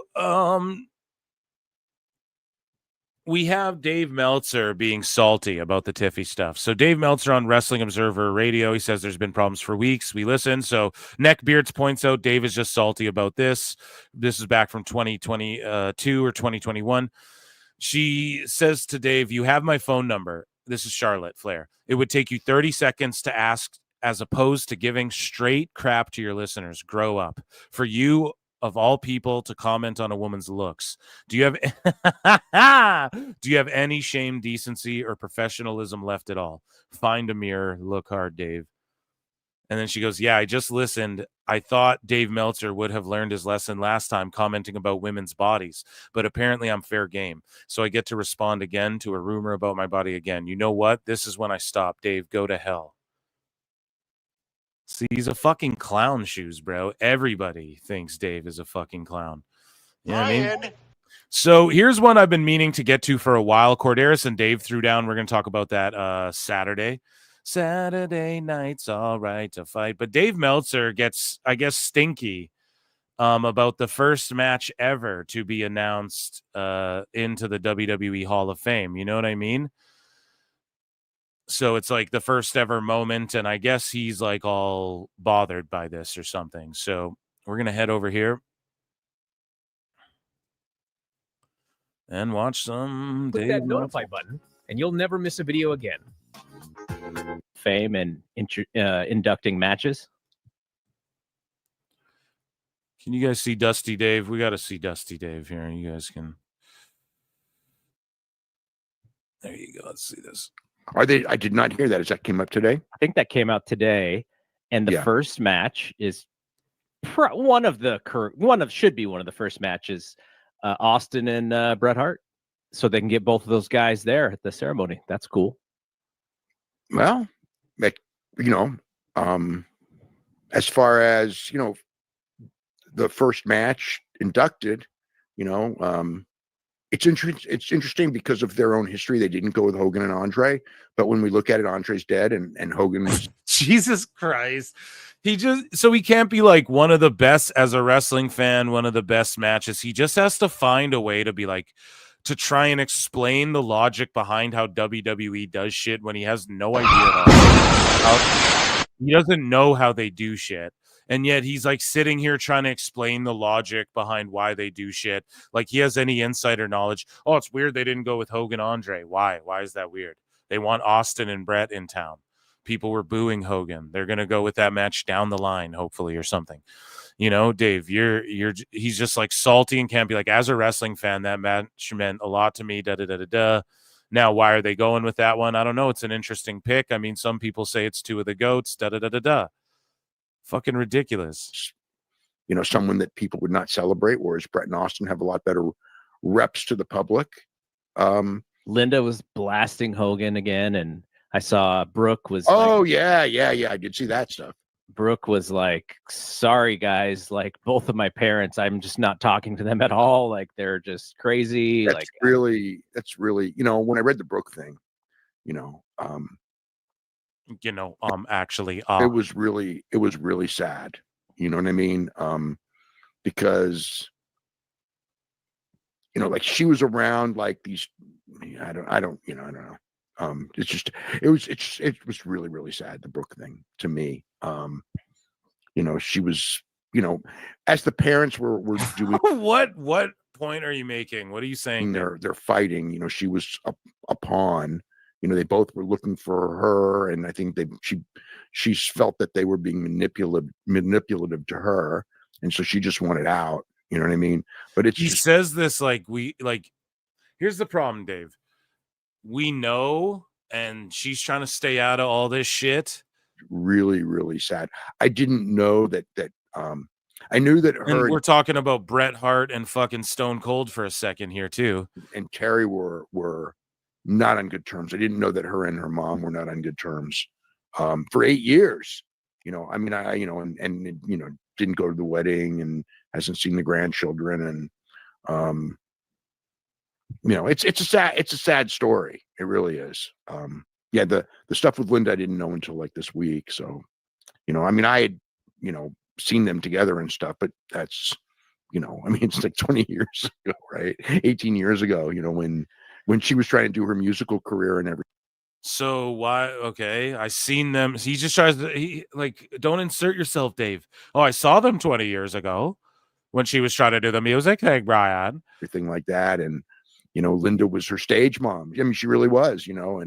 And Terry was spending millions of dollars to bankroll her to try to make her a star, and she was I mean, she had her moment of fame on Hogan Knows Best. She was the cute girl and everything like that. This video's titled "The First Match to Be Inducted into the WWE Hall of Fame," and he spent more time talking about Linda and Brooke Hogan, and I'm not kidding. But that's where it's really where it ended, and the attempts to make her, I mean, they wanted her to be Britney Spears, and are the attempts to make her, I mean, they wanted her to be Britney Spears, Brian. What the fuck is this guy babbling about, man? Obviously she wasn't Britney Spears. Well, Britney Spears has struggles as well. So I don't know. Maybe Christina Aguilera. It's a different from a fame standpoint. I was talking about from a fame star. Yeah. Britney Spears had probably way more problems than Brooke, realistically. Oh my God! Now, Dave, you studied pop culture, and I studied pop music. What are you talking about, Dave Meltzer? Oh my God, Brittany probably had it worse. Kevin Federline. What are you talking about, bro? Bring it now back to Brett and Steve Austin. Do you think that in order to figure out which match to induct, that they looked at all of your WrestleMania star ratings? Oh my God, who is this idiot working with Dave Dummy, asking yeah. him? This is like those questions people ask Tony. Do you think they looked at your star ratings so Meltzer can mark out about himself? Oh my God. Probably not. But I mean, Brett and Austin's a good one to start with, though. Yeah. I will say that. You know, I mean, it was it's my favorite of all the WrestleMania matches.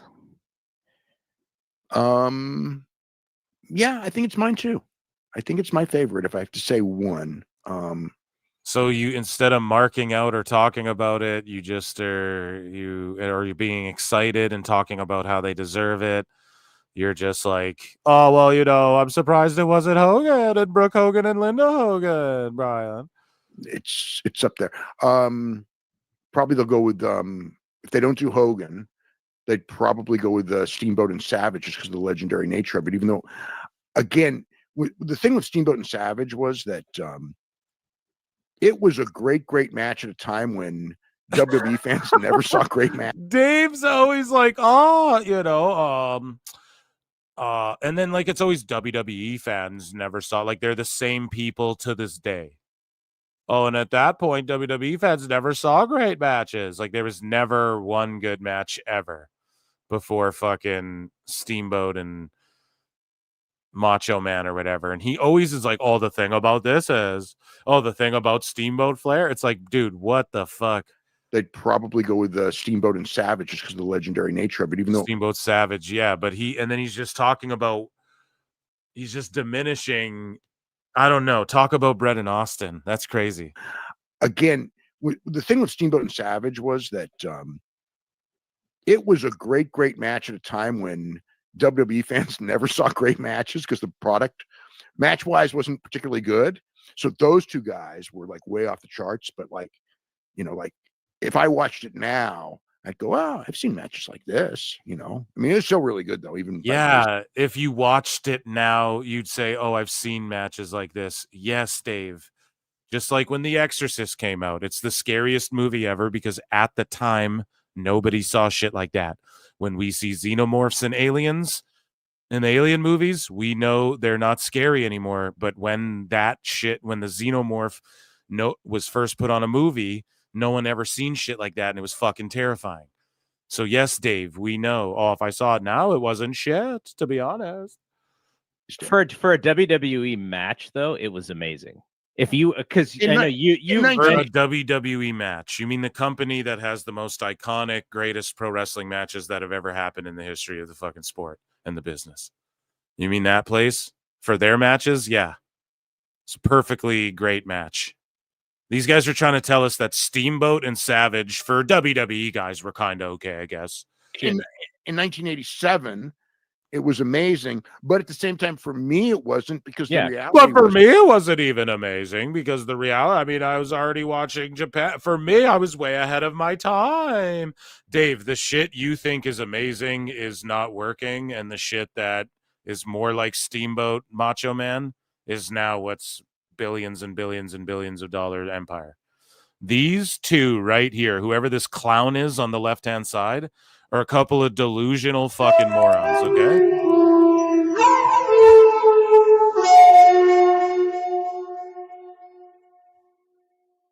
Literal clown shoe, delusional, insane people. This is that, and Steamboat will say that himself. Is the Flair matches in his mind were better matches, but he also, you know, he told me. I remember when I talked about it, it's like he felt the Flair matches were better matches, and it's kind of weird. Yes, the Flair matches were better matches, right? Some of the house show matches some of these wrestlers do, they say was their better match. But for WrestleMania, and at that time, like you're saying, for what people saw at WWE, that was like the pinnacle. And in front of that audience, and to make that type of match known to the world, Dave, you're fucking bananas and loopy. Talk about Stone Cold and Brett if it's your favorite match then. To him, but he also says that, like, you know, people all the time when they meet me, it's always the Savage match. Yeah, You know it's what I mean? just the Yes, because the most people saw it. More people, it had a cultural impact and shit. stage was gigantic What the fuck? for them. It was a big stage, and it was the first match of that type in WWE history. You know, that NWA. And why did it stick out? Was it so memorable and it works so well and it's so iconic and historical and it's a classic, as they say? Because, Dave, they don't do it all the time. So in AEW, when you do the shit all the fucking time, Brian, it doesn't work.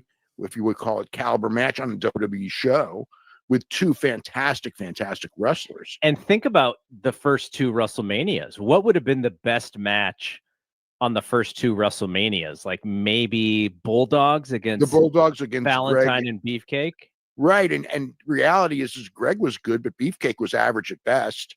The Bulldog average at what, man? Average at what, Dave? Average at what? The Beefcake fucking what?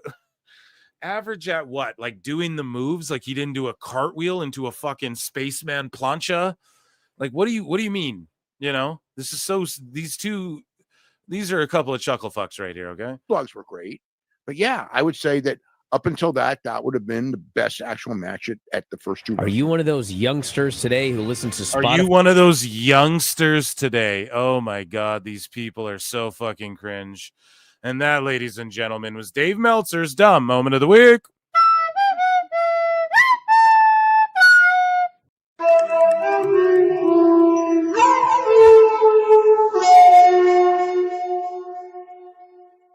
Guys, I love you all so much. Thank you for being here for another PWT live show. We go live on Saturday, which I think there's like a UFC, there's like Collision or whatever. So yeah, we will just do whatever we do. You know, we'll be on maybe Twitch again or something like that, maybe X again, or maybe just YouTube. If you guys are listening on X, come over to the YouTube, please and thank you. You get to be involved in chat, polls. Sometimes we do giveaways. Some people gift memberships and shit. So you want to check that out. I do members only streams. I'm going to read hateful comments.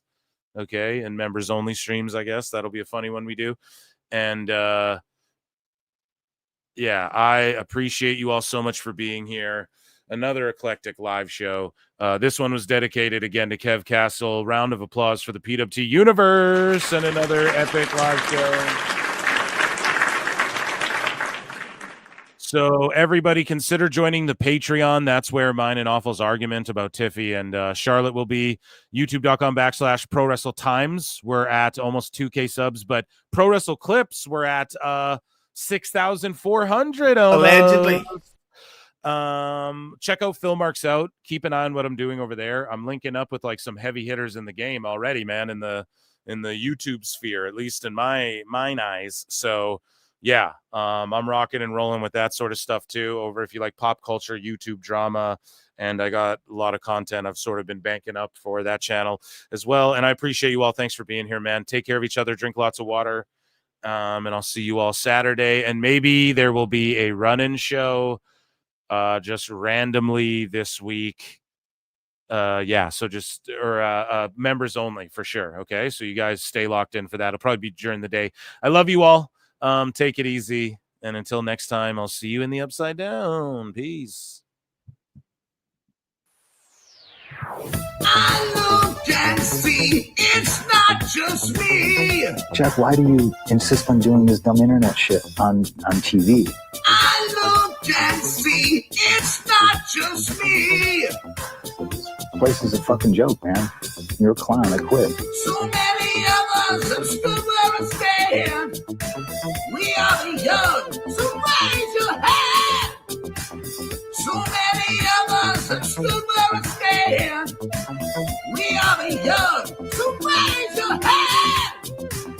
They call us problem child. We spend our lives on trial. We walk an endless mile. We are the youth gone wild. We stand and we won't fall. We're one and one for all. The writing's on the wall. We are the youth gone wild. No. It doesn't make logical sense, but it makes. Well, yes, of course. But it makes wrestling booking sense. Of course, this makes no sense. Of course, okay, it makes no sense. However, in pro wrestling booking, which often makes no sense, you would do that.